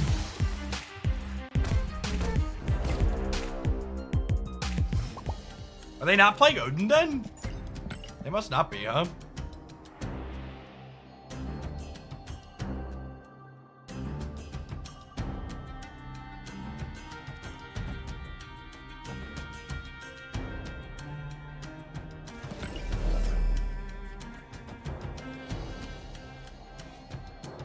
Can't decide if I want to blow this up this turn. I think I want to wait because I want to Venom.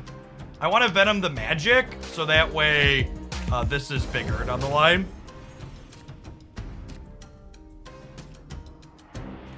don't think either of us are gonna play for White Hot Room, so we'll just vibe for now.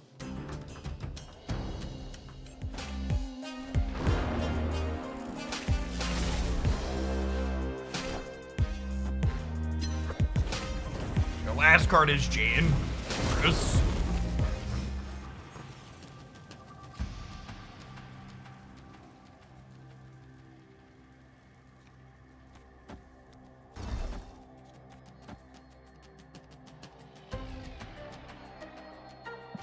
All right, we do this, and then we hope to draw our Zola, and then we hope that Dull getting doubled is big enough.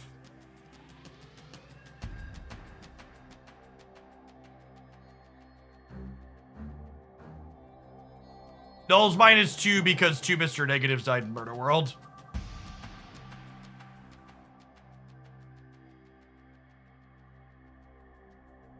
So we'll blow up 4, and then this will be 8. I am Iron Man.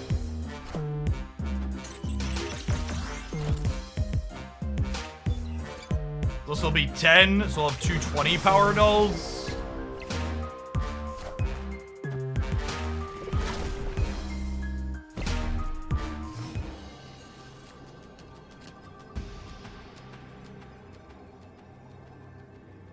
I can't compete for the center. What do we think of just doing this? I think this is the line. Wakanda forever.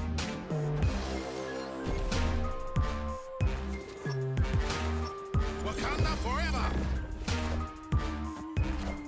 We're beating that, right? We win?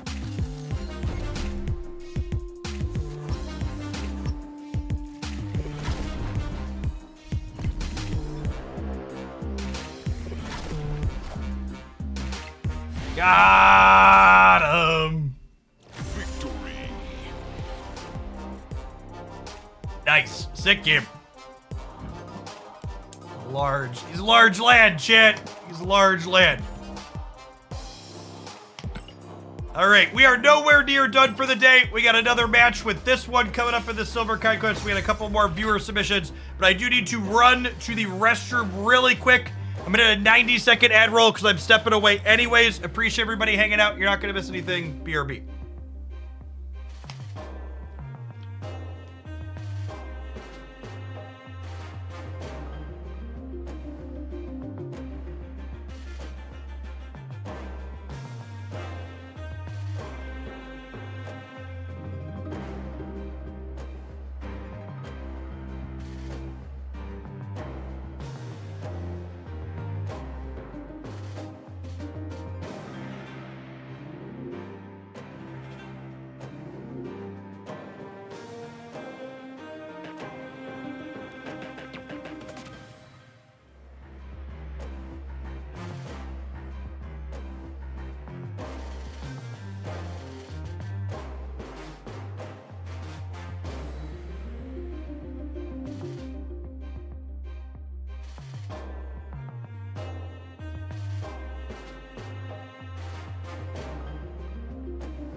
Look at that.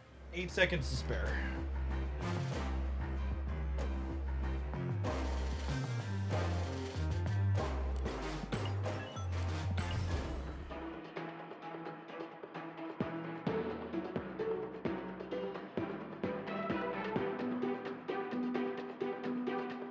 Magic boosters, thanks, Ben. Listen, I'm gonna get a good magic variant at some point. I want to split it a bunch, okay?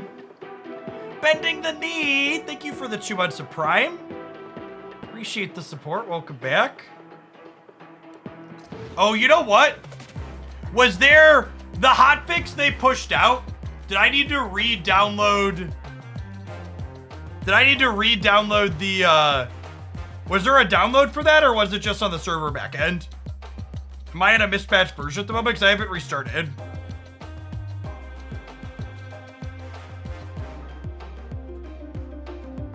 Discord said that it was pushed. Yeah, but was it a server push or did people have to download a client update?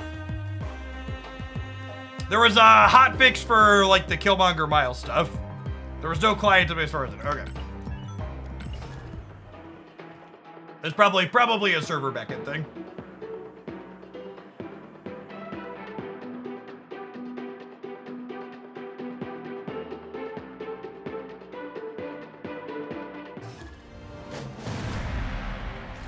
Hey, Marty, thanks for the sub gift.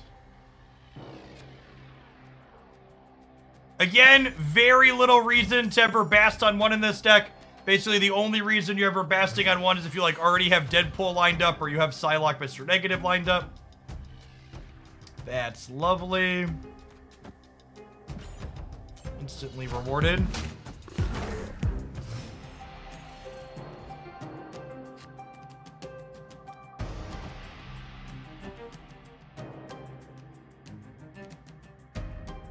Am I supposed to spread these out? I might be right to spread these out.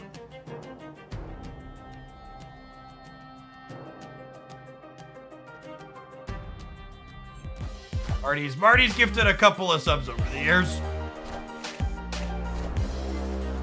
Wind, aid my hand.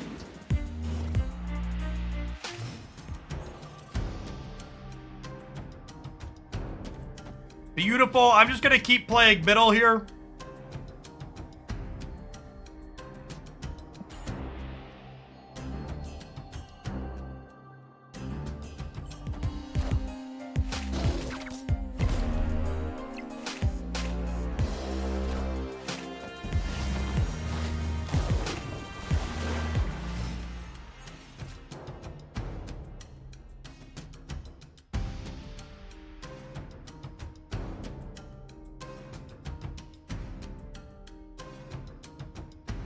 Eight 350s and counting. Thank you for contributing to Galactus Monster Fun, Jada T. Appreciate that.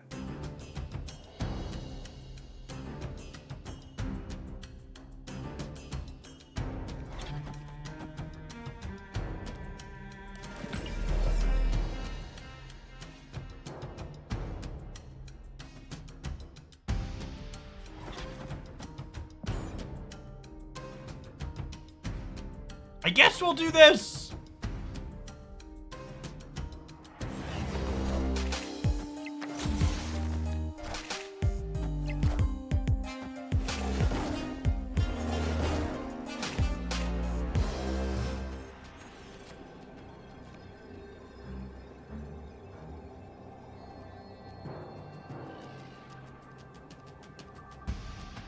Yeah, Odin gets us.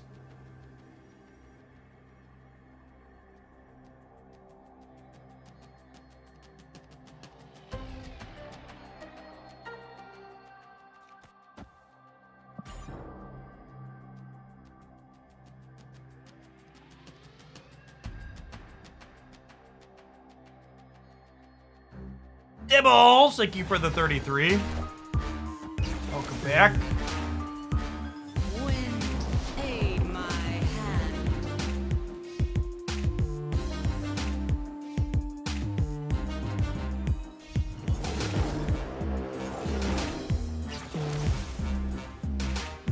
Wind, aid my hand.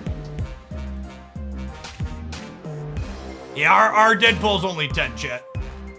Or 14 left.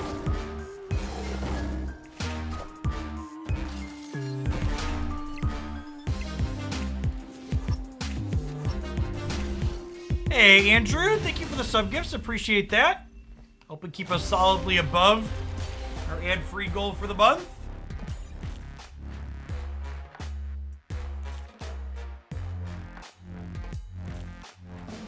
We're right exactly on target. I looked after the weekend. I think it said we had 1,241 subs in the first 2 weeks of July. So right about at that 2,500 over the course of it.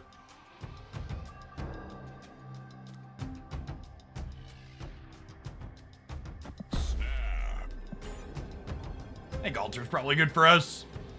Thanks for the 2 months, Sigs.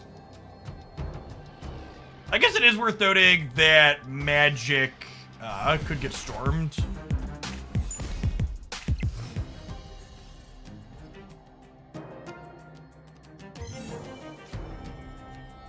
Hey, John Go, thanks for the 5 gifted. Good morning, good morning. Good afternoon, whatever time of day it is.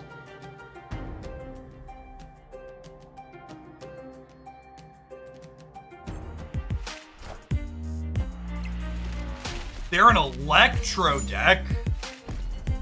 That's kind of scary.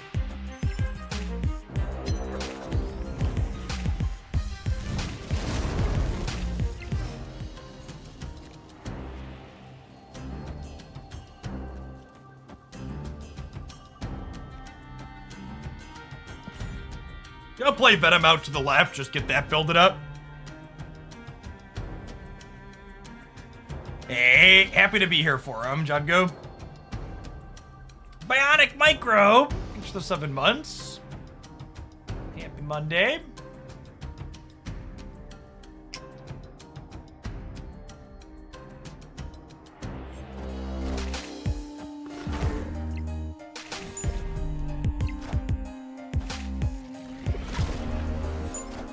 This is my favorite negative list. Yeah, I think so. They didn't get rid of Limbo.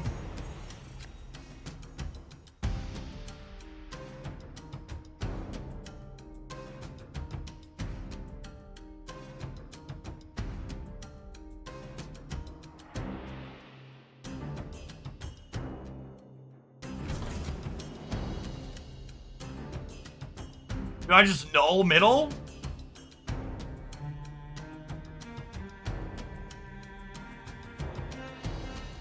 Solo the magic to send a message. It doesn't really matter. Oh. Oh, we could Zola the Venom and then Zola the Zola.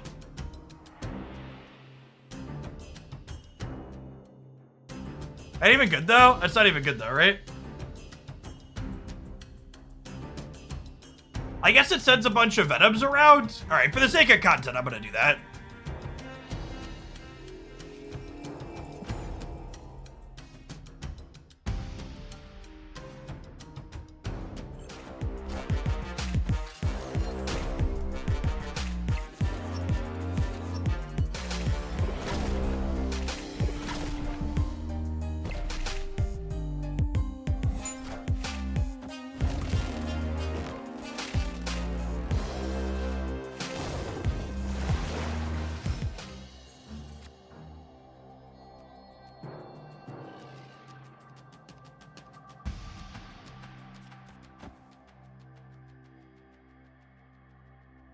Yeah, is it Zola the Zola, or is it Nolan to Zola?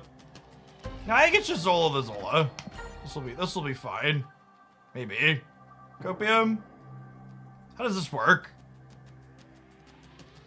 No, this is less good because both the Venoms are on the right now, right?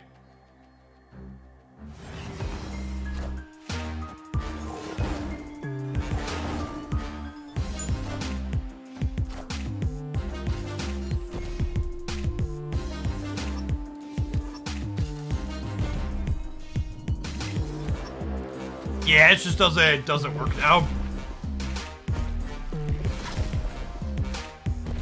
I play Magic in my spare time. No, I don't think Magic's been a very fun game for a while now.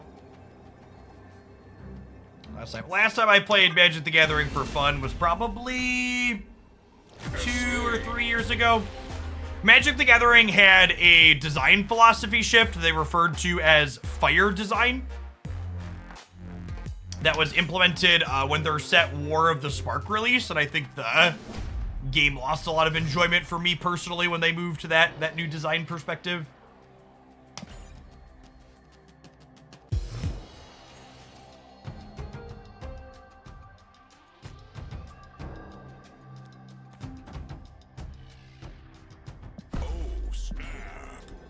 Hey, Jeremy, thank you for the 5 months. Welcome back.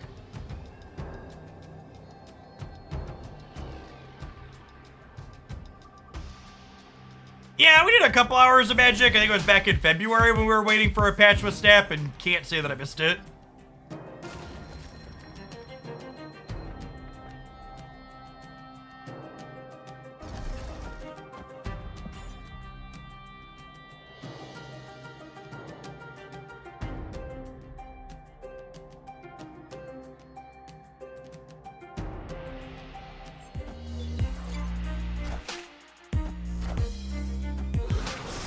They played until a Chukagulya? Oh, it must be Storm, huh?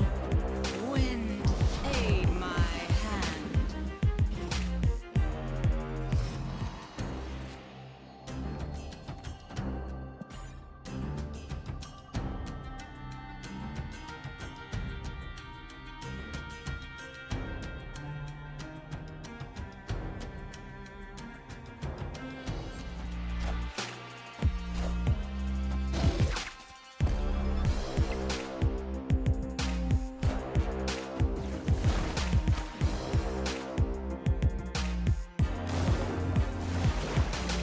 Clear for takeoff.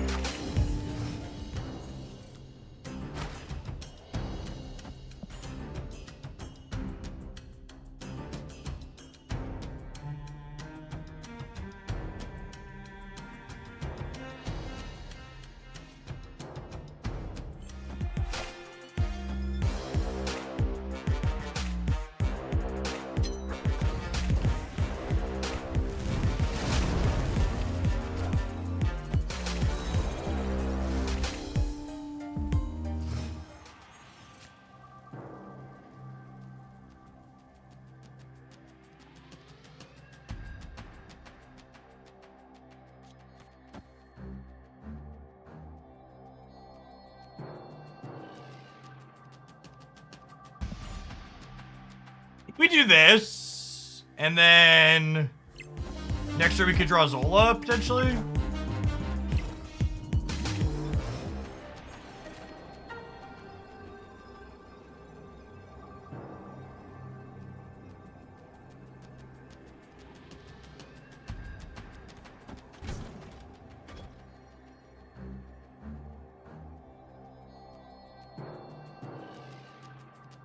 Oh, he just loses to their big thing is the problem.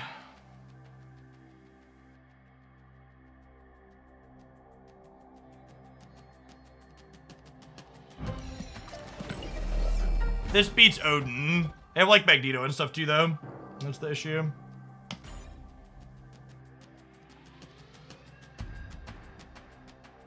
Chad, if I Venom left, their null gets bigger, and Great Web threatens to pull whenever I play middle, so that's a very bad play.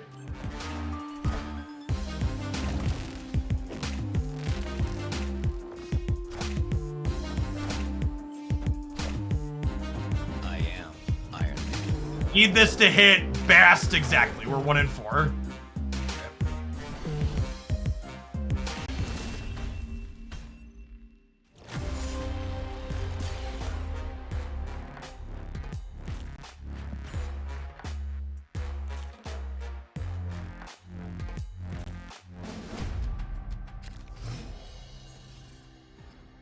As always, if you want to critique the plays that I'm making on stream, you are welcome and encouraged to do so, but instead of saying, Jeff, isn't this other play better, instead articulate yourself. Say, Jeff, I think this other line is better because, and then explain it to me.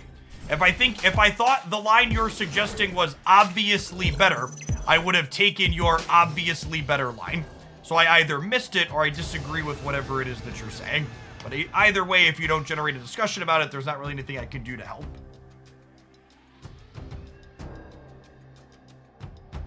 Better because I'm from the future. Yeah, and that's the other reason I ask that question a lot, is there's a lot of people that'll be like, oh, it's better because of this thing that happened. It's like, well, you can't be results-based.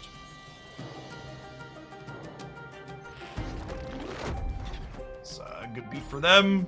God, these locations are kind of ass for us. I guess Shuri's Lab's pretty good for us. This is a decent Mr. Negative. It's a solid one.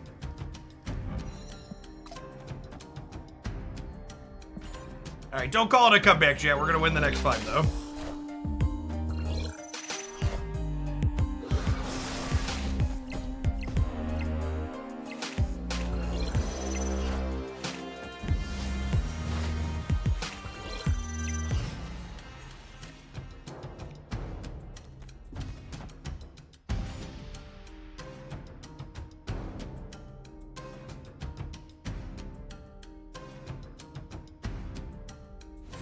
We're certainly winning this game.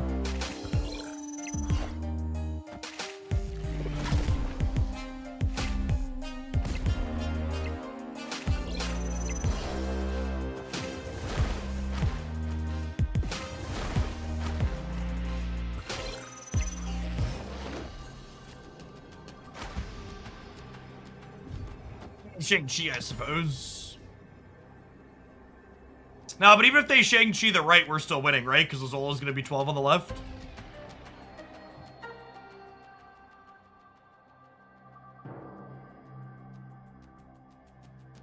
Looks Magneto get us.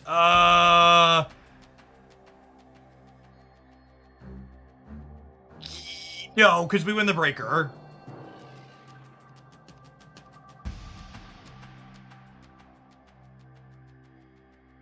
Pretty sure they haven't played a card yet that beats us here.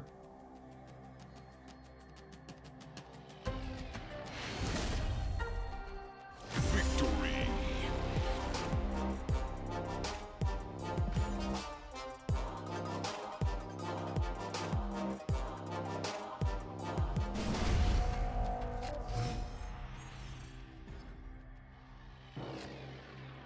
Again, just vibing on Bass. Want to draw Deathlock or Deadpool?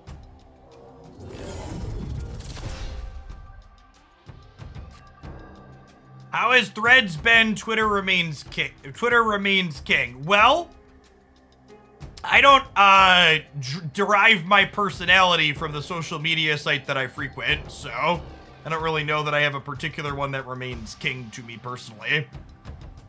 I will say I've yet to have any amount of alt-right, terrible, transphobic, homophobic takes shoved directly down my throat and my feet on Threads. So from that perspective, it's a huge fucking quality of life improvement.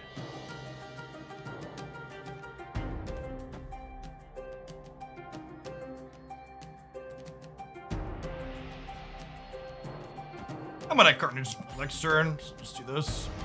Riddler, thank you for the prime. I appreciate it.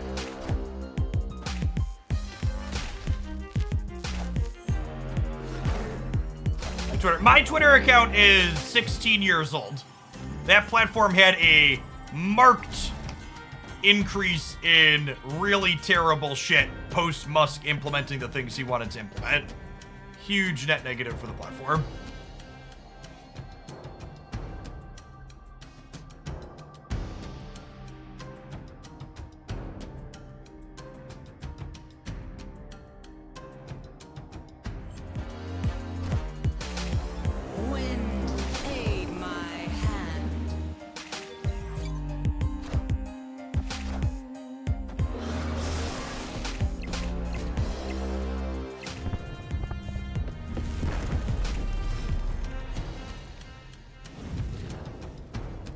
I do, in fact, believe in magic in this young girl's heart.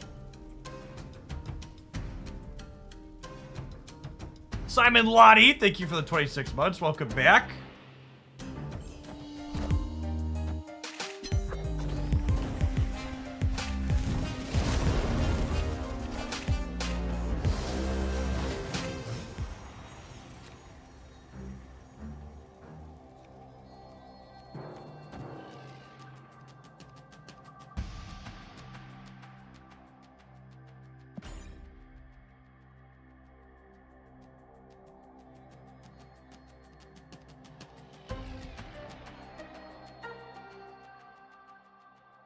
Is Iron Man better than Null? Maybe? The Null's worth 16.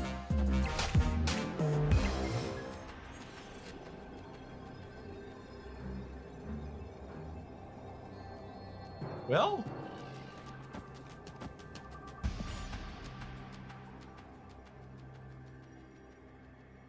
Alrighty then.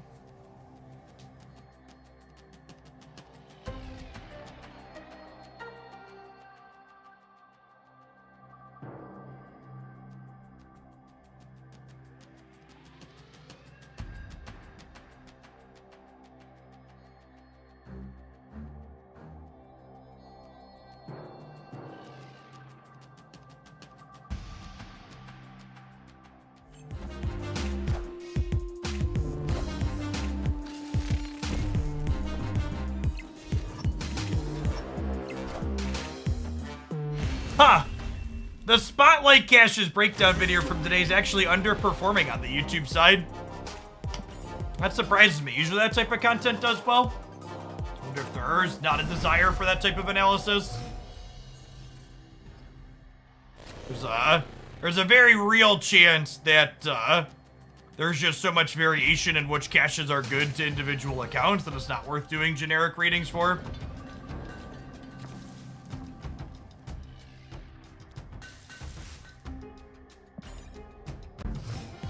Yeah, it's one that could have more longevity than a regular deck highlight too. We'll track its metrics for a short while here and see how it does.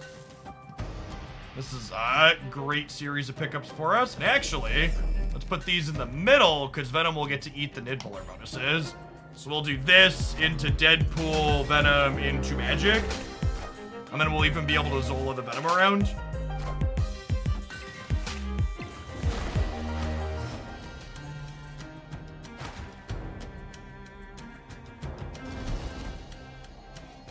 I lose the Deadpool +2 now, but definitely just Magic this turn.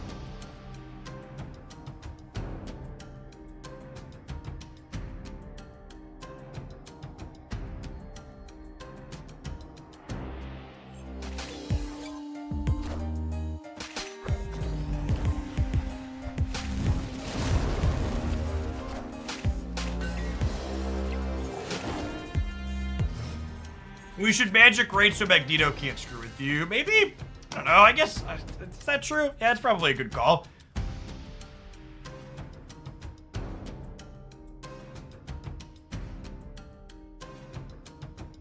It's a good shout. Yeah, I think Cozy had a similar video, and I think his was better clickbait. Something like, "Are these terrible?" or something like that, which a bunch of angry people will click into because they want to hear that. Our Spotlight Cache is trash. That's a much better YouTube title.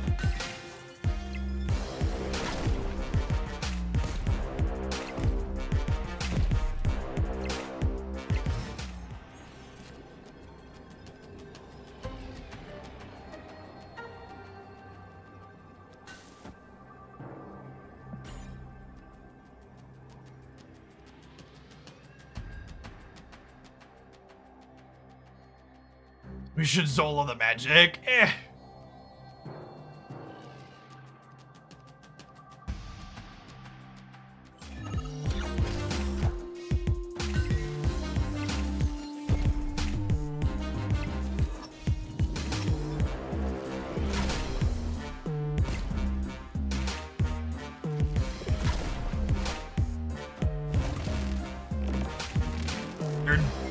Yeah, I messed this up.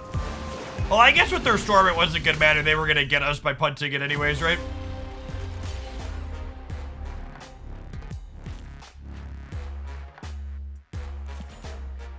I think it's interesting that people always blame YouTube as a platform for clickbait being successful, when you have to remember clickbait being successful on a platform like YouTube is only a thing because human beings suck. The algorithm on YouTube is simply serving what people want to have given to them. It's 100% the consumer's fault. People like complain through their teeth about clickbait while simultaneously clicking on videos that are clickbait constantly. And then training the algorithm to do more of the same. There really isn't, like, for me personally, my YouTube feed doesn't really have much clickbait in it, because I don't click into them, and if a channel comes up too much with it, I tell it to stop recommending that channel. It's not really a YouTube problem as much as it's a human problem. It's like, people complain about, another good example is people complain that Twitch doesn't do enough to promote small streamers. When the reality of that situation is, the reason why small streamers can't gain traction on Twitch is because of the way human beings want to interact with the site. When people open Twitch, they generally do one of two things. You either open Twitch and then you either open Twitch and you go to your follows list and you pick someone that you're already following, or you open Twitch and you go to a game category for a game that you want to watch, and then you click on one of the top 4 or 5 people in that game category, see if it's something you want to watch. If it is, you stay. If it's not, you go one of the next one to the top 4 or 5 category. And like, Twitch, to their credit, has even done things like make the game categories be recommended or for you. And you know what the first fucking thing I do, chat, when I open a Twitch category and it's sorted to recommended or for me? I turn that shit off and I sort them by viewer count high to low, because that's what I want, and I doubt that I'm alone in that.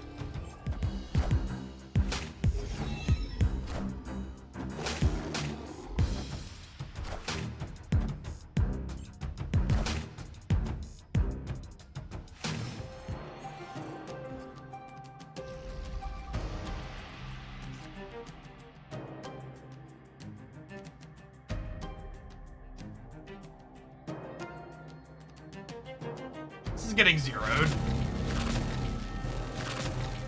Guess we'll do that.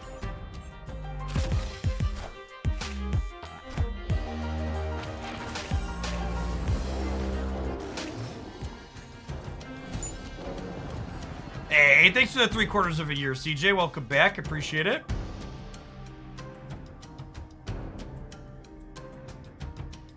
Yes, most Twitch streamers people follow, as they're saying, you either discovered them via YouTube or another social media platform and followed them here, or they got rated or recommended by another creator that you already watch on the platform. Is an accurate summation of how people tend to find other people on Twitch. I think I'm doing this into Professor X the middle.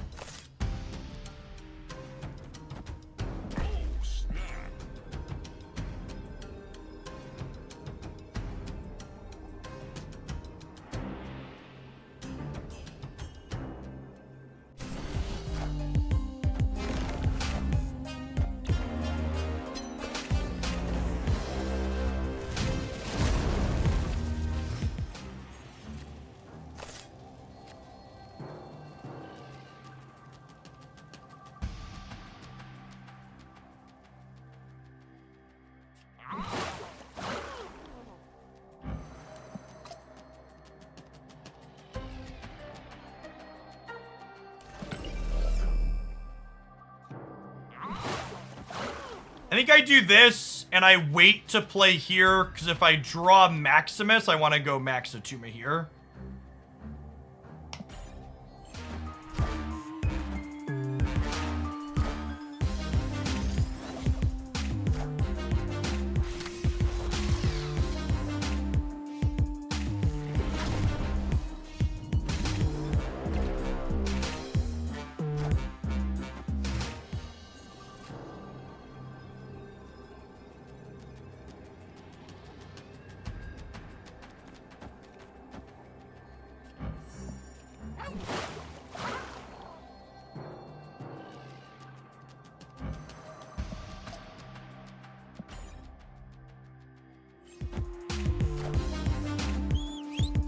What are they playing? They are deep, chat.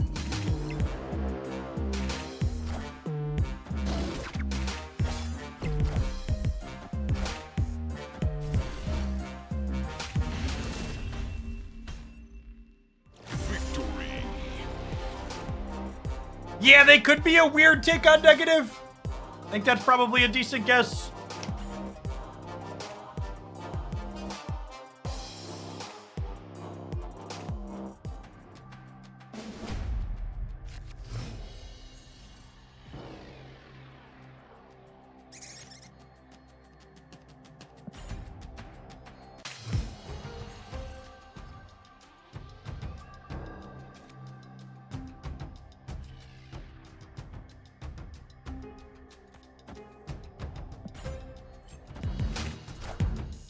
Atuma doesn't blow up on the final turn. Atuma doesn't blow up after the game has ended.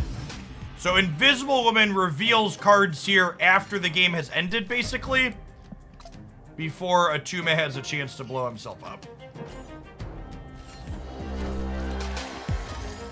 Or after a tomb has a chance to blow himself up, I should say.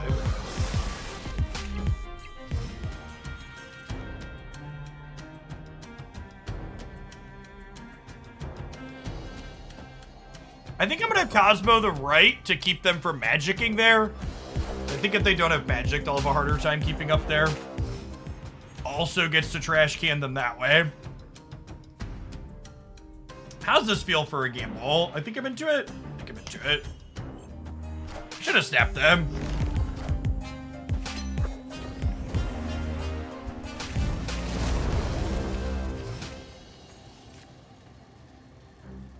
Oh, snap.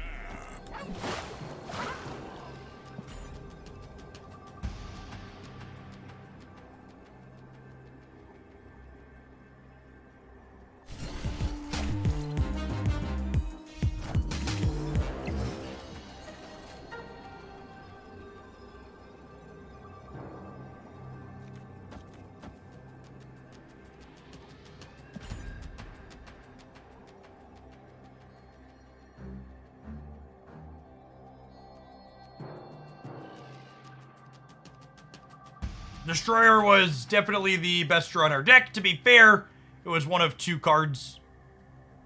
So fairly likely to find it. We have Cosmo here, so he doesn't blow up the center. Even if he was blowing up the center, Invisible Woman would save our other friends.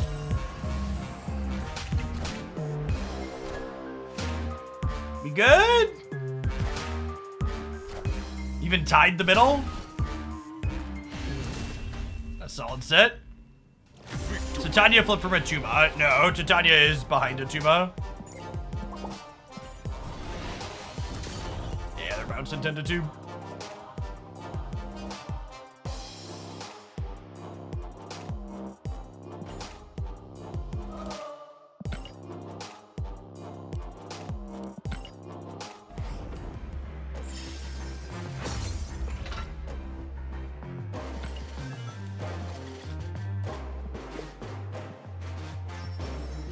Yay, we did a mission!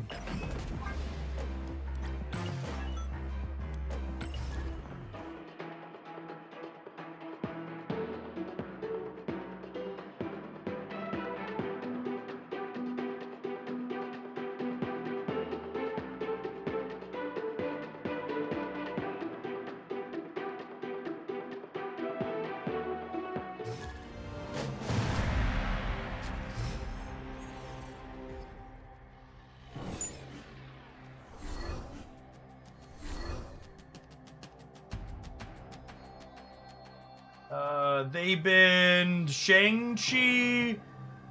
We been Wave.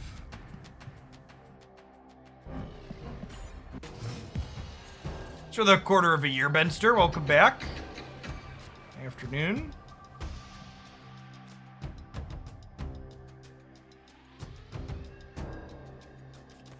I think I want to put armor down in the dark. What card releases am I most excited about? I think all of the August releases look pretty awesome. I think this month's releases are pretty medium in comparison.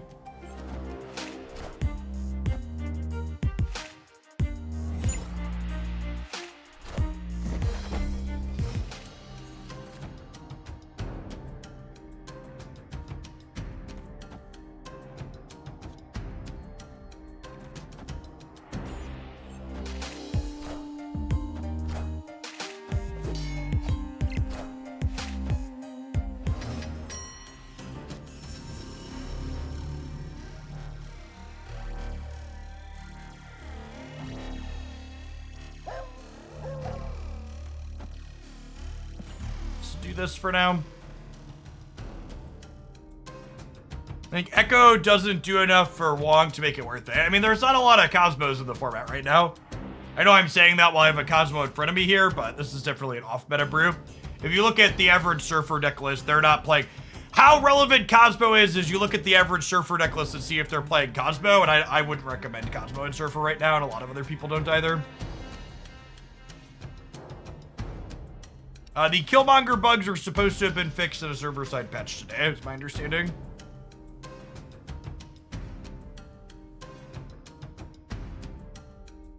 What's going on? Call me Mr. Newbers. Thanks for the 3/4 of a year. How did I get to Infinite? I learned it from watching you, okay? I'm gonna be honest, I think that reference misses me too. It's not what I am familiar with. Friendly neighborhood Spider-Man here.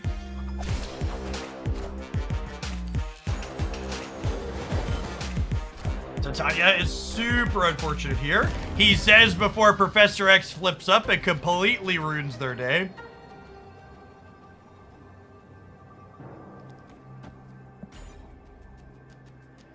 What's going on, Ruid? Appreciate the 3/4 of a year.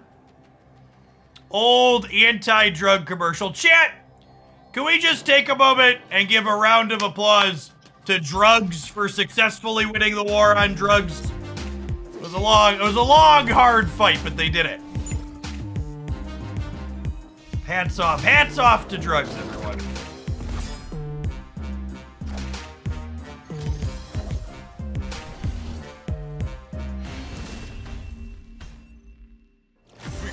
Let's also never forget that the reason the war on drugs was started in the United States was for deeply racist and other political reasons. It was never about the drugs. It was always about being able to harass certain demographics of people legally. As is the case with most terrible things in modern politics, fuck Ronald Reagan. What are the origins of this terrible thing? Oh, it was Ronald Reagan? Okay, cool. Yeah, that makes sense.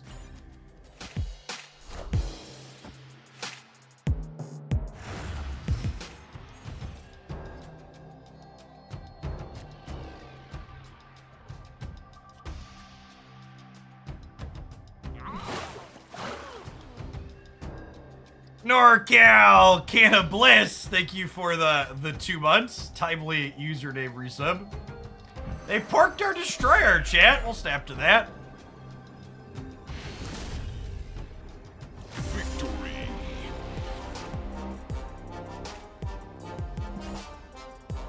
It's a lot of bacon.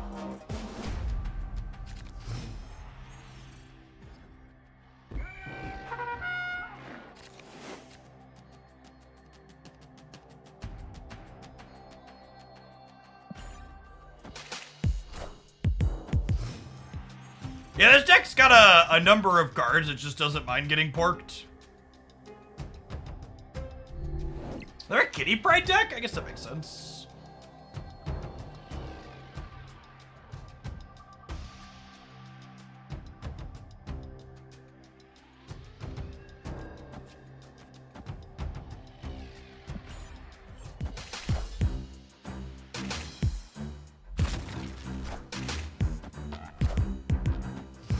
I live in Florida. Is it illegal for me to watch a streamer that mentions inherent racism in American law enforcement? I mean, I don't think it's illegal for you to watch it on Twitch, but it's probably illegal for you to read about it in a book, so be careful.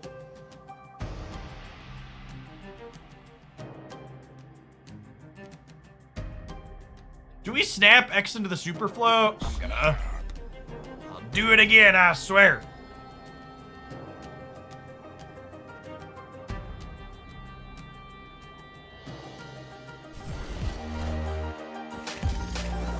Oh, we could go on Tuba X to the Strange Academy. That's a good thought.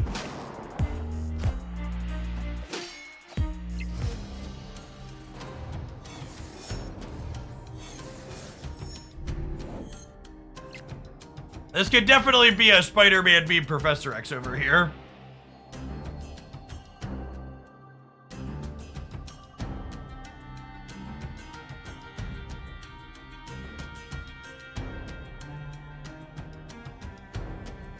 I think the Tuba into X in the center line was interesting, and maybe we should have done that.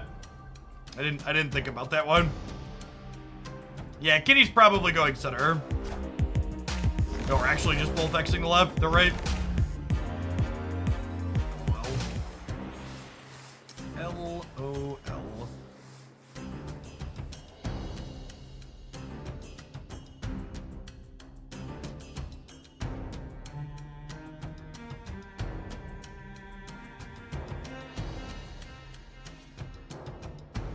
Yeah, we're probably just supposed to wave. And we hope that that's enough.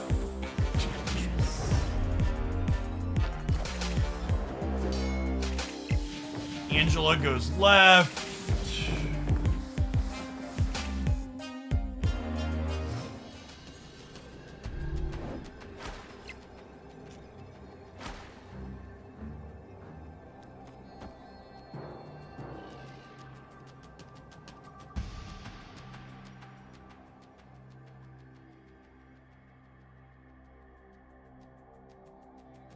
This ties Angela left, right? It's a full tie. Opponent snapped.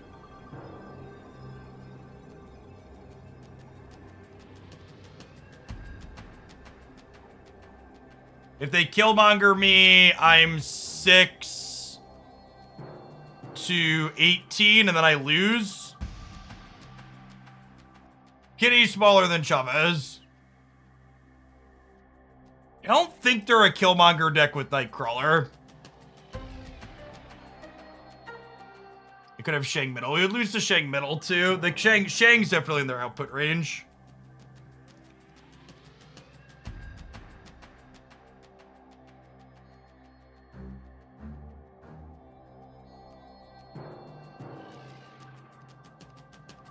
I think I'm too far ahead to bet this many cubes on this outcome. Escape. Yes, I think this matchup is probably good for us. And I want to just, like, take it calm, slow and steady. Yeah, Jeff Wright loses to basically anything left, is accurate. I should have played a Tuba Professor X center that game. That was my mistake.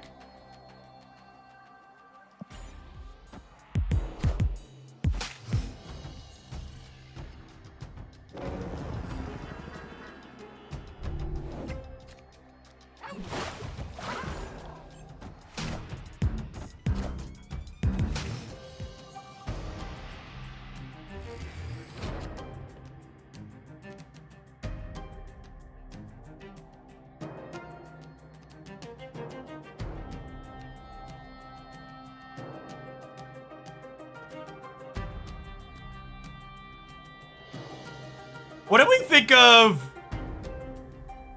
Wave X middle? Is our World War win that? I think so.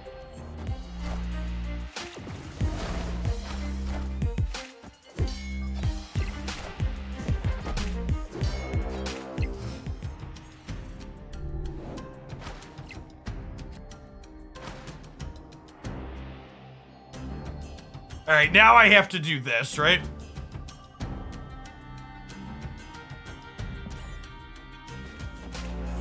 Friendly neighborhood Spider-Man here.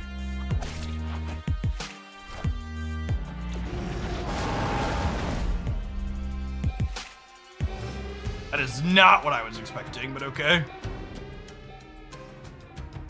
Opponent snapped. Snap.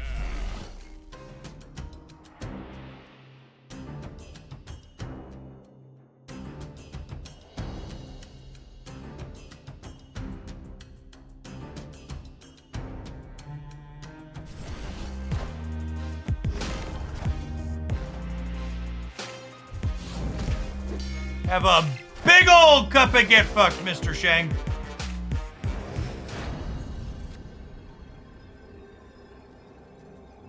Nobody loves you.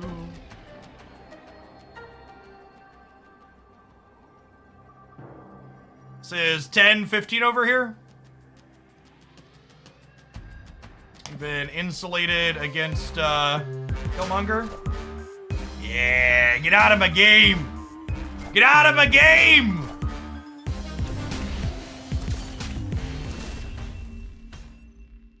Victory.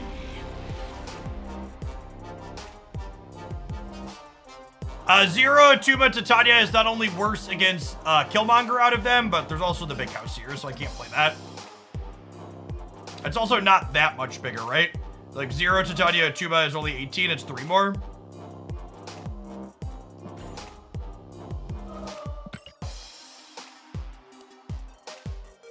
probably should split. We have credits to split this armor, right? We got this new armor variant that I didn't have credits when we got it.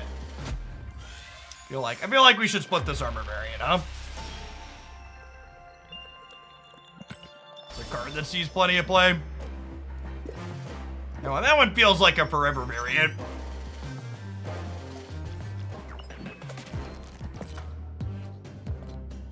And I have a gold chibi. I'm just not a huge fan of it. I have enough credits to split this twice. Animated frame.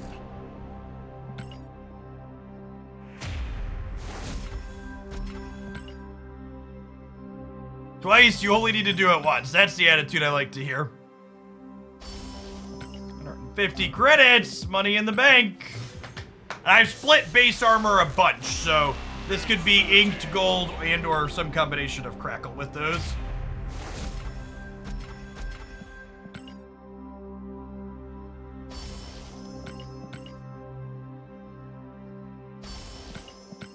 Oh, Shadow King boosters. I think I needed 10 more of those to get our new variant of that. God, it's hideous.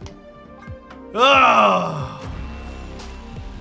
All right, we go again. Swing and a miss.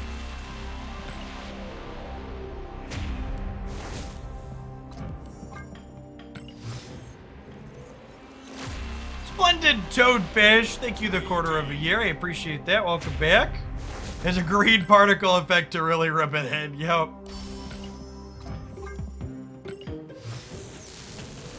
They should turn back time and redo the Pixel Keg. Oof.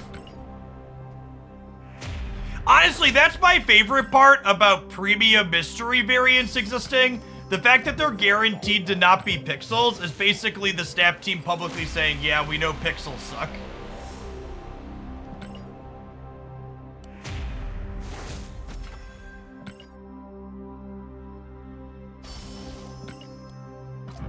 Yeah, button to take something all the way up to infinite would be nice.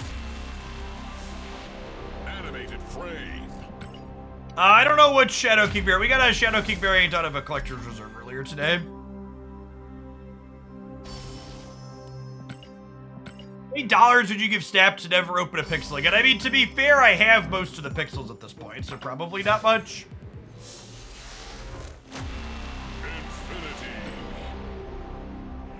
All right, chat. I don't have enough credits to split this again, so I'm gonna need you to channel your energy here.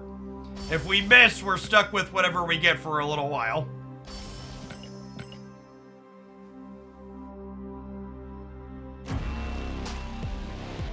That's not a terrible piece of art, but my beast split is SS tier, so we're never replacing him.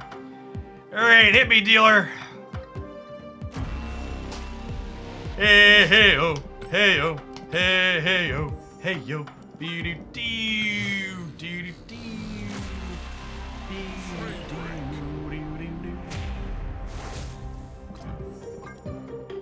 might be a couple of credits short of fully getting her to gold border here, but it's just a matter of getting a couple more. Does it look better with a red border than gold? All my gold cards have gold borders, chat. We don't upgrade golds past gold in this house.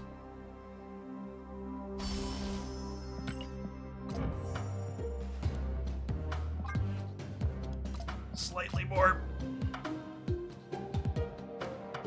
No, we'll have to come back to her later, huh?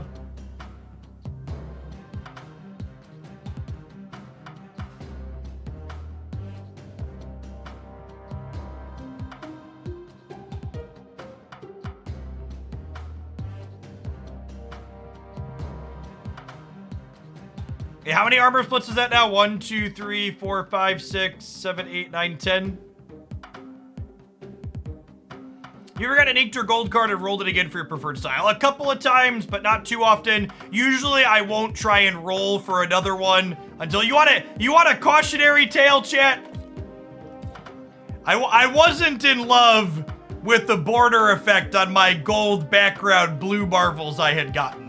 And now I'm 1, 2, 3, 4, 5, 6, 7, 8, 9, 10, 11, 12 blue marvels deep without getting an inked or a gold that I want. So take this as a cautionary tale to just shut up and be happy with whatever gold. Yeah, there are 3 golds, dude. I just wasn't a fan of the borders on this one's like green tone flare. This one was okay. I almost stopped here. The purple glimmer flare is like fine. This one was like a weird ink black I didn't care for. I really wanted an inked on him because I was playing a deck that was almost all inked that I wanted Blue Marvel in. Mistakes were made. Only one. Thank you for the quarter of a year. Welcome back. And Lockwood, thank you for the almost 2 years. Much more before your variant collection complete. Getting variant collection complete requires spending tens of thousands of dollars. I am not a Marvel Snap crackhead. I am but a tiny Marvel Snap whale who simply spends the low hundreds of dollars he has to spend a month to keep up with every card release. And honestly, at this point, I'm not even spending that because I just have so many resources built up.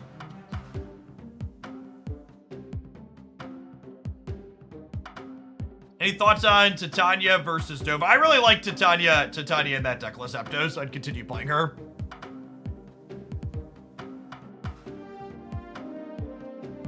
All right, our next viewer submission, Ham-Handed, was titled. We've got some Spider Ham, and we've got some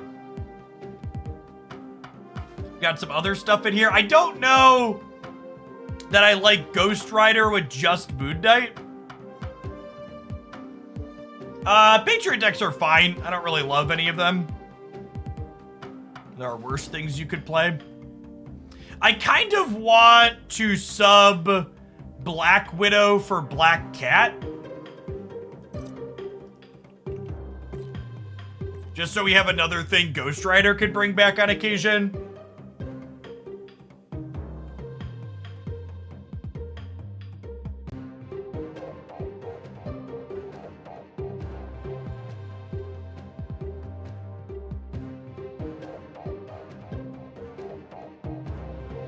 I do that as a small change, just so Ghost Rider has 2 things to do. We'll hop on into it. Black Widow. Black Widow's just not a generically very powerful card. She basically only sees play with Darkhawk or with Beast, so ideally both. Maybe split some Mr. Negative do I have? Not many. He's not a card that I've put a lot of resources into.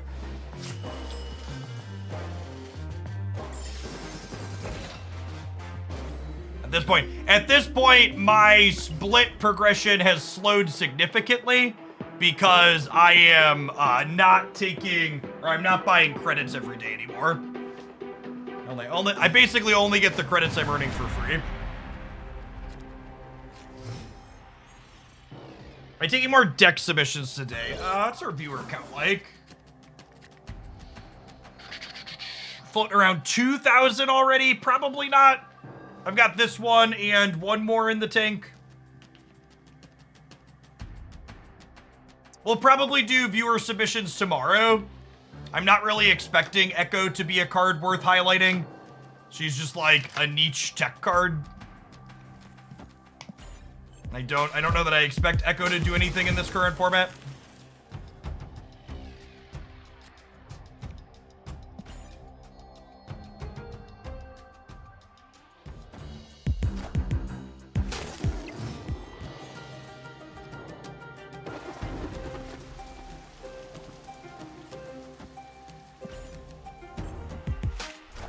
There's the animation on Thing that lets you know that this card is evolved from High Evolutionary.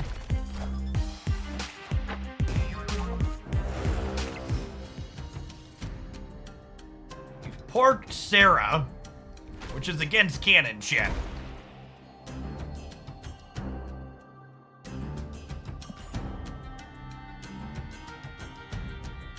Yeah, it's hard for one energy cards to be too good. It's definitely a thing too. Killmonger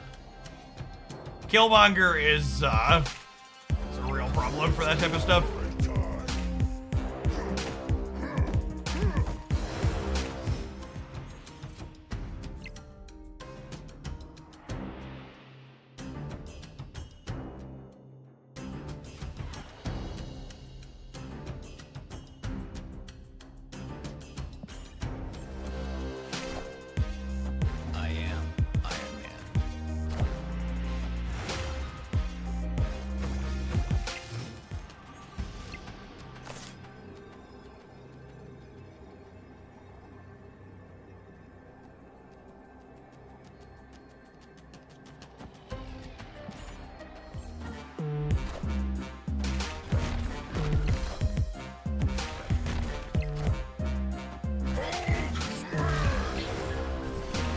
Breaker, give me some news. I got a ton of points over you. It's actually not that many. We're up, what, 19? They're up 12? 7 points.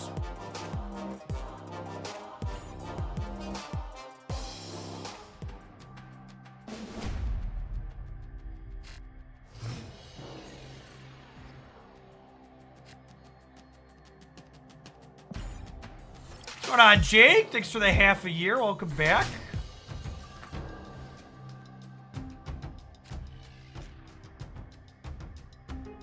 Opponent snapped.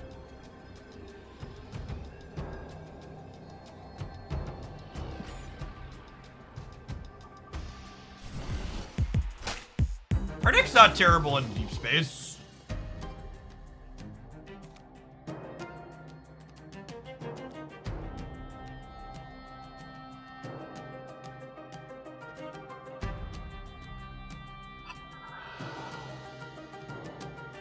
I think I have to vibe on this because I want Ghost Rider to pull Moon Knight or pull Black Cat back.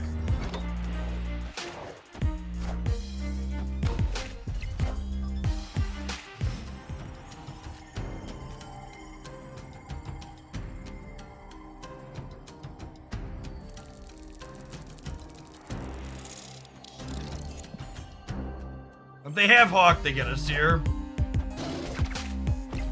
That one ain't gonna do it, buddy. Old buddy, old pal. Bye, friends. We can play Moon Knight into deep space. No, I wanted to hold Moon Knight for turn 5 so we could make stature cheaper.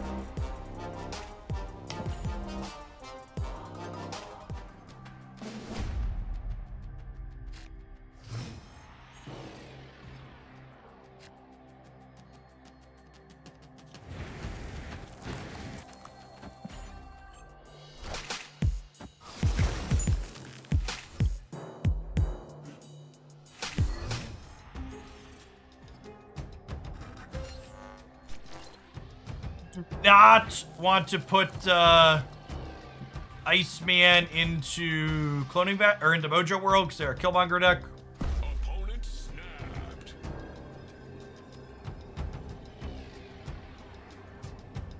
We'll hang out for this. Zabu stat maybe.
It's clawing time.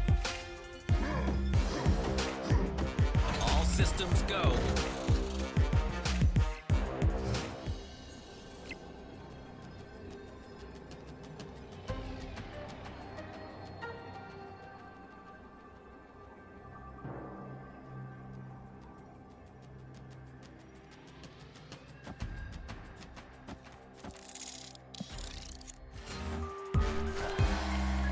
I am Iron Man. Have a big old cup and get fucked, hmm? Classic 4 cards into Mojo World on turn 6. No big deal, no big deal.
Yeah. Food butte. I was saying we have a chance to frag Kitty Pride here, and we hit it because we're professionals. Oh, snap.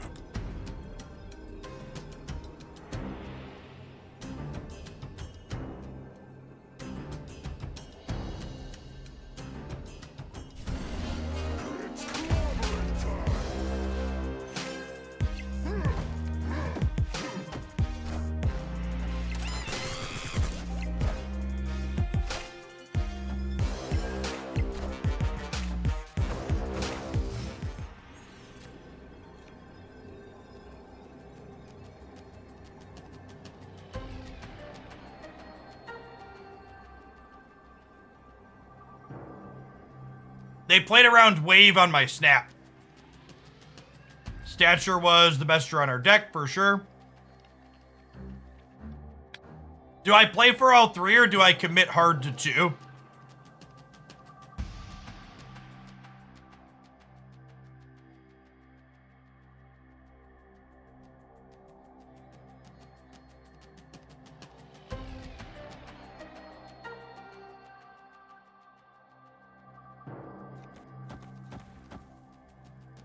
This +8 here up to 19. When it comes down to a breaker. I think they're just gonna Chavez, yeah.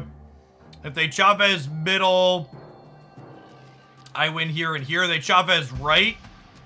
I think this is... They Chavez right. Say they're 13-4. And then I win. I'm only up by...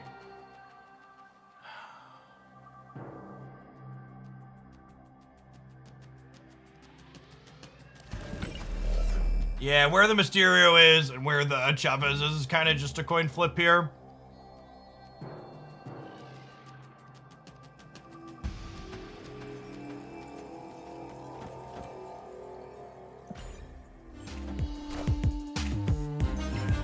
Alright, this beats Chavez, right?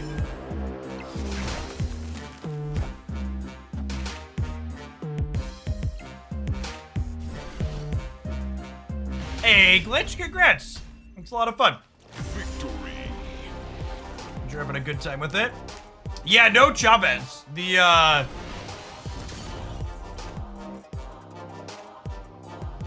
People do in fact really hate retreating.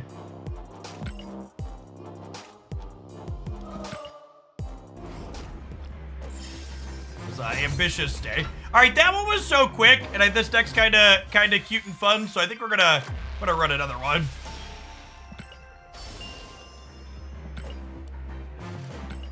Got one more deck submission lined up after this. Planning to stream for another hour or so. Let's hit it with this one again here, I think.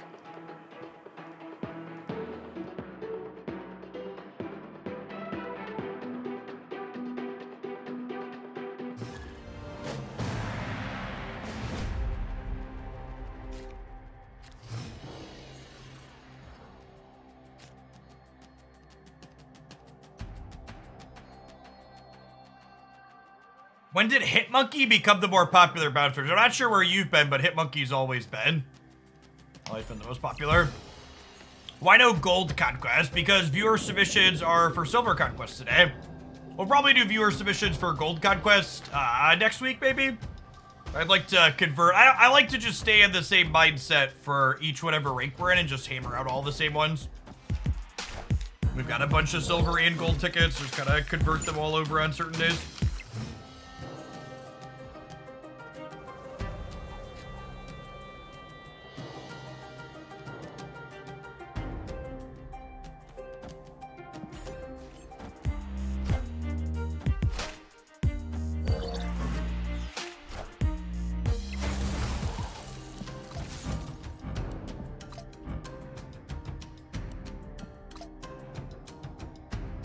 Yo, dog, we heard you like Maria Hill. Infinite Maria Hill glitch, yep.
Well, well, well. Got him. Got him. All porked up and ready to go.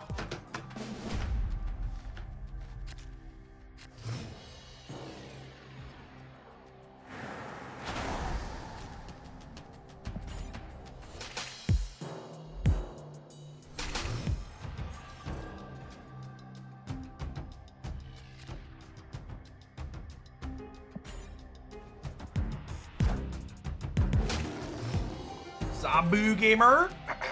Probably Helicarrier in their deck if I had to venture a guess.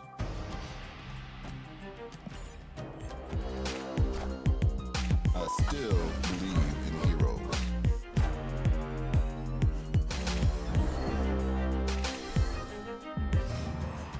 It's a little Monka, chat.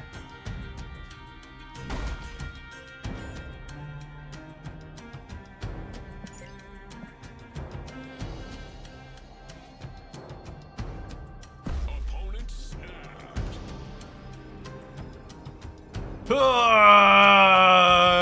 Come and get it.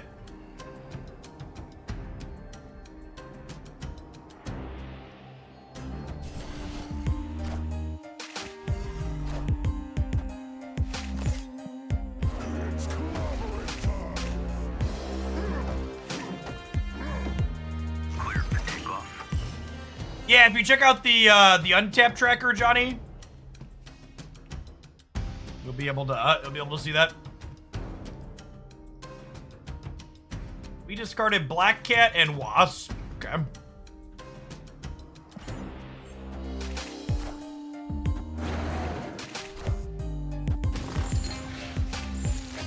Lit. Easy dub.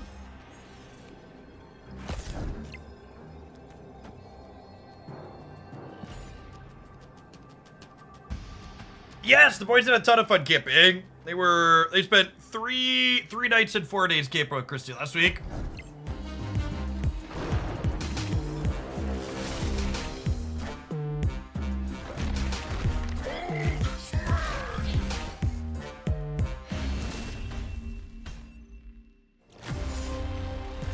It's a lot of cost reduction, champ. Zabu Quinjet there. Letting them double up.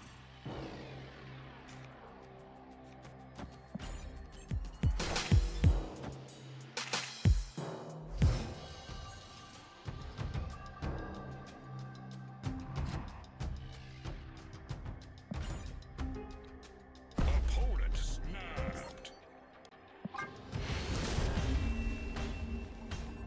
Escaped.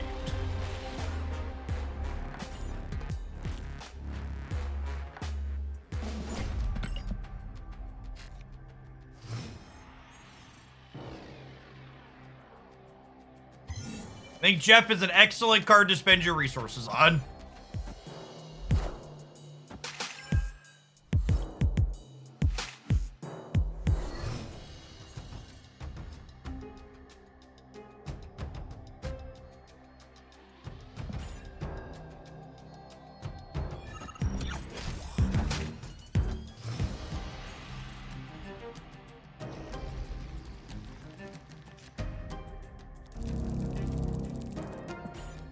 Do you think there are any new staple cards in August Spotlight caches or just universally good cards? I don't understand what you mean.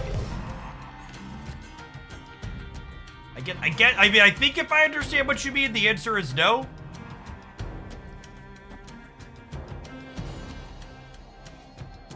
Opponent snapped. Yeah, I'm gonna bail on mid. I think I'm staying for the snap. Our hand's alright, even though we haven't played anything the first few turns. Oh, for fuck's sake.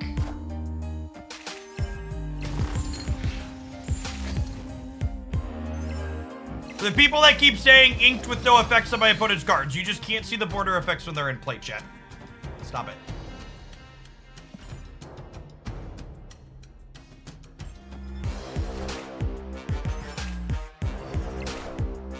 Squad still a little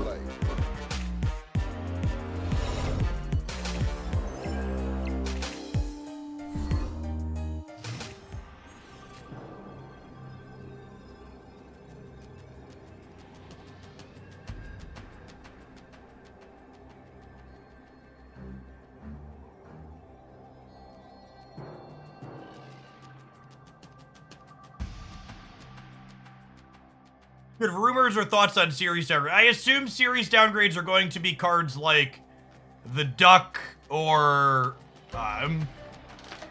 Snow Guard and stuff like that.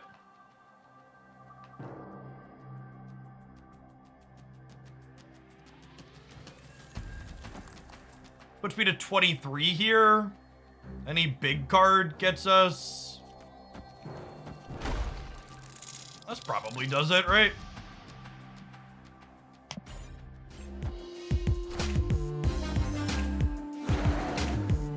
No, I should have counted if we beat Dino. Oh, I forgot Dino was gonna be like 16 or 15. This line was good into their 6 drops, so it's not good enough for a double dinosaur.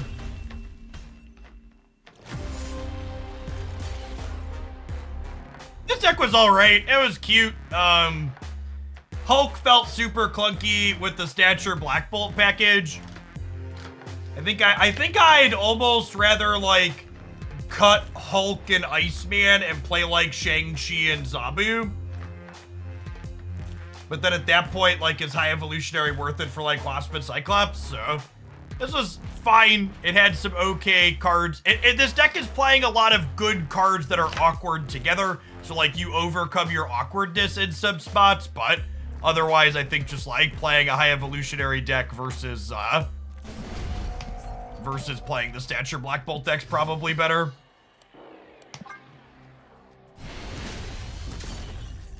Yes, and a lot of the games that we won were on the back of Black Cat existing. So that was definitely a good swap. All right, our last user submission for today is a tried and true Hooglandia Classic or closeout with some hella Thanos Lockjaw Destroy.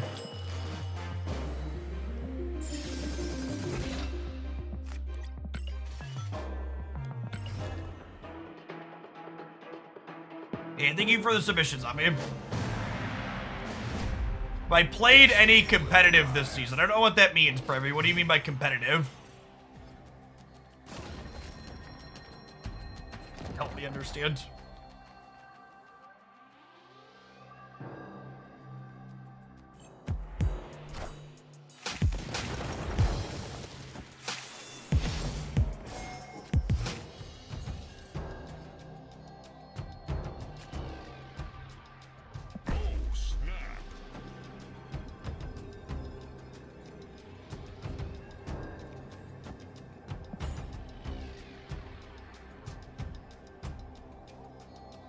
Rocks for thee, not for me.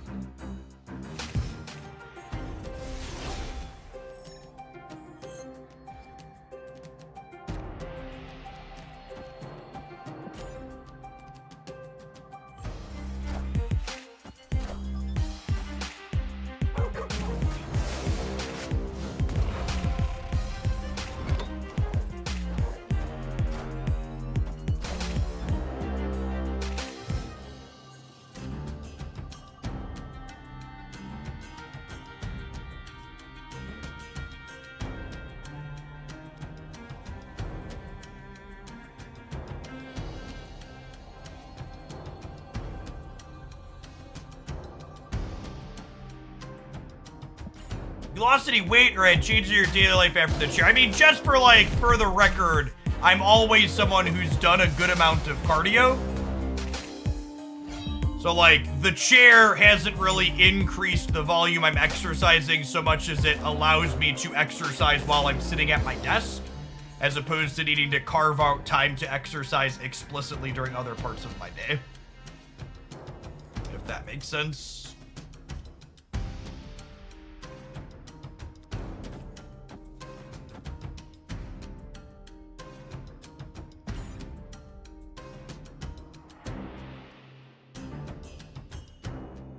Played ladder games this season. A couple. I think we're like 85 or 86.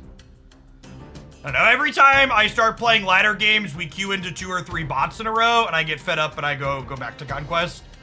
It's just so dissatisfying. I will make it to Infinite before the season is over. We'll sit down and grit our teeth and like slog through it at some point, but I'm not looking forward to it.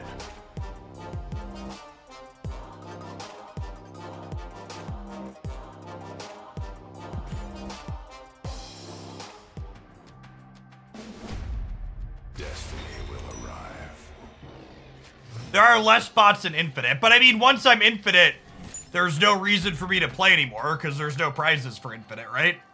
So once I'm Infinite, I'll just go back to Conquest anyways. So that doesn't really help.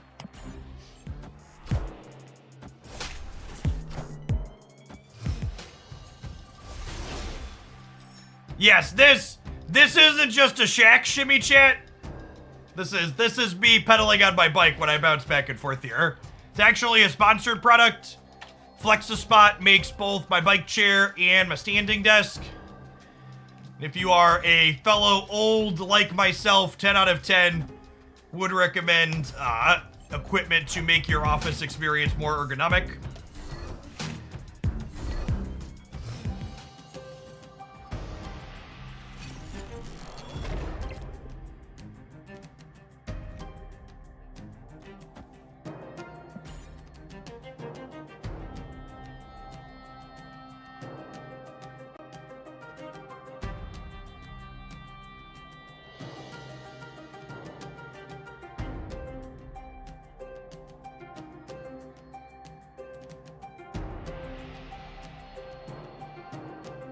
Maybe I'm supposed to Mind Stone Space Stone this turn so I could potentially get Reality Stone before Dream Dimension happens.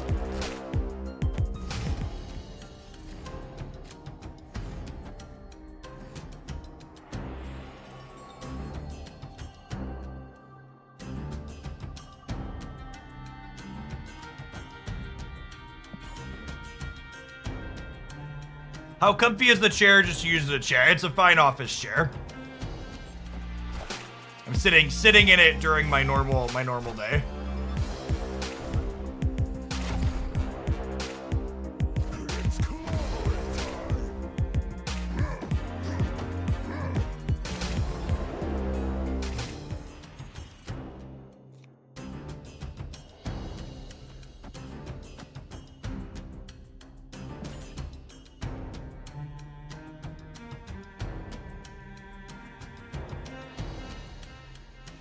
Be uglier without the beard, and then she won't ask you to shave it. That's a quality of life hack right there.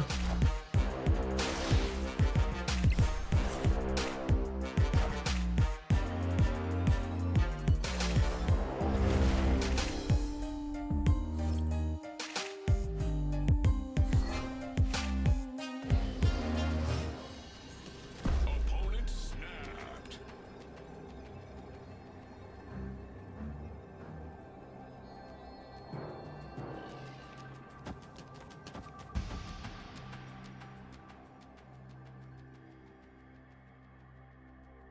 Stay in it, we're playing for all three here.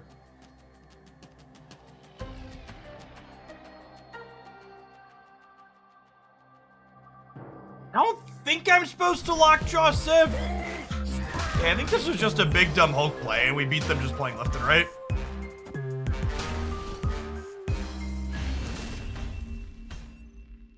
Victory. Yeah, I think they forgot about Space Stone and thought I was locked down to the left. And then I just couldn't beat their Hulk.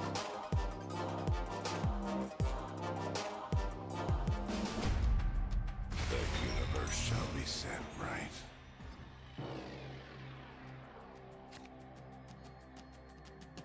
Space Stone's a very, very powerful Marvel Sap card. The design they landed on that for that one's a good one. Hulk, not enough smash. What's going on, Steve? Hope life's treating you well. It's for the 49 months.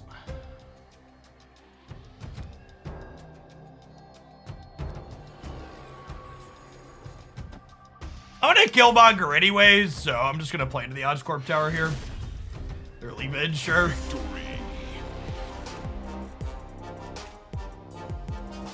Just got back from touching grass. It was weird. I think I liked it. Camping is great. Camping is good. Chris just got back from camping with the older two boys for 3 days here. And then we're taking all three of them, including the toddler, on a camping trip this weekend. So we'll see how that goes. Haley slept overnight in the tent with all of us last time we tried, so we'll see if she's wanting to do that again or not.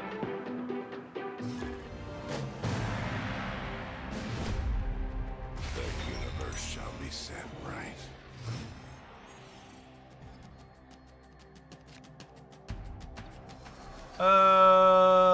This is fine. We'll go here. Yeah, we have a 8-person tent that all 5 of us sleep in. If you're someone who's never camped before, the number one thing you need to understand about how they size tents is they size them based on how many people can lay side to side in them without any gear. So generally speaking, you need to 2x whatever it is, whatever it is the number is. Escape.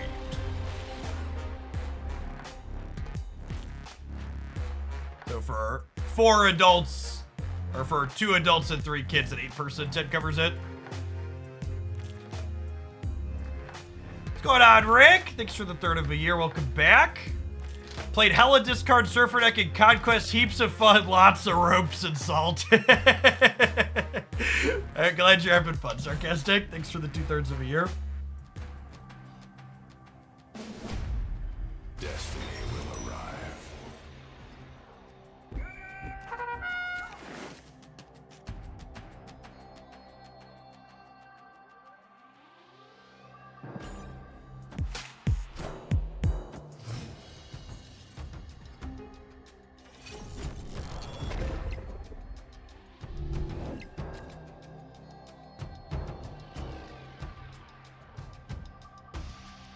Run Timestone here, because if we spike another 1-drop, we can go Lockjaw plus play into it next turn. And if we miss on the 1-drop, we wouldn't be able to play the Lockjaw till the following turn anyways. This is fine.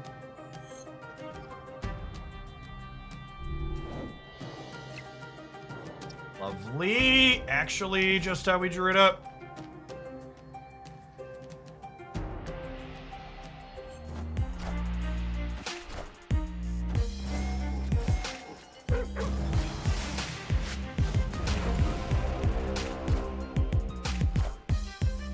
Well? Opponent snapped.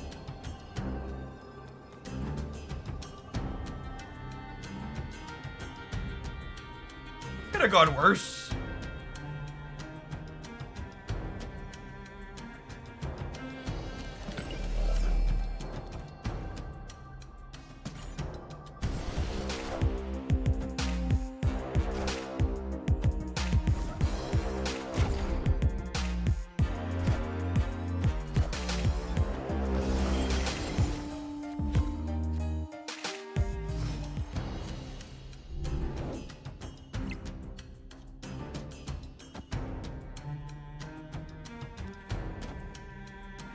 Losing Lockjaw is a little unfortunate, but it's not the end of the... Or losing Killmonger is a little unfortunate, but it's not the end of the world.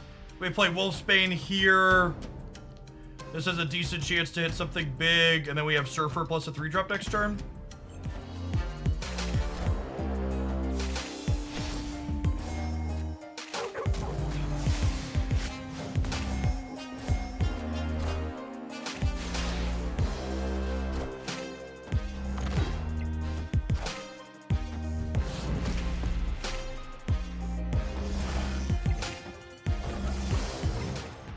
Oh, when your tempo Shang-Chi gets super paid off.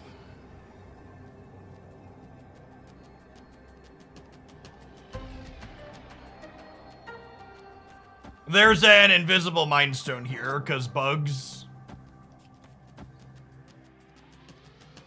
You just do this, right? I am inevitable.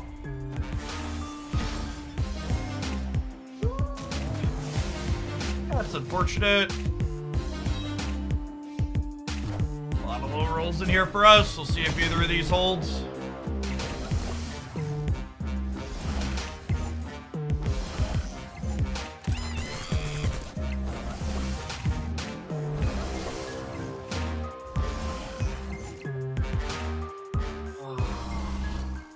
So unfortunate. If our tempo Shang-Chi hadn't happened here, we would have been +5, +7, and we would have crushed him. Sometimes that's just how it be.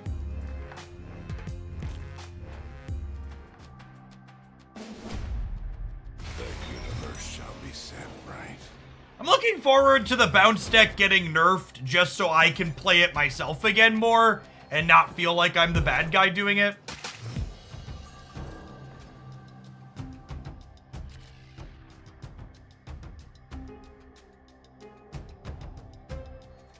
Opponent snapped.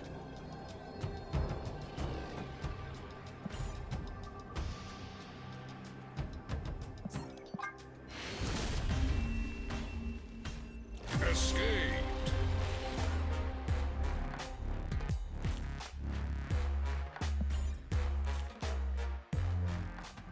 I feel like that about Surfer. Yeah, Surfer's definitely moved up the public enemy list the last couple of weeks.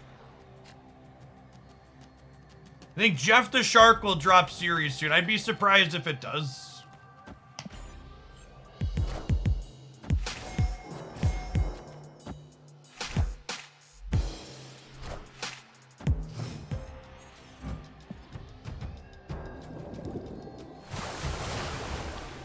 I never noticed this variant kind of had a fool's gold background by default, huh?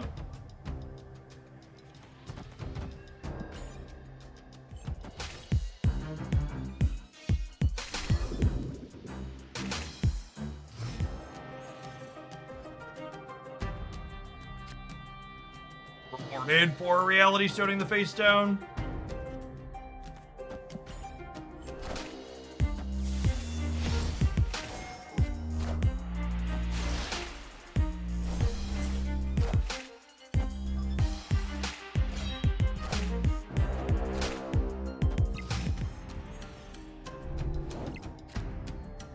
Snap.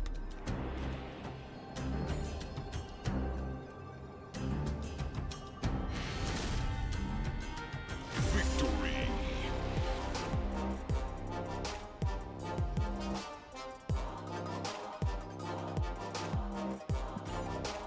I don't think I could really people asking me for speculations on things that are downgrading and other stuff like that. There's just no historical information for us to speculate on.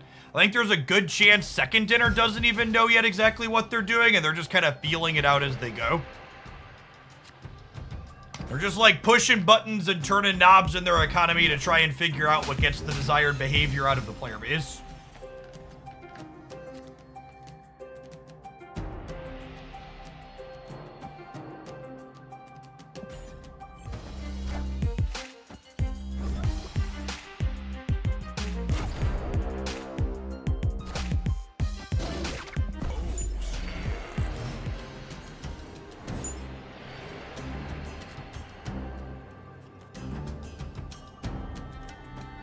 All right, Jet, everything we own, it slides to the right.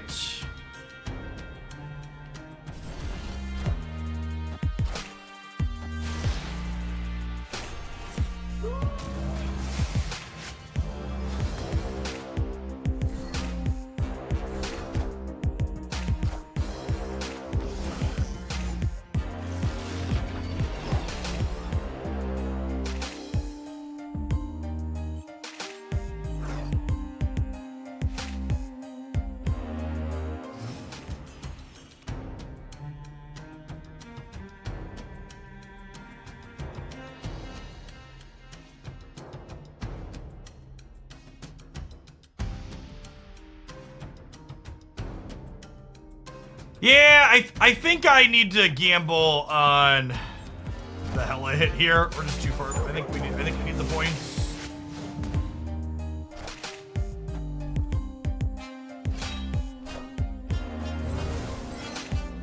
But infinite offend, right? Infinite and 2 stones.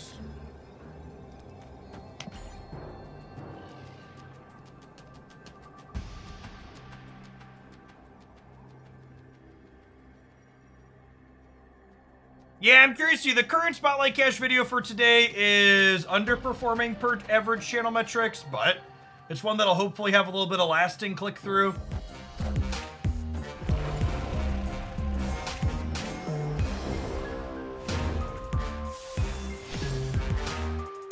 We needed Infinite to go middle.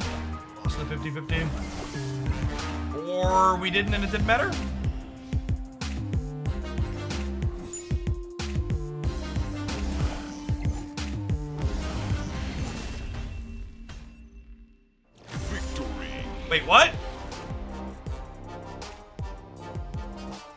Oh, we tied. That's a 0 power. I'm kidding.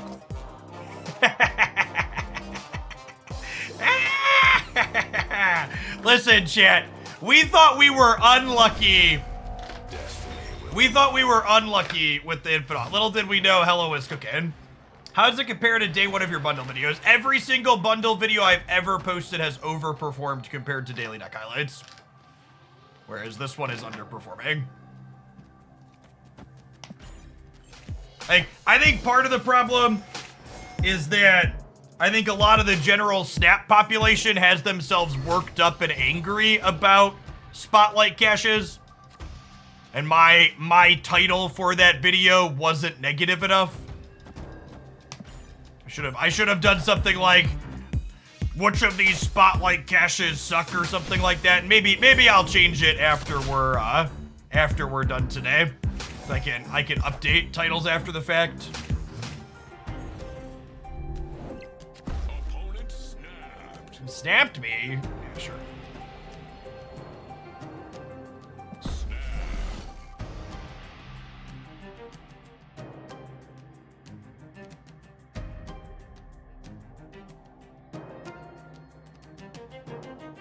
Throw priority and slam Infinite on 6. That's not a bad idea, actually.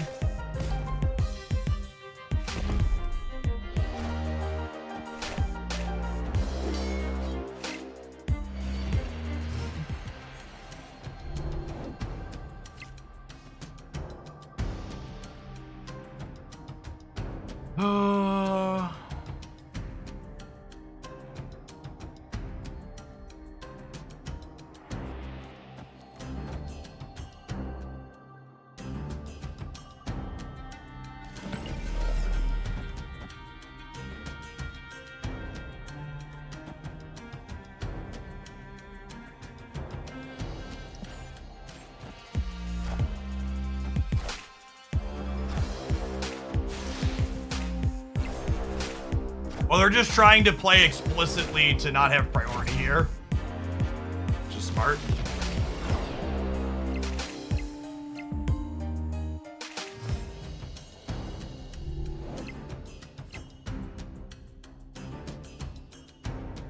What determines priority? Who's currently winning on board?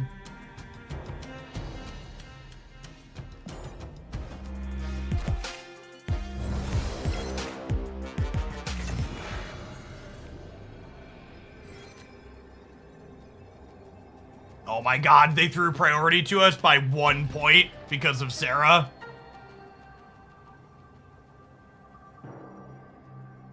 That's so fucking brutal. I shouldn't have played the Soul Stone of the Nexus. But I managed that well. Rip.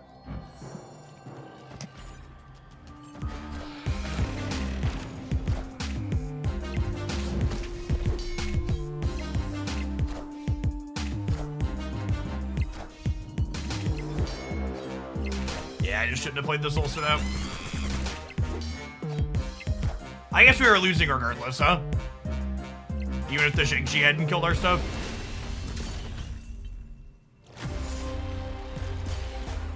If Hela brings back magic, does a turn 7 happen? And it depends on when it happens. If your Hela was under a Dark Dimension or Invisible Woman, no. If your Hela was just played normally, then yes. Yeah, they added animations to a bunch of different cards the last patch. They've said one of their goals is to eventually have an animation on everything.